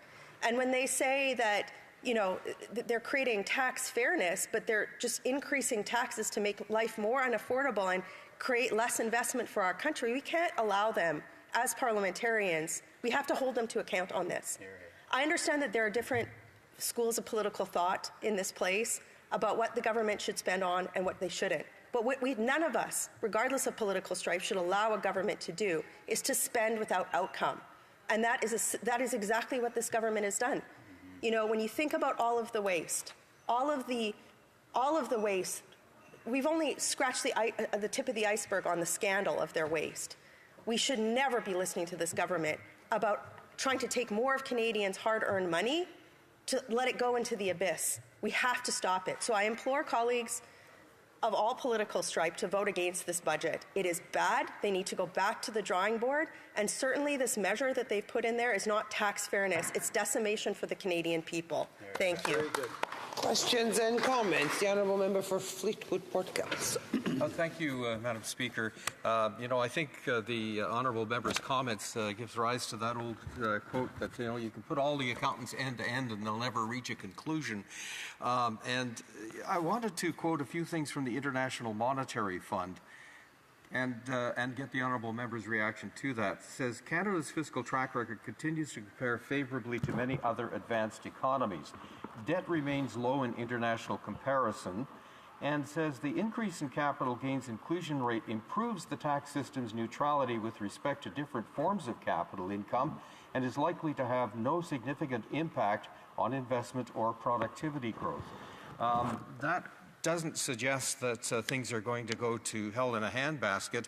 I'm just wondering if what the honourable member has read and what I've just mentioned, if there's some kind of disconnect that she could explain. Honourable member for Calgary-Nose Hill. I would argue humbly that he is disconnected. If he goes and knocks on the doors in his riding, there is nobody who is going to accept what he just said, because the lived reality of Canadians is not one of prosperity. It's one of hardship right now, and it's one of lack of the hope for the future. So that's what disconnect looks like. But also there's so many other metrics where he's just flat out wrong. Canada's on a track for its worst decline in living standards in 40 years. Before the current Prime Minister, Canada's GDP grew at a rate similar to that of the United States, but since 2015, the economy has weakened significantly. Canada's GDP per capita is down 2%, while the United States has increased by 8%. I could go on and on, but I don't need to quote this plethora of economic statistics which validate my point. I just have to go door knock in my riding. That's all I have to do. And I encourage him to do the same, because I think he's going to find that he's in for a reckoning come the next election. Questions and comments, the honourable member for Winnipeg Centre. Thank you, Madam Speaker, and I'd like to thank my honourable colleague for her comments. Madam Speaker, since I've been elected, I've noticed the Conservatives punching down, for example, on seniors, talking about cutting CPP. The fact that I was a long-time school teacher, Madam Speaker, and one of the issues under a Harper government was that kids were going to school hungry, so I, as a teacher, paid out of my own pocket, in fact, for food. What did the Conservatives do? They vote against the school food meal program and then make a whole bunch of excuses about why they don't support it, even though it's supported by advocates across the country. They built no affordable housing during the time they were in, Madam Speaker.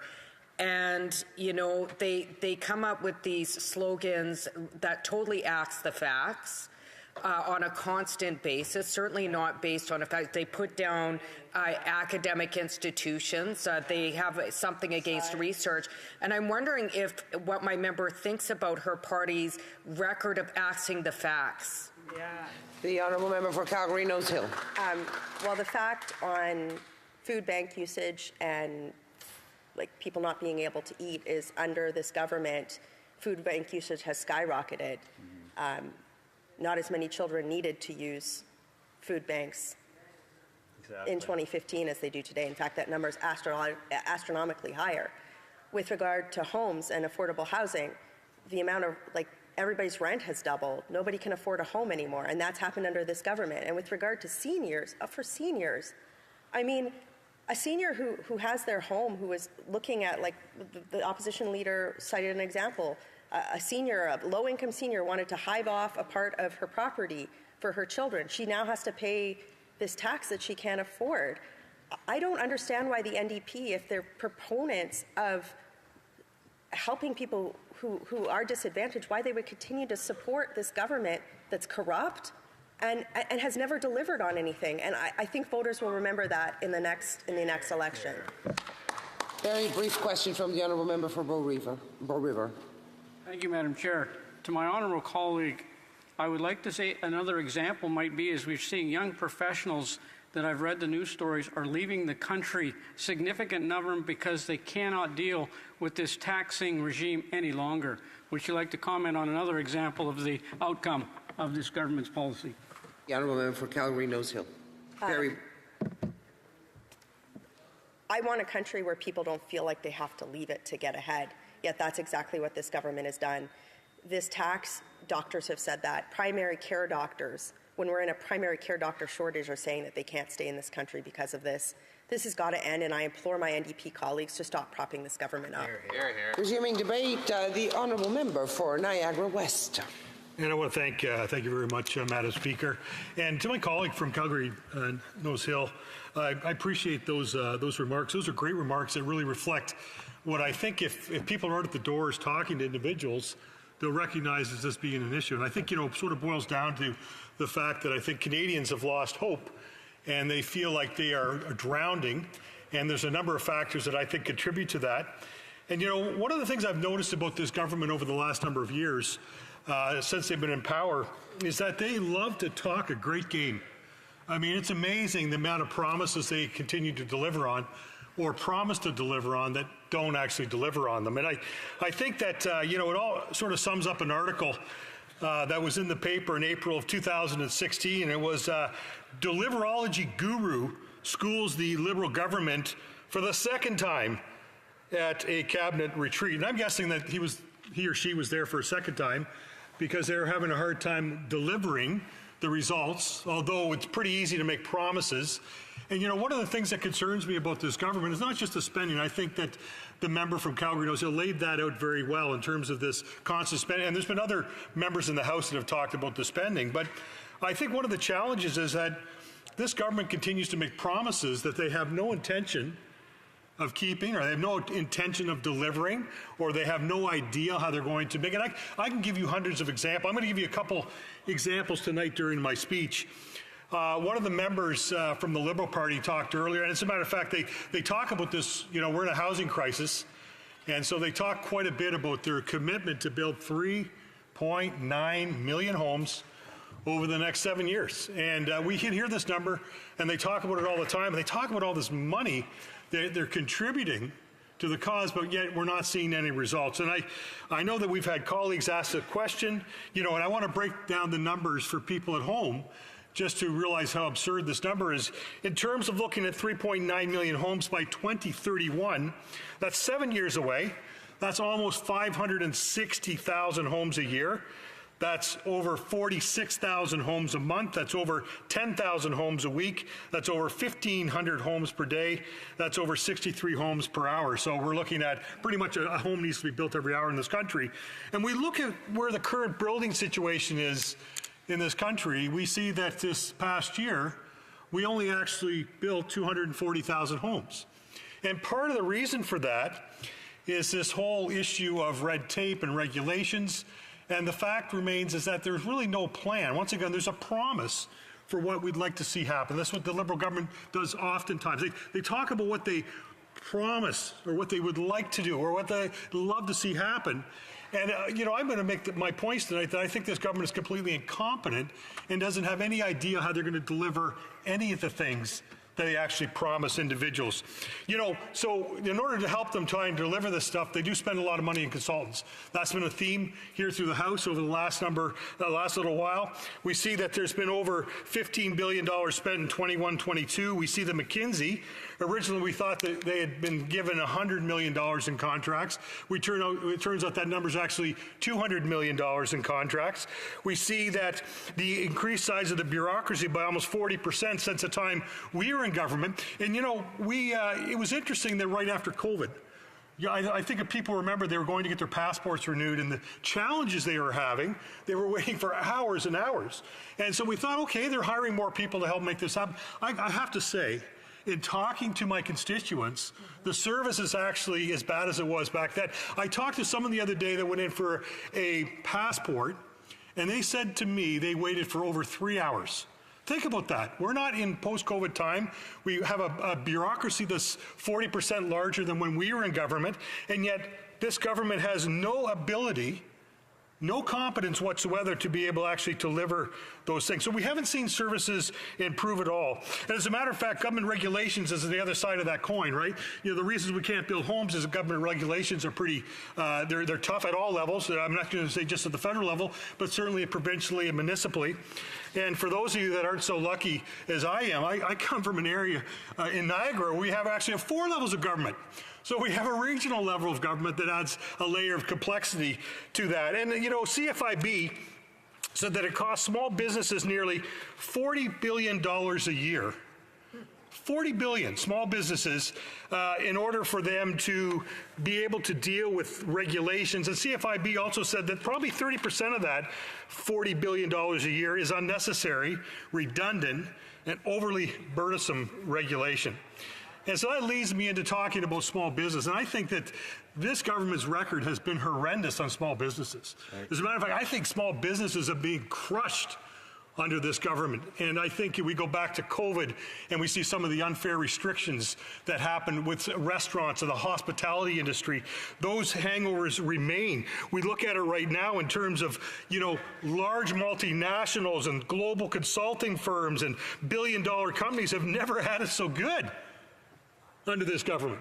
I mean, they are laughing. Their pockets are stuffed with cash, but small businesses continue to get crushed. I had a chance to talk to an individual restaurateur in my riding.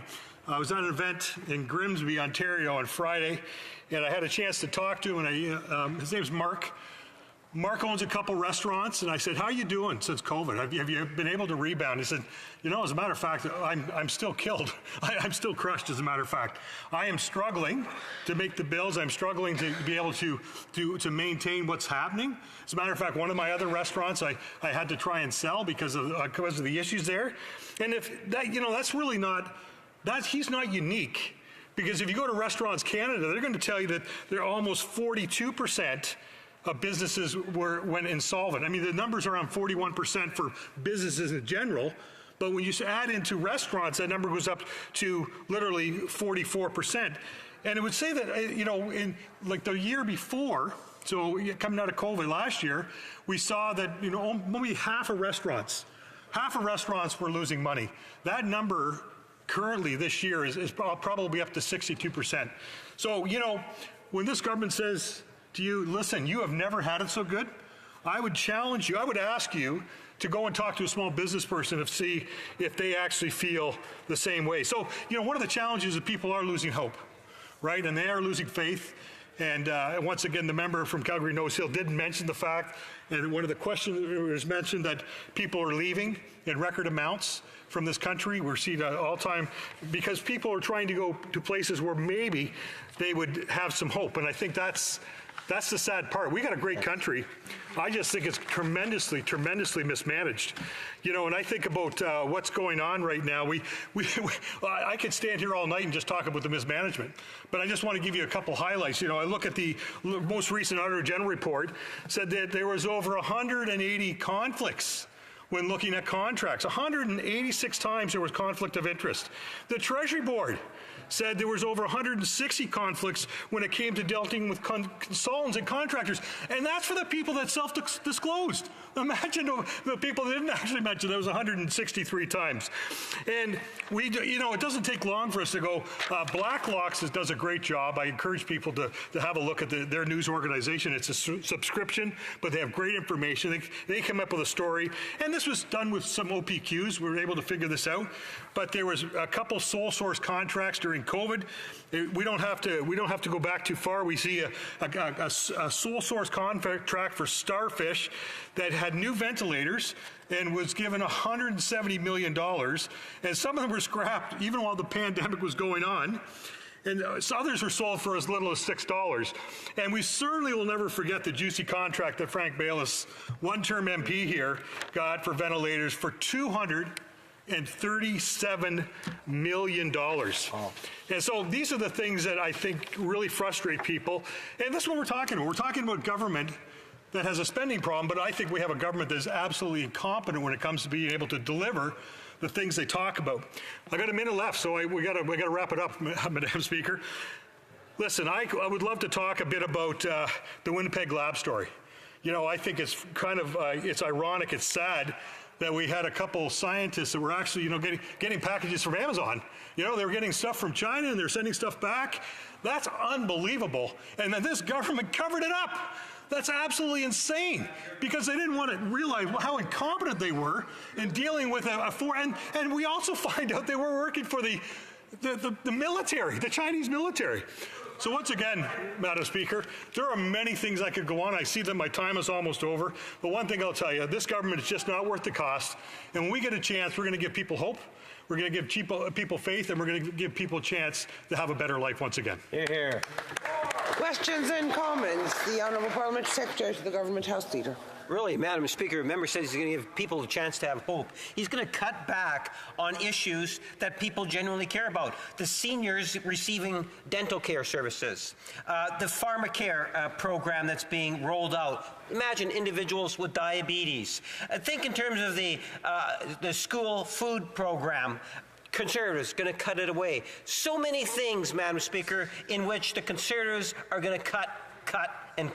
My question to the member is, why doesn't the Conservative Party recognize the need to be fair? Why are they opposing the capital tax, Madam Speaker, when in fact they voted in favor, I would say, against the 1% tax break or hike for the 1%? I have to give the honourable member a few seconds to answer. We finish in a few seconds, okay? Thank you very much, Madam Speaker. You know who's going to be upset when we take government?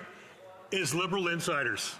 Liberal insiders are going to be so disappointed because they're not going to be getting those fat, juicy contracts where there's no value for service, where things don't get delivered, where you actually do a sole source contract for $250 million and then you scrap the machines and don't even use them. What a joke. Comme il est 22h36. As it is 10:36, pursuant to the order adopted earlier today, I'm required to cease deliberations and put to a vote all measures necessary to dispose of Bill C-69 at its current stage. The question is as follows. 1. A vote on this motion also applies to motions number 2 to 31.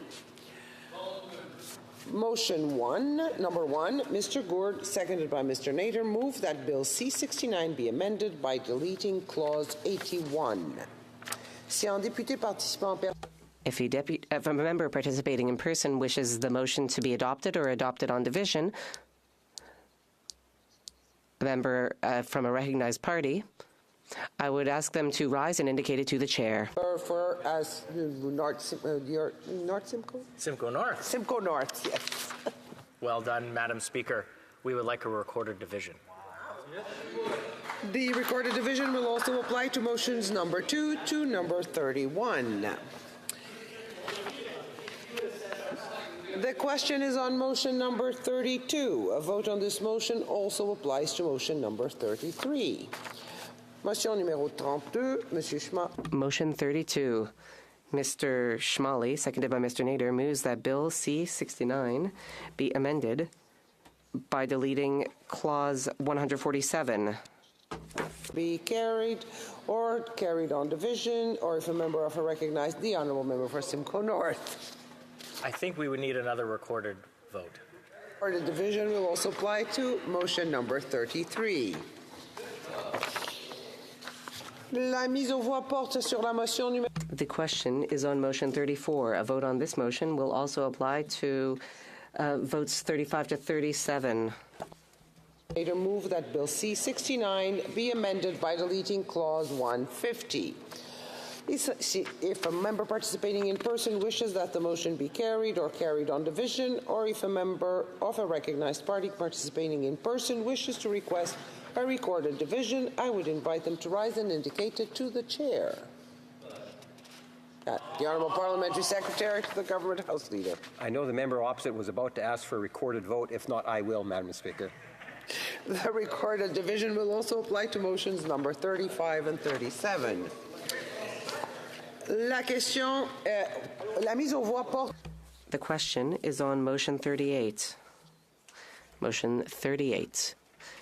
Mr. Schmale, seconded by Mr. Nader, moves that Bill C-69 be amended by deleting Clause 154.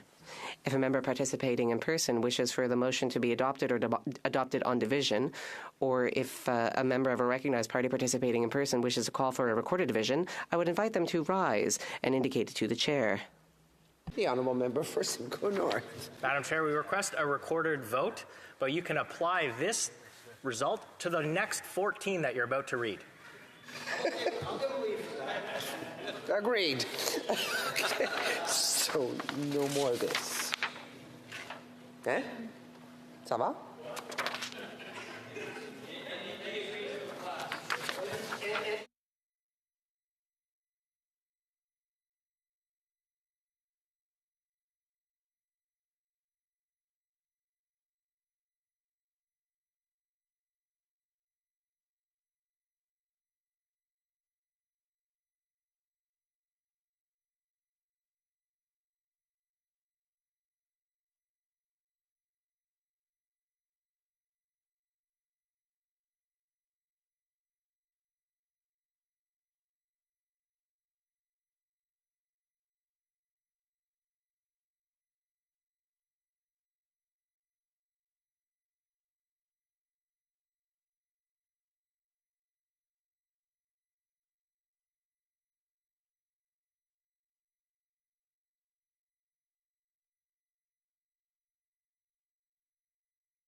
Okay. Following the honourable members from Simcoe North's request, the deferred votes on motions 42 to 154 will be deferred to tomorrow. Thank you. Pursuant to Standing Order 45, the recorded division stands further deferred until Tuesday, June 18, 2024, at the expiry of the time provided for oral questions.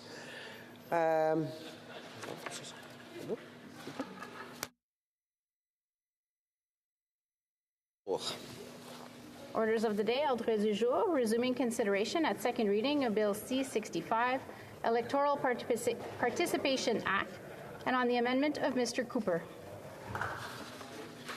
Resuming debate, the Honourable Parliamentary Secretary to the Leader of the Government in the House. Yes, thank you, Mr. Speaker. They're encouraging that I see the clock. Madam Speaker, my apologies.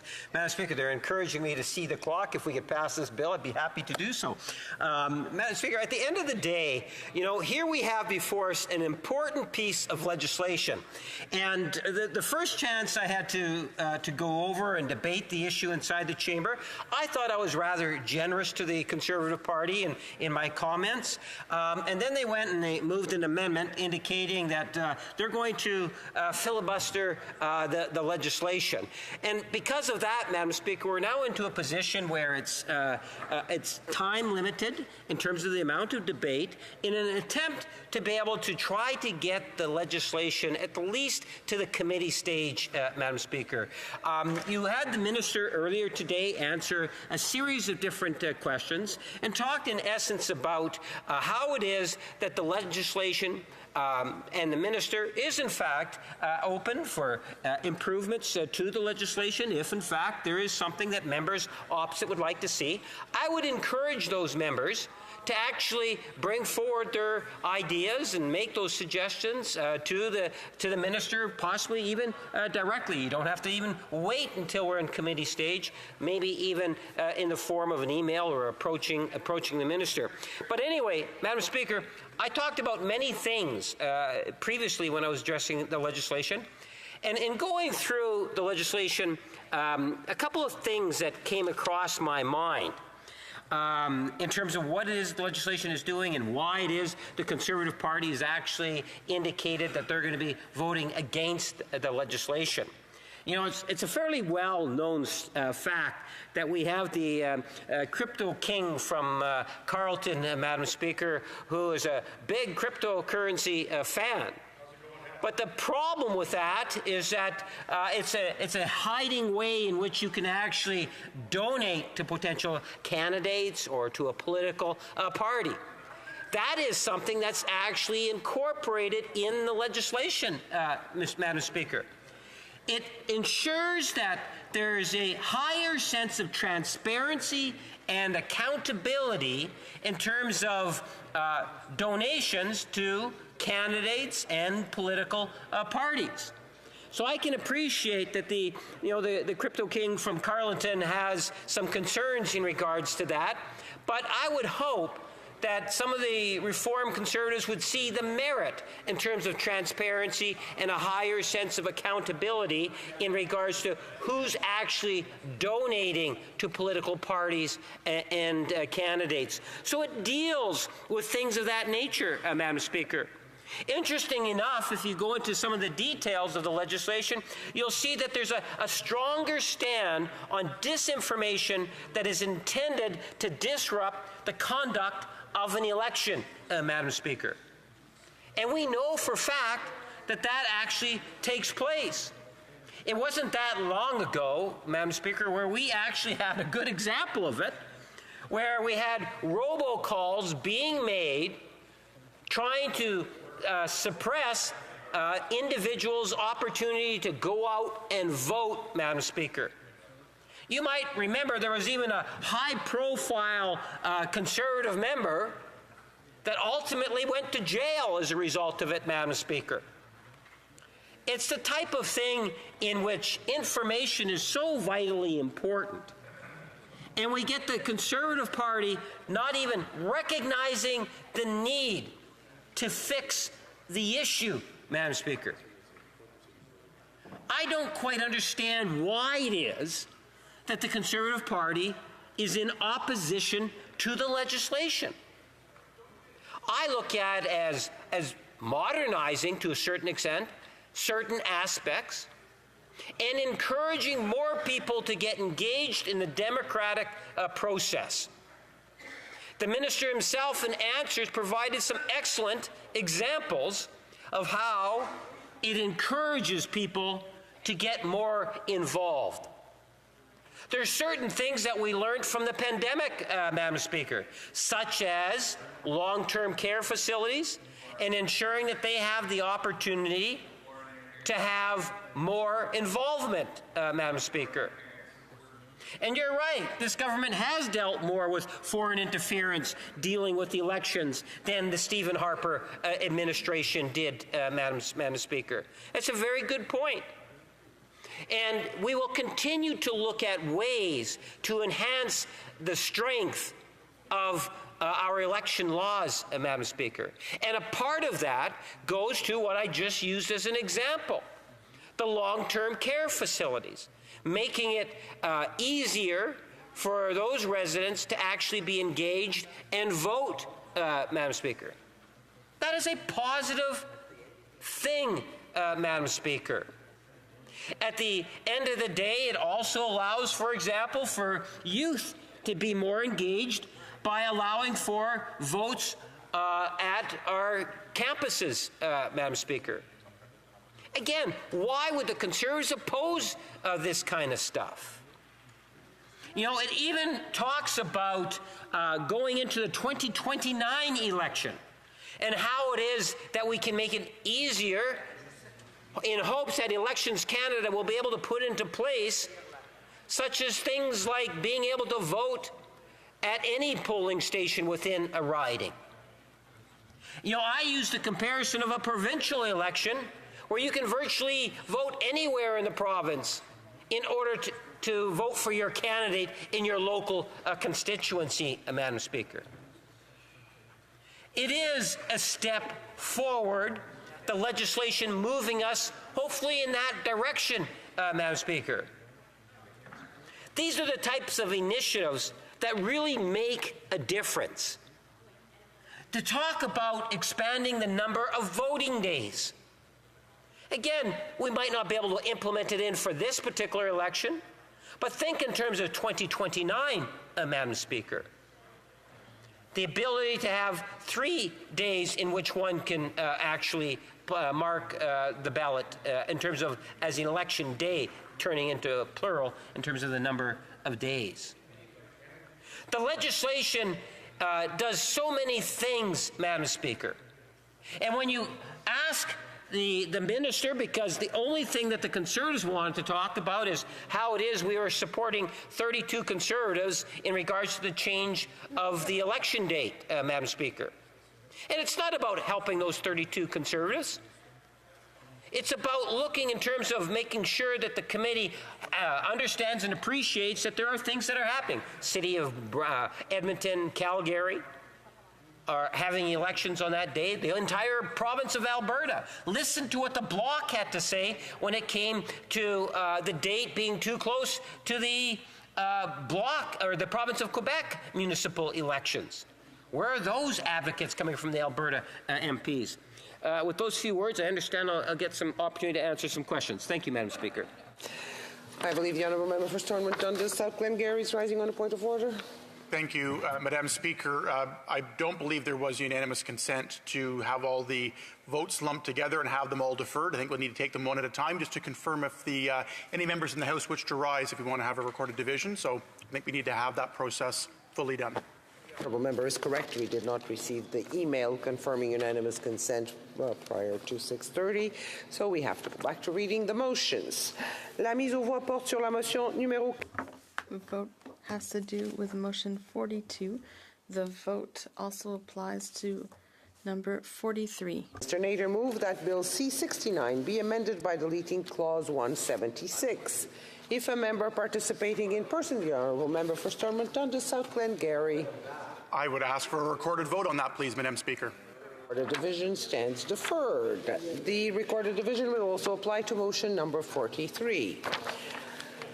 La mise aux voix porte sur la motion numéro 4. The question has to do with vote 44. It also applies to motion 45. Mr. Baldinelli, seconded by Mr. Nader, moves that Bill C-69 be amended by deleting clause 180. I think it would be in the best interest of all members of the House if we had a recorded vote on that, please. Le vote par appel nominal sur la motion. The recorded division is deferred, and the vote will also apply to motion 45. The question is on motion number 46. A vote on this motion also applies to motions number 47 and 48. Motion number 46, Mr. Baldinelli, seconded by Mr. Nader, moved that Bill C-69 be amended by deleting Clause 184. If a member participating, the Honourable Member for Stormont Dundas South Glengarry. I would like to add my voice again to request a recorded vote on that important amendment. The recorded division on the motion stands deferred and will apply to motions number 47 and 48.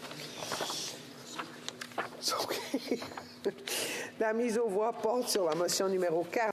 The question has to do with motion 49.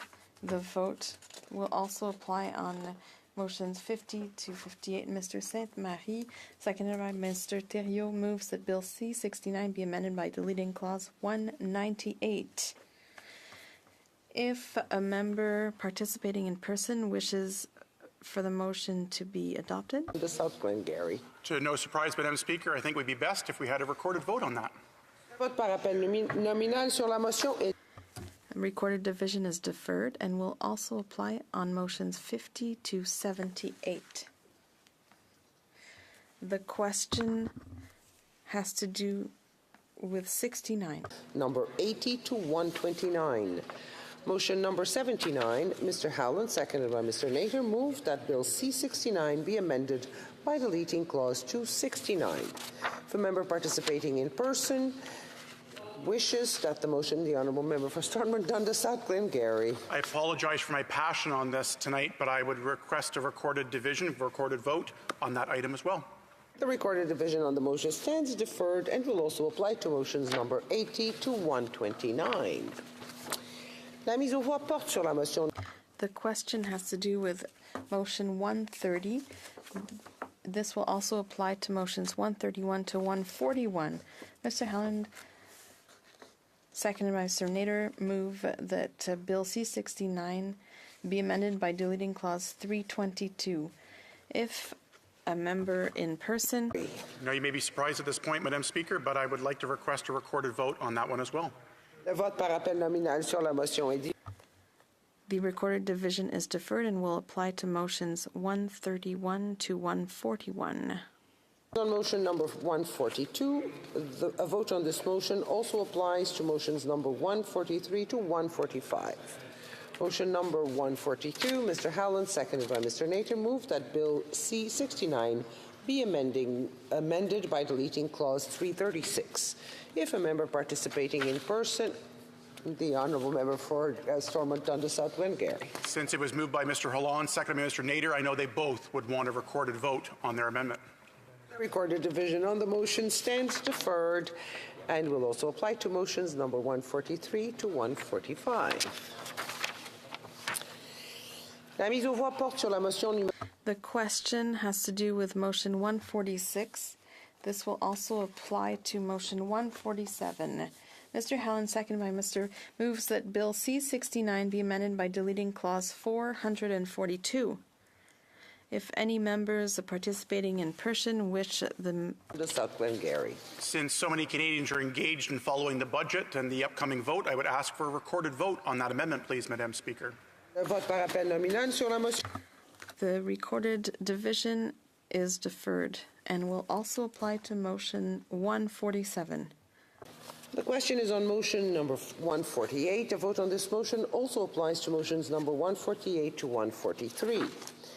Motion 148, Mr. Howland, seconded by Mr. Nader, move that Bill C-69 be amended by deleting clause 445. If a member participating in person, the honourable member for Stormont Dundas South Glengarry. After 9 years, we believe we need some more common sense, and common sense would say that we need a recorded vote on that amendment. Recorded division on the motion stands deferred and will also apply to motions number 149 to 153. La mise aux voix porte sur la motion numéro 100. The question has to do with motion 154. This will also apply to 155 to 161. Mr. Howland, seconded by Mr. Nader, moves that Bill C-69 be amended by deleting clause 461. If a member in person, Gary. I want to assure you I'm doing this not to try to beat the word count in the House of Commons today of the member for Winnipeg North, but I will request a recorded vote on that amendment as well, Madam Speaker. Vote par appel nominal sur la motion. recorded division is deferred and will also apply to motions 155 to 161.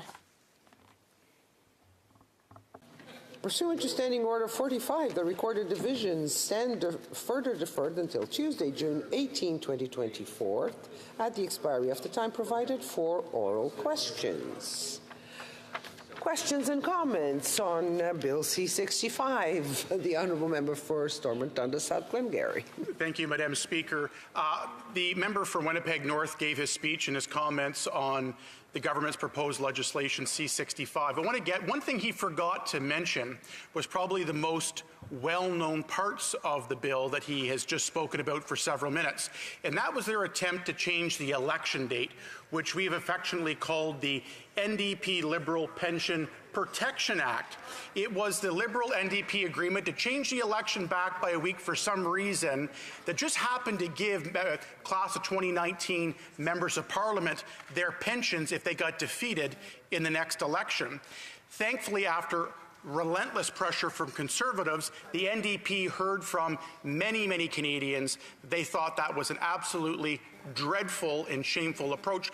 I want to get the member on the record. Does he now agree that was nothing but partisan politics in an attempt for gain to try to save some of their pensions? Will he now agree that it was a terrible idea and nothing but a fake premise to try to change the date of the election to benefit their pensions? The Honourable Parliamentary Secretary.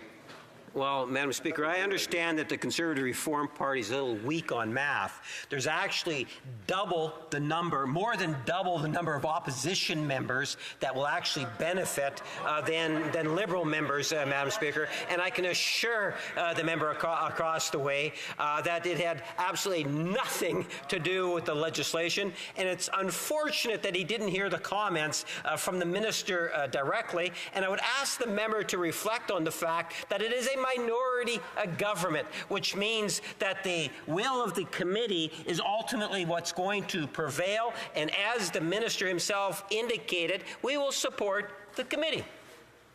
Questions et commentaires? Questions and comments? Etc.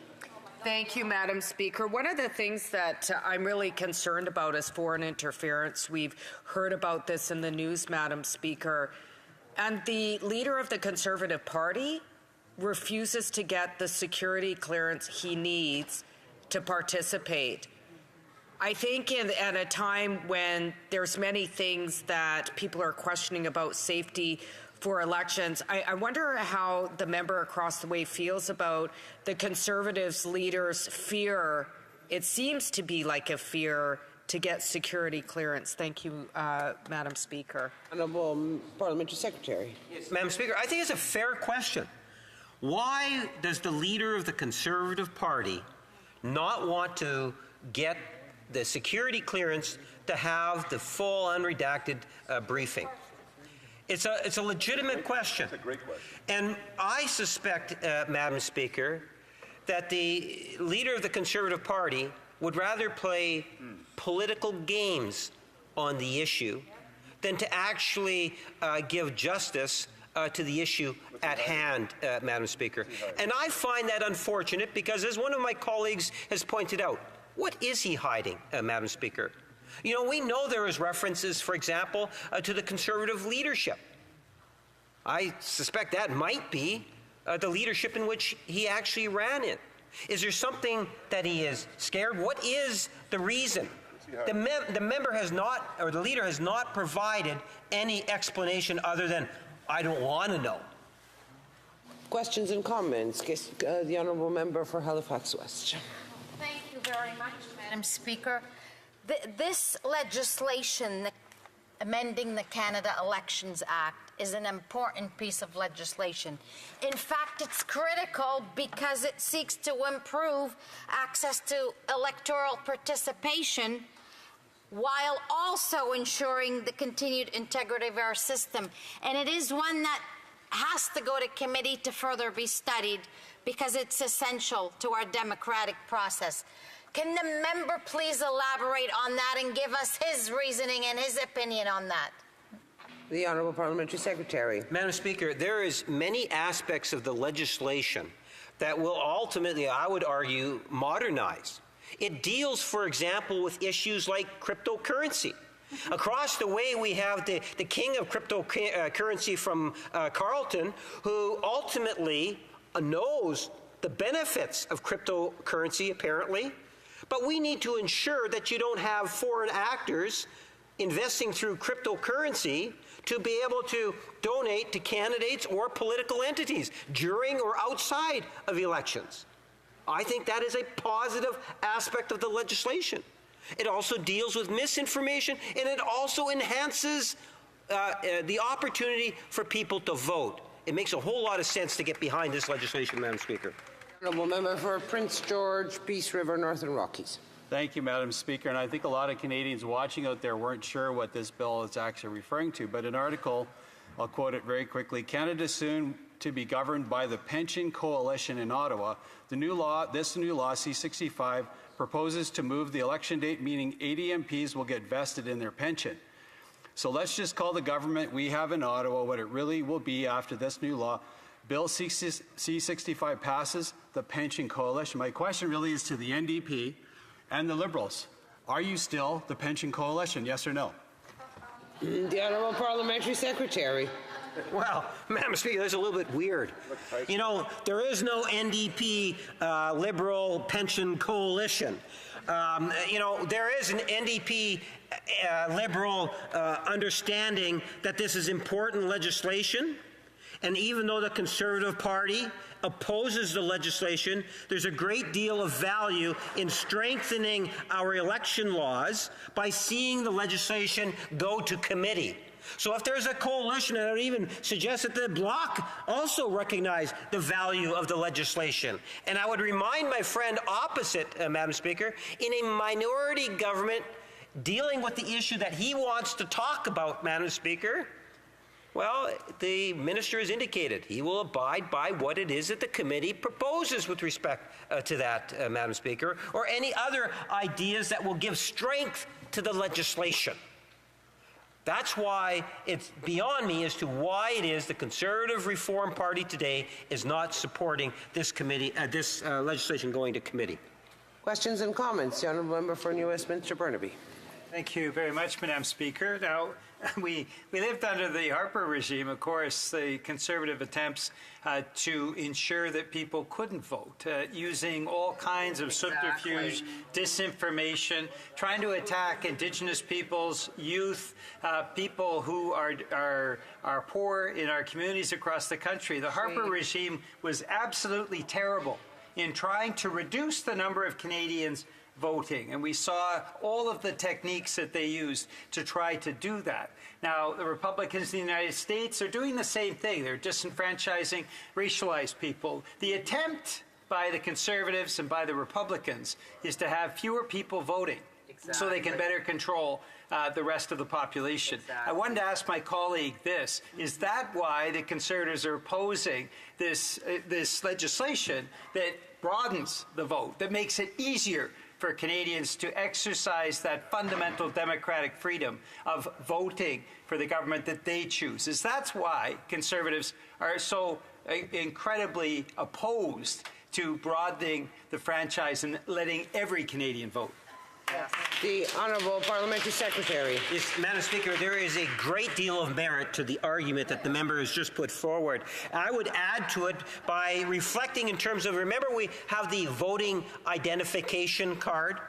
The Conservative government, Harper government, when the current leader was a part of that government, advocated that that particular voting card should not be used or utilized as proof of identification that would enable a person to vote. We even had one Conservative that grossly exaggerated abuse of the card, literally made up a story about it, Madam Speaker, how cards are being thrown to the side and then they're gathered and people are going to vote, or something of that nature. Had to formally apologize for intentionally misleading, Madam Speaker. There is a valid argument that the Conservative Reform Party today does not want to see an enhanced electoral system that sees more people vote. And that could be a major aspect of the problem. That's right. A very brief question from the Honourable Member for Fleetwood Port Kells. Very brief. Right. The Conservative leader refuses to get the security clearance, so the Conservative leader will not know who in his caucus either deserves not to be in caucus or who deserves not to be given the leader's signature to run in the next election. Would my honourable colleague suggest then that the Conservative caucus is a safe place for MPs who might be working against Canada? The Honourable Parliamentary Secretary, a very brief answer. Yes, Madam Speaker, it is important to recognize that leaders of political parties play an important role in terms of signing off wannabe candidates, Madam Speaker, and that is something that has not necessarily been on the table, and a part of the reasons why it's so highly irresponsible of the leader of the Conservative Reform Party today not to get that security clearance. Resuming debate, the Honourable Member for Calgary Confederation. Madam Speaker, today I rise to speak to this Bill C-65, the Electoral Participation Act. However, I like to refer to it as the Electoral Ousted Liberal Pension Act, or some of my colleagues refer to it as the NDP Liberal Election Pension Protection Act. As a Member of Parliament, though, Madam Speaker, I'm deeply committed to upholding the principles of democracy and fairness, and I must voice my strong opposition to this legislation and its detrimental implications for our political system. At the heart of my opposition is the proposal or the provision in this bill to move the election day to a later date to solely benefit certain members of Parliament in qualifying for their pensions.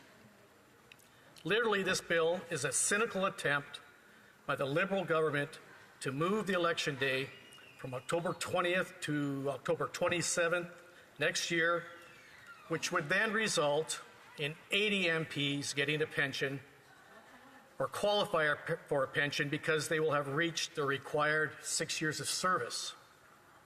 So long story short, Madam Speaker, This is a bill aimed at giving pensions to losing Liberals at the next election. In fact, of the 80 MPs, yes, there are 32 Conservatives, there are 22 Liberals, there are 19 Bloc Québécois, and there are 6 NDP MPs who will benefit from this proposed election day change. However, my colleagues, Canada's Conservatives, are very much opposed to this change, even if we are the party that stands to benefit the most. And not just the Conservatives in Canada here are opposed, there are many others who have not voted Conservative in the past are opposed to this bill. And it is specifically because of the change in date of this proposed election. This proposal is not just a procedural twerk. It strikes at the core of what it means to serve in public office with integrity and accountability. Elections should never be scheduled to line the pockets of losing MPs. We all knew the rules when we came here, and we ought to abide by them. You can't change the rules just because you're losing the game. And this is what I certainly see occurring here, Madam Speaker, and it's rather disgusting in my eyes. Let me be clear about this proposal in this bill.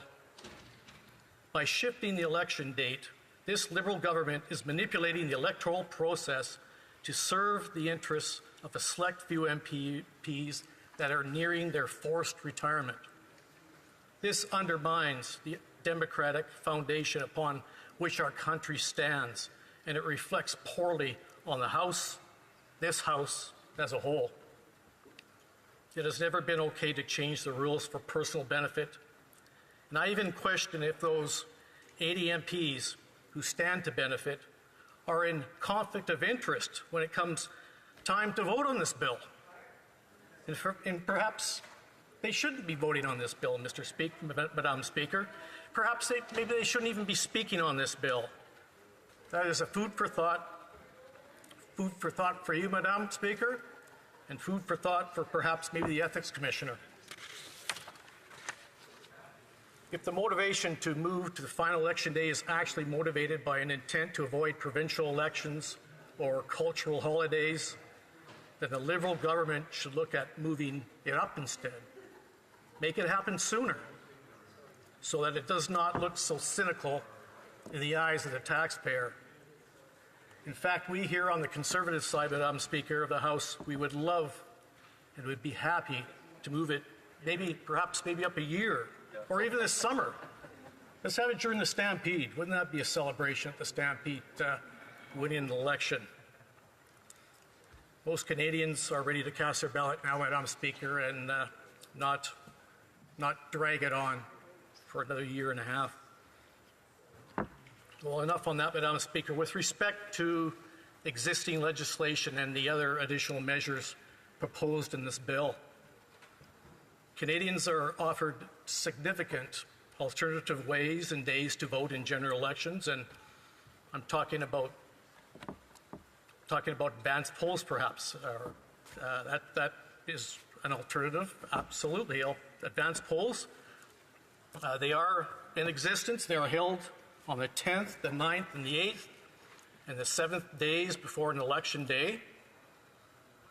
In fact, I myself have rarely voted on election day, and have found that advanced polls are very effective ways of guaranteeing that you make your vote count. You leave your vote to the last days. It could have some risk, of course. You can find yourself sick or otherwise unable to attend a polling station due to weather reasons or a vehicle breakdown or whatever. Crowds tend to be usually less at advanced polls also, rather than on election day, which is certainly appealing to me. I hate crowds, Madam Speaker, so get me in on an advanced poll any day over election for sure. There are other methods of voting also, Madam Speaker. You can vote by mail. Most complete an application. You must complete an application, of course, for this registration and special ballot by mail. You have to do it after the election is called, however. And if you live outside Canada, Canada's living abroad, you can apply. You can apply anytime. You can apply now to vote by mail in a future election, whenever that may be. You can also vote in person at any Elections Canada office across the country when an election is called, and you can do that until the 6th day before Election Day. So if you're on holidays in Charlottetown and you live in Calgary, for example, you can vote in Charlottetown. You just have to go to an office there, and you must also, again, complete an application for registration and special ballot. You've got to show your identity, of course, and where you live. But you can get a ballot then as well. So there are many options, many opportunities, many ways to vote during election. And I want to talk a bit now about voter participation, Madam Speaker. Voter participation in Canada, as most of us know, it has fluctuated greatly over the time since we have been a country. But back in 1896, for example, only 62.9% of Canadians voted. But the following election in 1900, November 7th of 1900, we saw the rate rise to a near record of 77.4%. That was when Mr. Wilfrid Laurier was reelected. He was reelected to a second majority government then, and he was. That was the 9th Parliament of Canada, of course. There were 128 seats. He won over a Conservative, Charles Tupper. So back then, 77.4% of Canadians participated. The rate of voter participation did not drop below 62% for the next 100 years. So it was fairly high, but since then we saw a persistent drop in voter participation. Starting in 1988, voter participation started its decline from 75.3% to a rate that now, within these last few elections, have hovered in the low to mid-60s. So there is no question that in recent years, voter turnout has been a pressing concern in Canadian elections. The fact remains, though, that if you do not cast your vote, the person that does is the one that speaks for you. And as the saying goes, those who do not participate in the democratic process, they are destined to be ruled by those that do. And we also have heard the expression, if you didn't vote, you don't have the right to complain. And I certainly have said that to many people that I've talked to who come to me to either complain about this current Liberal government or complain about maybe perhaps some of the work I do in my constituency. I ask them, well, did you vote? And if they say no, I would say, well, then you don't have the right to complain to me. However, we can take some satisfaction, though, in knowing that Canadians are traditionally better at turning out for elections than our neighbors to the south. The 2020 election in the U.S. saw a record turnout. It brought 66% of the voting population to get out and vote down there in the States. Historically, though, American elections are often decided with less than 50% of the population. Madam Speaker, for many years, the focus on increasing voter participation has focused on additional voting opportunities and alternative voting methods, but it has not worked out as hoped. One must honestly ask why voter turnout continues to go down as the number of opportunities to vote has only increased. This downward trend in voter participation indicates a troubling disengagement among Canadians with their democratic process. Youth in particular, Madam Speaker. Youth voter turnout in Canadian federal elections remains lower than the turnout of all other age groups. The most common reason for not casting a ballot is that many youth are just not interested in politics. They're disengaged. There is no hope for these young voters with this current economy, the way it is, the way this Liberal government has decimated our economy. However, I am pretty confident, though, that voter turnout at all ages and all age groups will dramatically increase in the next election as people look to make sure change happens in Ottawa. It will be a desire to rid a government that has a new scandal by the day and a phony NDP opposition party who sold their soul to keep the Liberals in power this long. Madam Speaker, I also think we need to focus on instilling the importance of voting as a civic duty. Let me share with you a part of a speech that I gave a while ago. It was a couple of years ago now, to new citizens. It was at a citizenship swearing ceremony in Calgary. It was at the TELUS Spark Centre, close to the zoo for you people who want to know where TELUS is, TELUS Spark Centre. I said at that swearing-in ceremony, I said, today you raise your hand and took the oath of Canadian citizenship. Today you become part of the Canadian story, a land of many people from many lands with one shared goal, a better Canada. Now you will be able to participate in our great democracy. No matter your political stripe, you all now have a treasured duty to participate and make Canada even greater. Embrace your new citizenship. Cherish what it means and enjoy what it provides. Your new citizenship carries with it many responsibilities to better your community, to help your fellow Canadians, and to proudly represent our nation around the world. Madam Speaker, we need to instill in Canadians, new and old, that one has a duty. They have a duty to participate in our democratic process. We need to show people that elections do matter, that their voice is heard, and that they have the power to determine who leads their country. We owe to those who fought for us in past wars, who died on distant battlefields to ensure we have that freedom today, that freedom to vote. Madam Speaker, finally, in conclusion, as parliamentarians, we have a duty to uphold the highest standards of transparency and accountability. We are entrusted by the people of Canada to represent their interests and safeguard the democratic values upon which our country was founded. Bill C-65, the bill we're debating here tonight, in its current form, fails to meet those standards. Let's be honest with the Canadians. This is not a bill about increasing voter participation. This is a bill that is aimed at giving pensions to losing Liberals at the next election. This is disgusting. It's self-serving behavior that is likely the cause of voter apathy in this country more than anything else.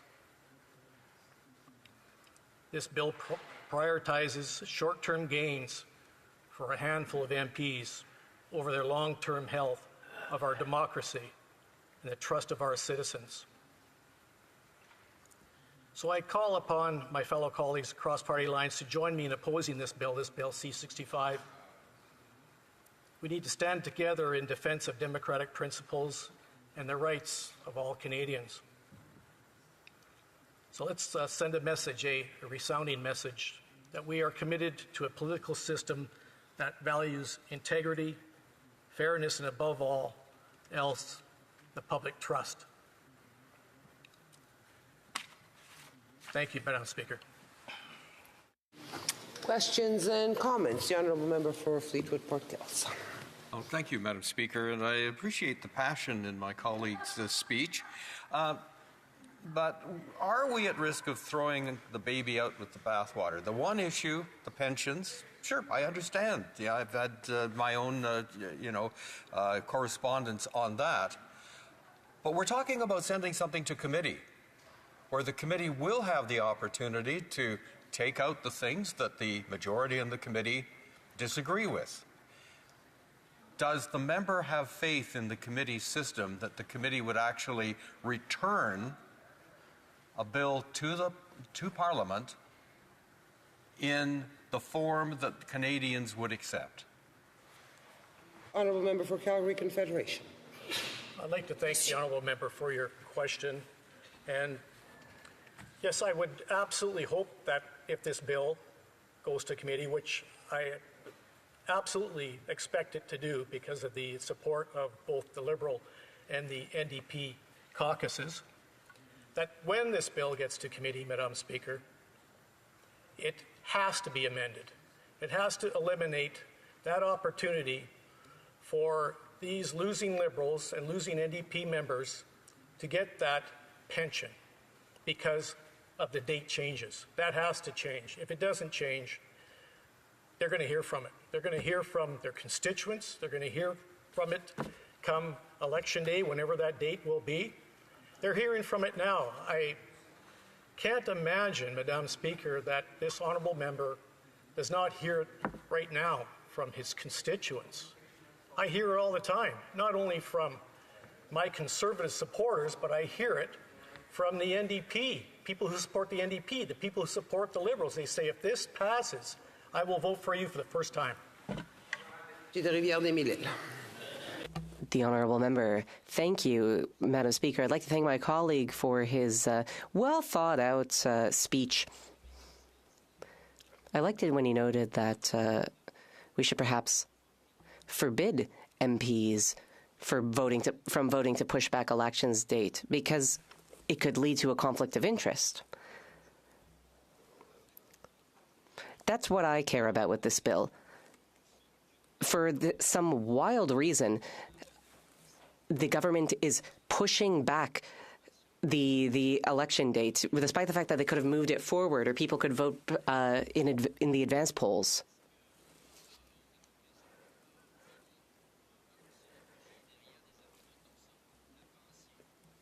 People will point to this, that the argument raised by my colleague. They'll talk about pensions. I was elected in 2019. I don't want to be in a position where I'm benefiting from a pushed back election date. I'd like to hear my colleague talk a little bit about what this looks like. What will this do to the reputation of the House if the bill passes? Confederation.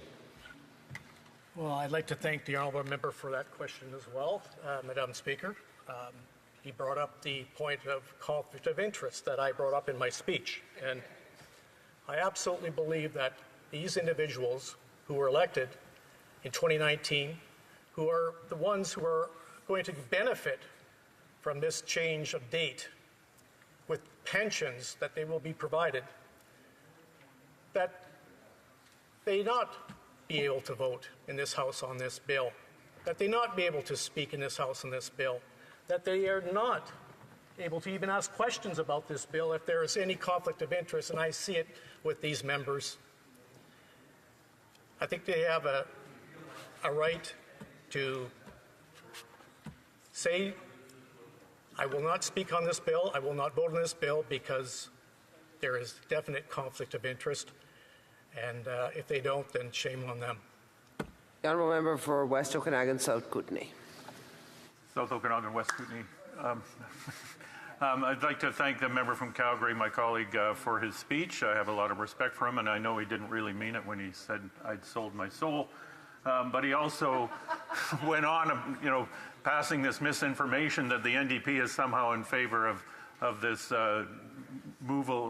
moving the election date to favor pensions. We've been very, very vocal about opposing that, and I think he can be confident that within committee this would be eliminated. But he mentioned young voters, and I just wanted to ask him what he thought of the growing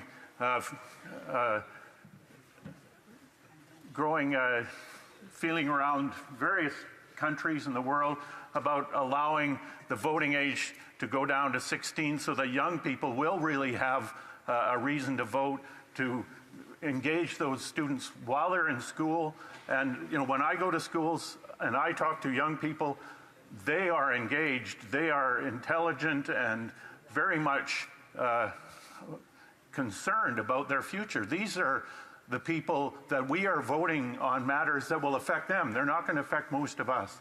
And I'm just wondering if he would support the policy of lowering the voting age to 16 so we can get those young people voting. The honourable member for Calgary Confederation. Well, thank you to the honourable member, Madam Speaker, through you. A good man who I highly respect. I highly respect him even more so for opposing this in committee, where it will go. And on that note, feel that perhaps maybe the pension date may not change as long as the Liberals don't support that portion of the bill. With respect to youth, yes, of course, Mr. Speaker, Madam Speaker, they are becoming more vocal, they are becoming more engaged, which is what I've seen in the schools that I've attended. They become more engaged, though, because they don't have hope. They don't have hope in the future. They don't have hope in being able to buy a home. They don't have hope in to be able to have a standard of living that their parents once had. And this hope is I hope we need to be able to instill in them to get out and vote. To get out and vote for a better government, a government that will change this society and this country in order for this country to be a future of hope. And that new government would have to be the Conservative Party of Canada, Madam Speaker. Questions et commentaires. Questions and comments, the honourable member from New Westminster Burnaby. Thank you very much, Madam. Yes. I just wanted to ask, the Conservative member raised this. As he knows, the NDP are the worker bees in this Parliament. We get things done. Dental care, pharmacare, affordable housing, anti-scab legislation, by Indigenous, for Indigenous housing. But also on this, in terms of the amendment that the member is opposed to, the Conservatives didn't offer any solutions. The NDP, as we always do, provided the amendment that it appears the Conservatives are going to support. So why didn't the Conservatives do any work at all on this? Why did they just talk away and not actually present the amendment that the NDP has presented? Member for Calgary Confederation. Thank that honourable member as well for his question, through you, Madam Speaker. I think about the NDP going into this committee and opposing the date change. That is very important, and I highly applaud them for that. Now, when it comes to his question on what ideas are out there, what are the Conservatives bringing forward? Well, I can bring an idea forward, perhaps, Madam Speaker, to get Canadians more engaged. Perhaps maybe we should throw a referendum question on the ballot. Some type of a question in order to engage Canadians even more in the voting process. One last question, the Honourable Parliamentary Secretary to the Government House Leader. Yes, thank you, Madam Speaker. I'm wondering if the member, and I listened very closely to what it is that he was actually saying. It seems to me that virtually all the other aspects of the legislation, which enhances, gives strength to the elections laws, and it will have more people participate. And it seems to me that's what the member was asking for, but he doesn't like the date that's being suggested. Based on what the member is hearing, if that changes the date, would the member support the legislation? The Honourable Member for Calgary Confederation, a brief answer. Well, Madam Speaker, I'm all about engaging Canadians and getting them out to vote. Whatever it takes to get them out to vote, let's get them out to vote. The issue that I have and what my Conservative colleagues have is, again, I repeat, it's the date change that will create pensions for losing Liberal and NDP members. That date changes, I would be full support of this bill. Reprise du débat, l'honorable député. Resuming debate, the Honourable Member for La Prairie. Thank you, Madam Speaker. First, I will note that I will be sharing my time with the member for Vaughan Woodbridge, who I send my greetings to. Bill C-65 would amend the Canada Elections Act. It looks like this is paved with good intentions, if you will. When you give a look at the bill at first glance, it looks pretty good. I'll give it that. There's a number of very appealing elements. And when you think about the fact that voter participation is gradually declining, if you look at things over the long term, there's a slight but constant decline. Well, of course, it's worth asking the question. We represent the people. This is a democracy. We want people to turn out during elections. That will make us stronger because it will make us more representative. But here's the thing, there's an elephant in the room. Honestly, there's a brontosaurus in the room because this is a big deal. It's huge. It's massive. And I would say, you know, normally an elections act, an act to modify elections doesn't get people up in arms. But this is something different. People are knocking on the door of my MP office.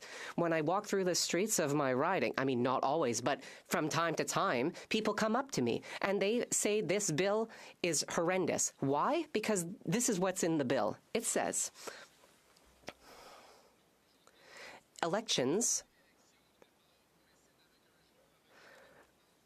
might be moved if they coincide with a religious holiday or a municipal or provincial election.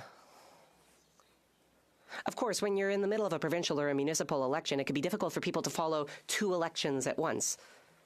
It's already difficult to follow one election. When you're following two, oh my gosh, you can easily get lost in there.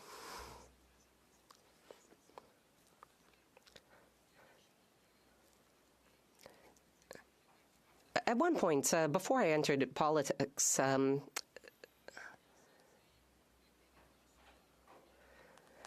I heard the Prime Minister saying that Canada would become the first ever post-national state. That struck me. I found that really moving. To become a post-national state, so that means forgetting your nation, forgetting your culture, opening up to other cultures. You respect everyone. You open yourself up to the world, but your own culture gets lost in the midst of it all. Quite something, isn't it? The government calls this multiculturalism. What does that mean? Oh, respect cultures from other places? I'm fine with that.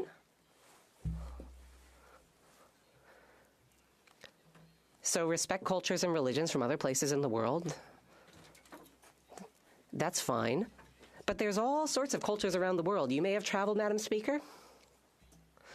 There's lots of cultures. I hope that they all survive. Any culture that vanishes off the map makes history disappear as well. That's why we fight to make sure that Quebec culture can thrive, survive, and last as long as possible. So there's lots of cultures. There's a decent amount of religions as well. A good amount. There's even pastafarians out there who believe in eating spaghettis and meatballs all the time. It's a real thing. People believe in that.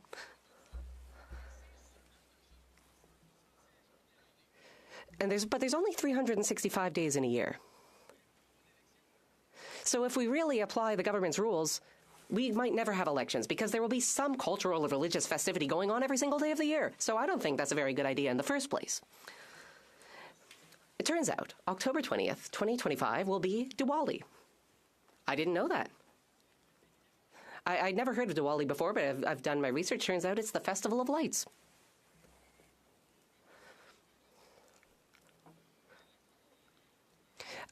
I think the lights need to go on for a number of people in this room, but at any rate, Diwali is the Festival of Lights. It's a Hindu and Sikh festival, and these are people whom I like very much. But then you have to ask the question, why is the government talking about this? And then you're off on a new direction. I was elected in 2019 for the first time, Madam Speaker. And if you do the math, I was elected on October 21st. If the elections take place on October 20th, I'll be 4 hours away from a pension. But, you know, the rules say no pension, and I'm fine with that. Liberals elected in 2019 are in the same situation that I'm in. But what are they doing? They're saying, oh, wait a minute, I'm losing money over just a few hours? You know, the Minister of Transport always accuses us of thinking of our pension. Well, I find that hypocritical. Look at what the Liberals are doing. They're looking at the polls, and they're saying, ooh, it ain't pretty. Now, what I would say to them is you still have a year to get up off your chairs if you're so worried about being defeated and losing your pensions. I mean, Madam Speaker, you're my neighbor. I go out for dinner and you're riding sometimes. I'm sure your voters love you. I don't go into your riding to, like, create political tensions. It's just because you have good restaurants. But, you know, I think people in your situation should get up and look at the polls and do something about it. There's people on the other side that I like, but, you know, I would still encourage them to get up and do something if they really want to win an election. The problem is a simple one. You need to manage things and do your job. You can't start presenting things that make absolutely no sense. Maybe if you do your jobs, you will get to keep your pensions. But if you look at this thing that was designed just to make sure that you keep your pensions, it just doesn't make sense. And it's a little bit dishonest, in my opinion. People don't like that. People say politicians are there just for the money, just for their retirement. And this is feeding into that impression. And everybody in this room is a victim of that. Nobody is spared. So think about this, please. Think about it and remove this. In Quebec, it's going to take place very close to the municipal elections, 6 days before, I believe.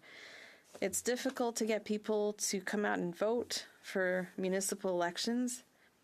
But if we have a federal election just a few days before, then nobody will come out and vote. It makes no sense. And I'm speaking from the heart here, Madam Speaker. So I say this to the Liberals. Look, for people who celebrate Diwali,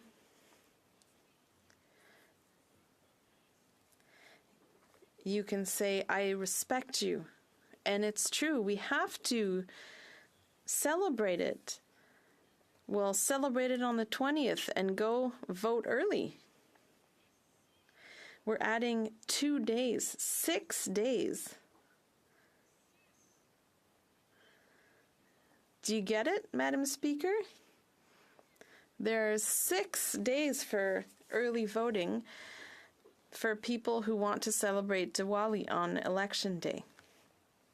So, of course, people who celebrate Diwali will be able to participate in our democracy.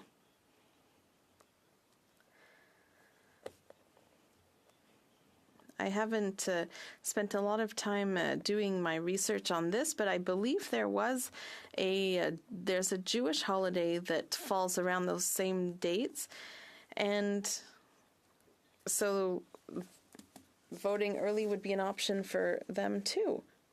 There's all sorts of stuff in this that makes a lot of sense. We go from 2 to 4 days for early voting. There are also projects that could be implemented in 4 years. People can vote at different tables, so it goes more quickly. We mustn't throw the baby out with the bathwater. We have to keep this bill. We are with you on it, but try to be better. Try to do better. I hope you do keep your retirement, and I hope you keep it because you're better, because if you do a better job, then Quebecers will be better served. Questions and comments? Fleetwood Port Kills. Thank you, Madam Speaker. Okay, so we're getting high-centered on the one thing that it seems a lot of people would not like to see in the bill. So let's turn this inside out, and I'd like the honourable member to talk about maybe things that aren't in the bill that he would like to see. For instance, we've had mention of voting at 16. How close are we to voting online? Are these the sorts of things that perhaps the honourable member would like to see, or are there other things? Le député de la Prairie. The honourable member for La Prairie. Well, thank you for the question from my colleague. It's an interesting question. So, first of all, I would say we are for opening up voting to 16. When it comes to voting online, I don't know. There are all sorts of improvements, voting by mail, improvements when it comes to protection against foreign interference, the capacity to vote at CEGEP, at universities. There's all sorts of great stuff here. Can we add any other improvements? Well, sure, but let's vote on what's in here. Let's remove the issue that everyone is pointing out here, and then we can talk about voting, lowering the voting age to 16. The honourable member of Montmagny, Kamouraska, Rivière-du-Loup. Thank you, Madam Speaker, and thank you to my colleague for having described what is completely unacceptable about this bill, which is changing the election date. As he said, it will occur very close to the municipal election date in Quebec, and people aren't running in droves to vote at municipal elections, and so I do agree with him about his argument there. But one thing that bothers me is that the Bloc is here in Ottawa, and they consider this to be another country. So most of them are voting against removing the pension for people in another country, and they think that's acceptable to vote against giving a pension to people here, and then they're going to go back to their own country. The member for La Prairie. Well, listen, some people go work in the U.S., they drive trucks, and they're paid by the Americans. What's the problem here? Madam Speaker, we are the Bloc Québécois, and we represent Quebecers. Quebecers bring 80 billion in tax revenue. I work for Quebecers, and I make sure that that money is spent intelligently and respects the will of Quebecers. Respecting the will of Quebecers is the reason why we are here. In addition, we work on bills that have a huge incidence on Quebecers' lives. So we might be a foreign country in our heads, but unfortunately that foreign country is going into our pockets to get our tax dollars. I'm convinced that people in my riding, they might not do body surfing like in your riding, Madam Speaker, but I'm convinced they're happy with my job, the job I do. And next time there are elections, come and visit us. Let's make sure that everyone is proud. Inaudible. Microphone, please. No microphone. The honourable member for...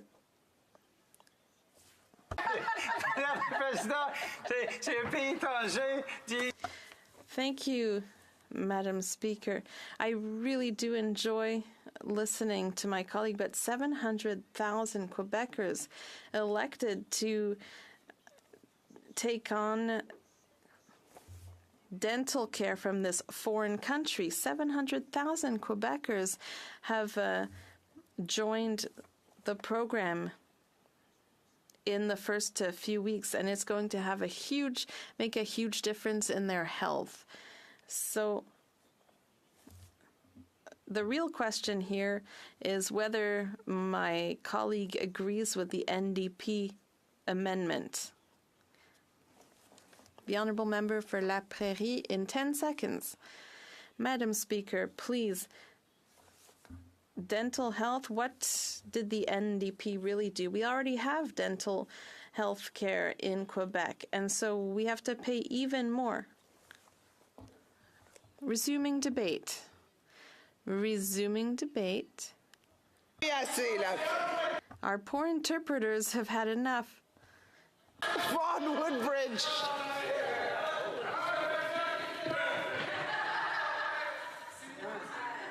Can you repeat?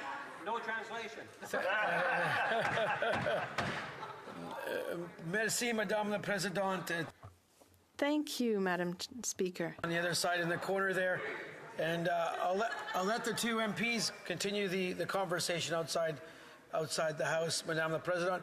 On a more, much more serious note and much more sort of gratitude note, I do wish to start. I think this is the second time I've spoken today, and in the circumstance that I don't have an opportunity to speak before the House rises for the summer, I do wish to thank my team here in Ottawa, Sashali and Dima, for all their hard work, and the team back in the city of Vaughan, in my riding of Vaughan Woodbridge at the constituency office, Pina, Anthony, and Francesco, for all their hard work.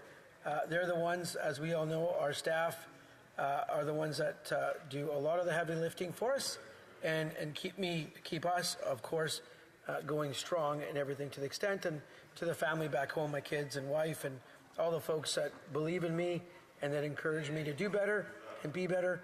I wish to thank them as well. Madame la Présidente, c'est avec fierté. Madam Speaker, I am proud to rise today to speak to Bill C-65. The government tabled this bill to increase participation and confidence in Canada's electoral process. The bill applies lessons that we've learned and takes into account the recommendations made by the Director General of Elections. It also responds to the constant threat on our democracy.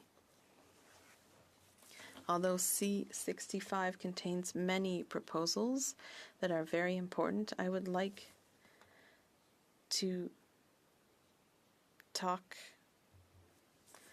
about the provisions that have to do with protecting personal information. My colleagues will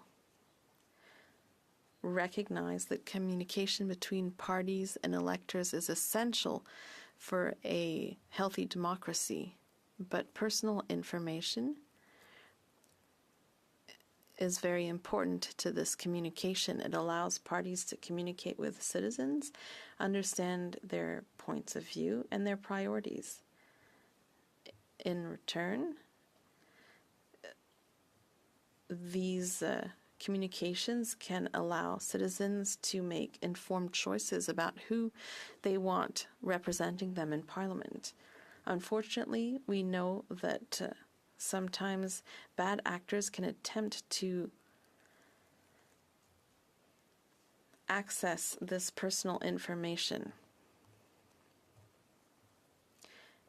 It has been established that the theft and manipulation of databases containing personal information constitute a major threat for political parties. This is unacceptable, and we recognize that we must do more to ensure that Canadians know that their data is protected. That is why in 2018, Parliament adopted the Election Modernization Act, which set out requirements for protecting personal information. Madam Speaker, since 2019, every party must provide a policy on protecting personal information to Elections Canada and must respect the requirements of the Act. Parties that do not respect these requirements may be unable to register. The Elections Modernizations Act provides that all political parties have a policy for protecting personal information that is available to the public. In other words, the way the party collects data and uses that data, and the way the party shares that data is covered here. Bill C-65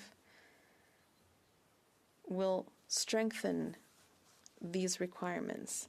The interaction of political parties with electors must protect personal data in a more robust manner. In the 2023 budget, Parliament took another step forward, confirming that Canada's Elections Act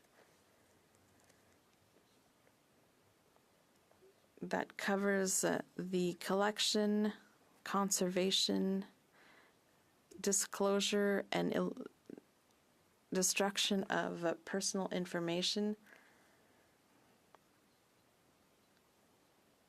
It was established that the same rules apply to federal political parties and those who act in their name.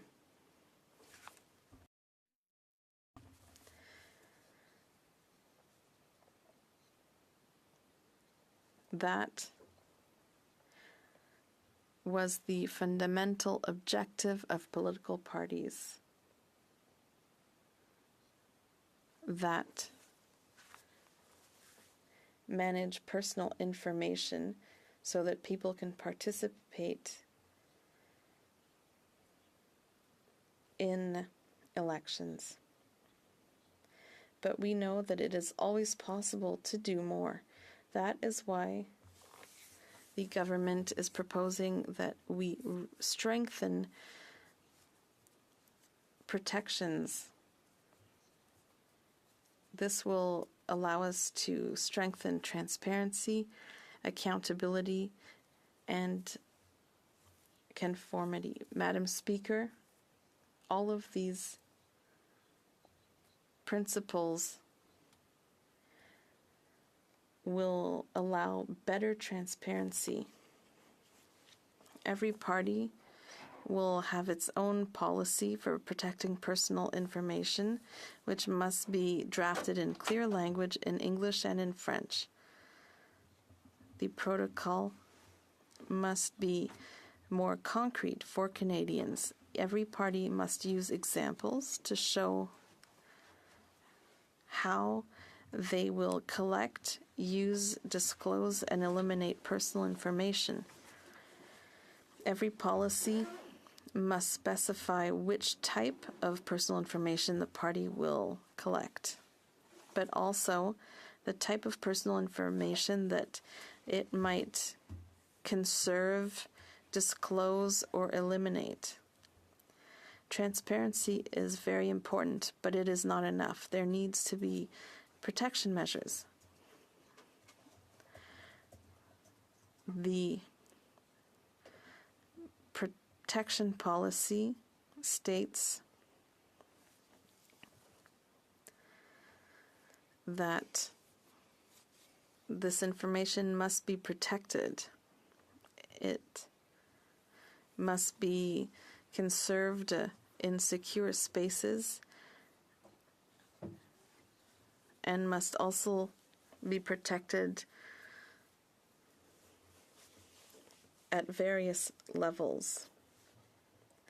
These levels must be adapted to the sensitivity level of the information.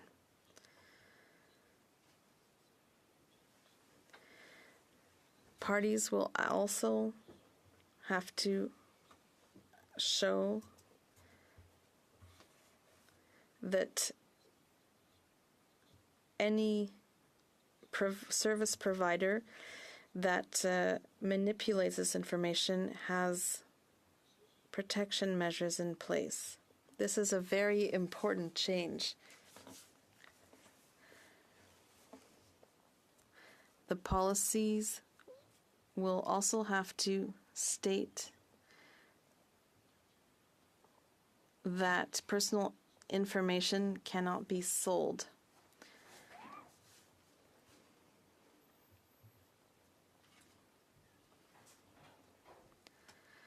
It will also be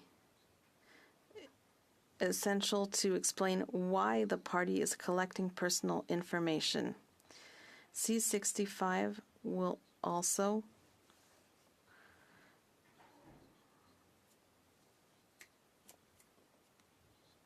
make it that all parties must be sensitive to protecting information. There must be better accountability. Every party will have to have a designated staff member. Have 5 minutes of questions and comments next time the bill comes. My apologies.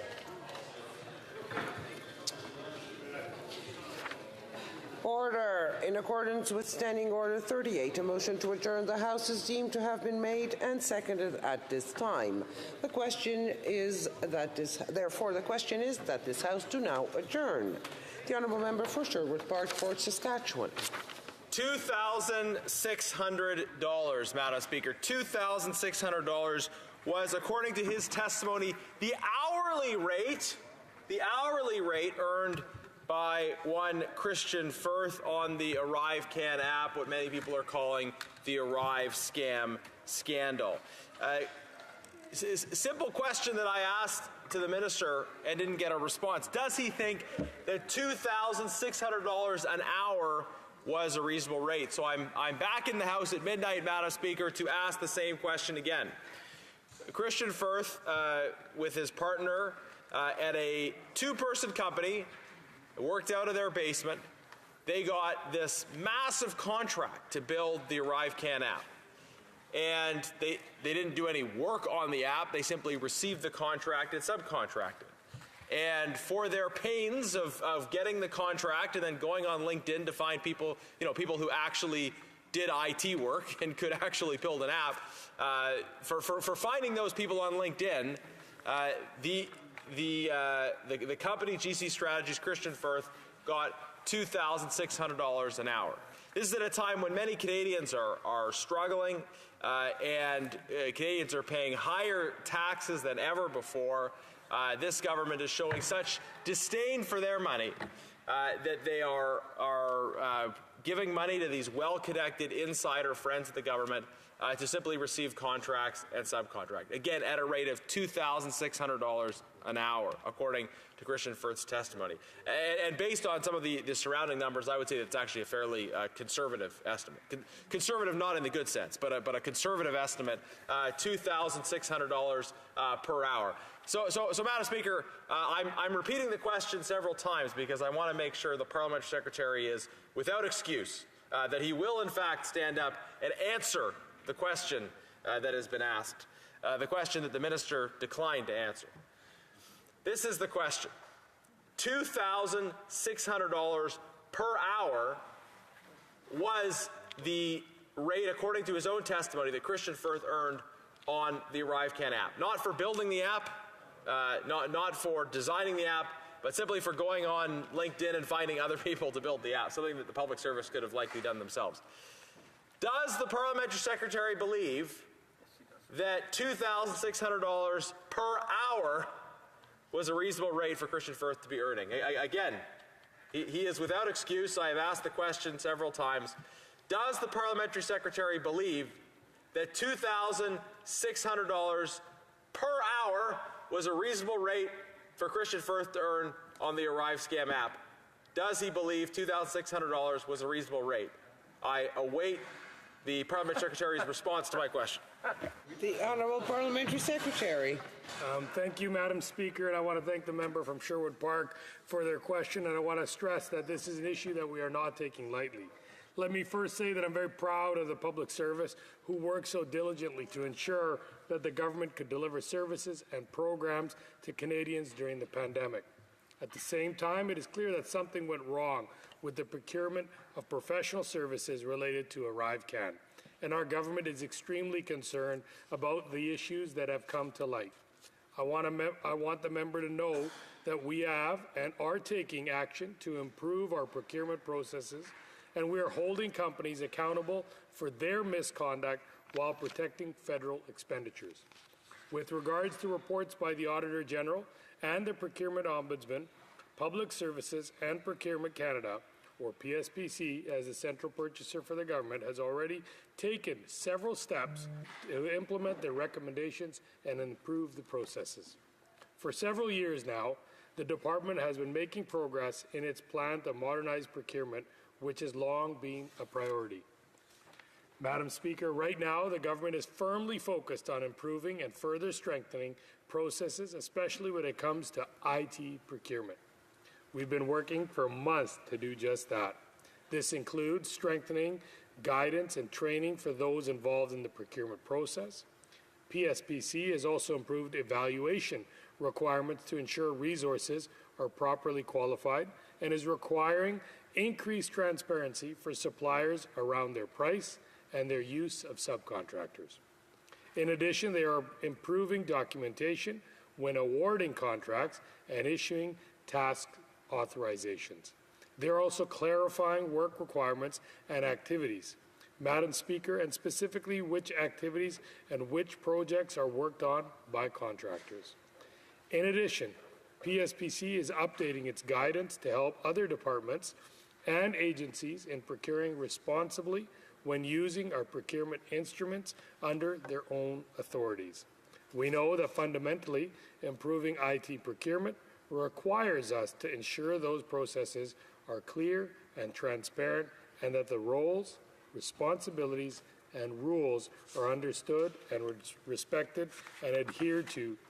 To that end, the department is going even further to strengthening the integrity in procurement by creating a new Office of Supplier Integrity and Compliance, which we know will help the government better respond to misconduct. We owe it to Canadians to preserve the integrity of federal government procurement. That's why we're taking action now to strengthen and improve procurement so that what happened in the case of ArriveCan never happens again. Thank you, Madam Speaker. The Honourable Member for Sherwood Park for Saskatchewan. Madam Speaker, maybe they should open a new office for answering the question that was asked, because I asked it three times at least, and the member opposite chose not to answer. It's a very simple question. Canadians are struggling. They're seeing the incredible waste and corruption within this NDP Liberal government. And in particular, they are shocked that as part of the Arrive Scam scandal, over $2,500 per hour were paid out to these well-connected insider consultants. If you can't answer the basic question about whether you think a $2,600 an hour fee is reasonable, then how can we ever see meaningful improvement under this government? And I don't think we will. But I'll try one last time to the Parliamentary Secretary for Veterans Affairs, who's the one here answering the questions. Does he think that $2,600 per hour was a reasonable rate? Yes or no? The Honourable Parliamentary Secretary. Madam Speaker, we are committed to preserving the integrity of the federal government procurement, and that's precisely what our government is doing. Public Services and Procurement has already taken several steps to implement the recommendations of both the Auditor General and the Procurement Ombudsman. It is strengthening guidance and training in federal procurement and making great progress in our plan to modernize processes. We will continue to explore ways to improve our procurement processes, specifically when it comes to IT procurement. We know that the newly established Office of the Supplier Integrity and Compliance will help the government better respond to misconduct and further safeguard the integrity of the federal procurements. Thank you, Madam Speaker. Honourable Member for Spadina Fort York.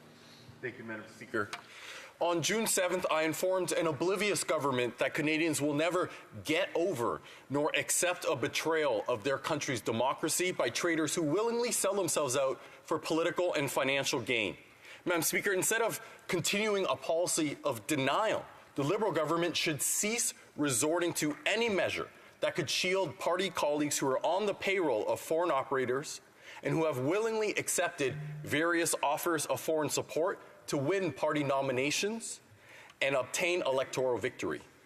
Madam Speaker, Canadians are wondering why the government continues to refuse to release cabinet documents to both the Hogue Inquiry and to the National Security and Intelligence Committee of Parliamentarians, NSICOP, so that any individual believed to have been a willing participant to treasonous activities can be investigated. Madam Speaker, what are they hiding? Is it the case that the Liberal Party does not want to incriminate its own members? The Minister of Public Safety, Democratic Institutions, and Intergovernmental Affairs answered my question with the audacity to claim that I had made something up and that the government has, quote, worked collaboratively, end quote, with the Hogue Commission. What a joke. Madam Speaker, the minister went on to indicate that, quote, officials from the Privy Council office are in regular and ongoing contact with the lawyers from the Hogue Inquiry to ensure that they have all of the appropriate and relevant documents to do the important work that all recognized parties in the House supported, end quote. Madam Speaker, someone is clearly making things up, but it's not me. And it is my honorable colleague who should be careful before making things up. Making things up in the House of Commons, Madam Speaker, because most Canadians do not believe that the government has come clean when it comes to what it knows about foreign interference in our country. Indeed, Madam Speaker, we currently have the Hogue Commission looking into foreign interference. We have NSICOP. We also had a special rapporteur take a shot at it. And we even had a few people in our national security agencies put their careers on the line to try to inform the public of what is known and what is being intentionally withheld by this government. Madam Speaker, there must be some fire with all this smoke. I don't think those entities feel they are making things up, and it seems like it's only the government that wants everything to go away, for people to just get over it. Why is that the case, Madam Speaker? Why is the Liberal government withholding over 1,000 documents from the Hogue Commission and the National Security and Intelligence Committee of Parliamentarians? And that is my question this evening, past midnight, here to fight for transparency for Canadians, Madam Speaker. What does this government have to hide? Mr. Secretary. Thank you, Madam Speaker. It is my pleasure to rise today to speak to the vital ongoing work that the Government of Canada is doing to protect Canada's democratic institutions. As all members of this House are aware, threats to Canada's democracy do not only affect Canadians, they affect all Canadians.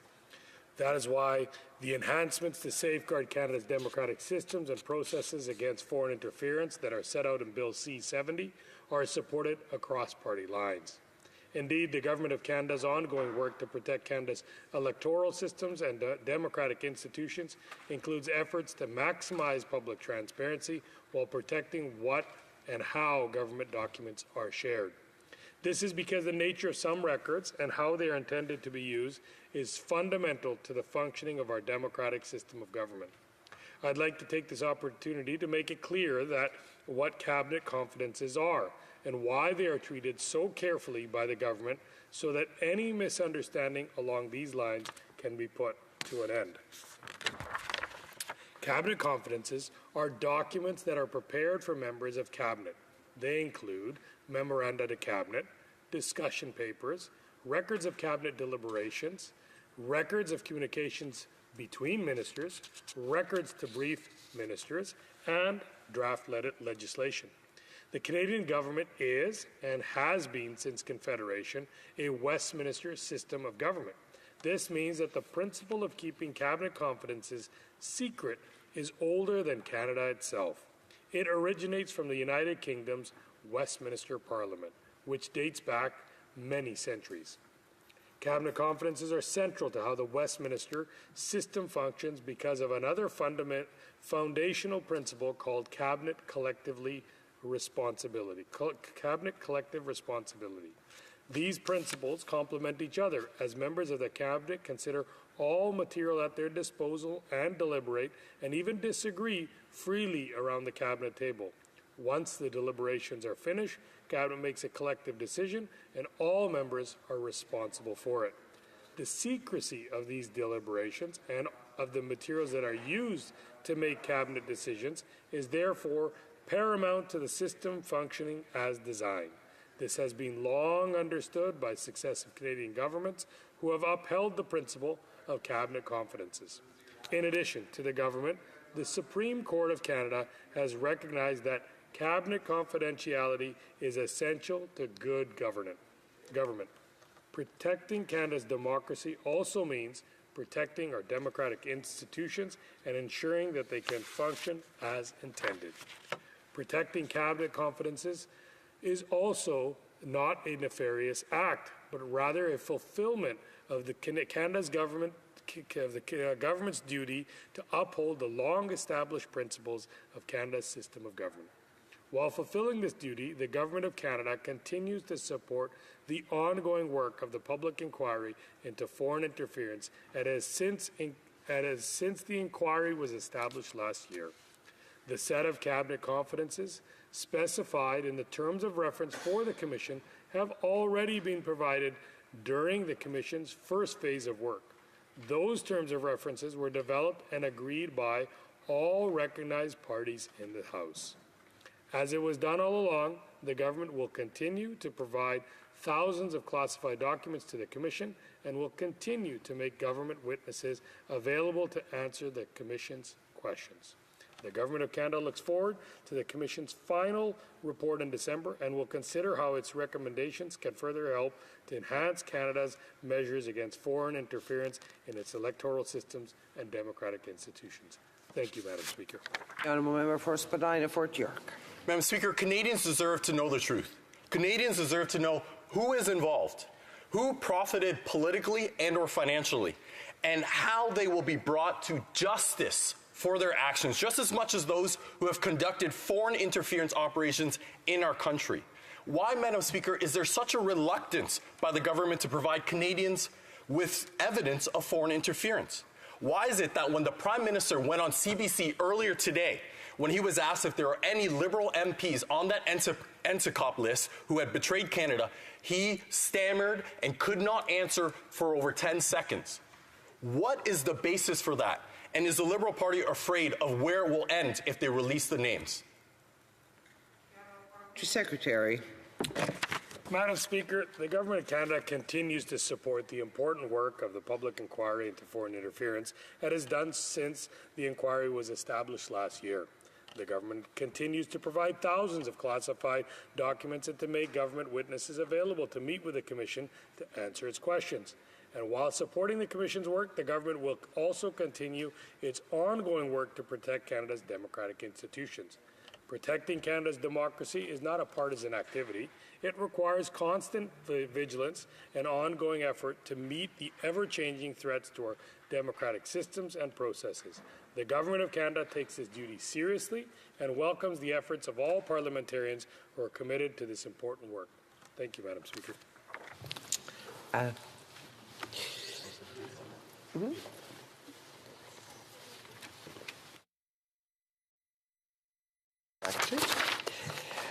The motion to adjourn the House is now deemed to have been adopted. Accordingly, the House stands adjourned until later this day at 10 a.m. pursuant to Standing Order 24-1.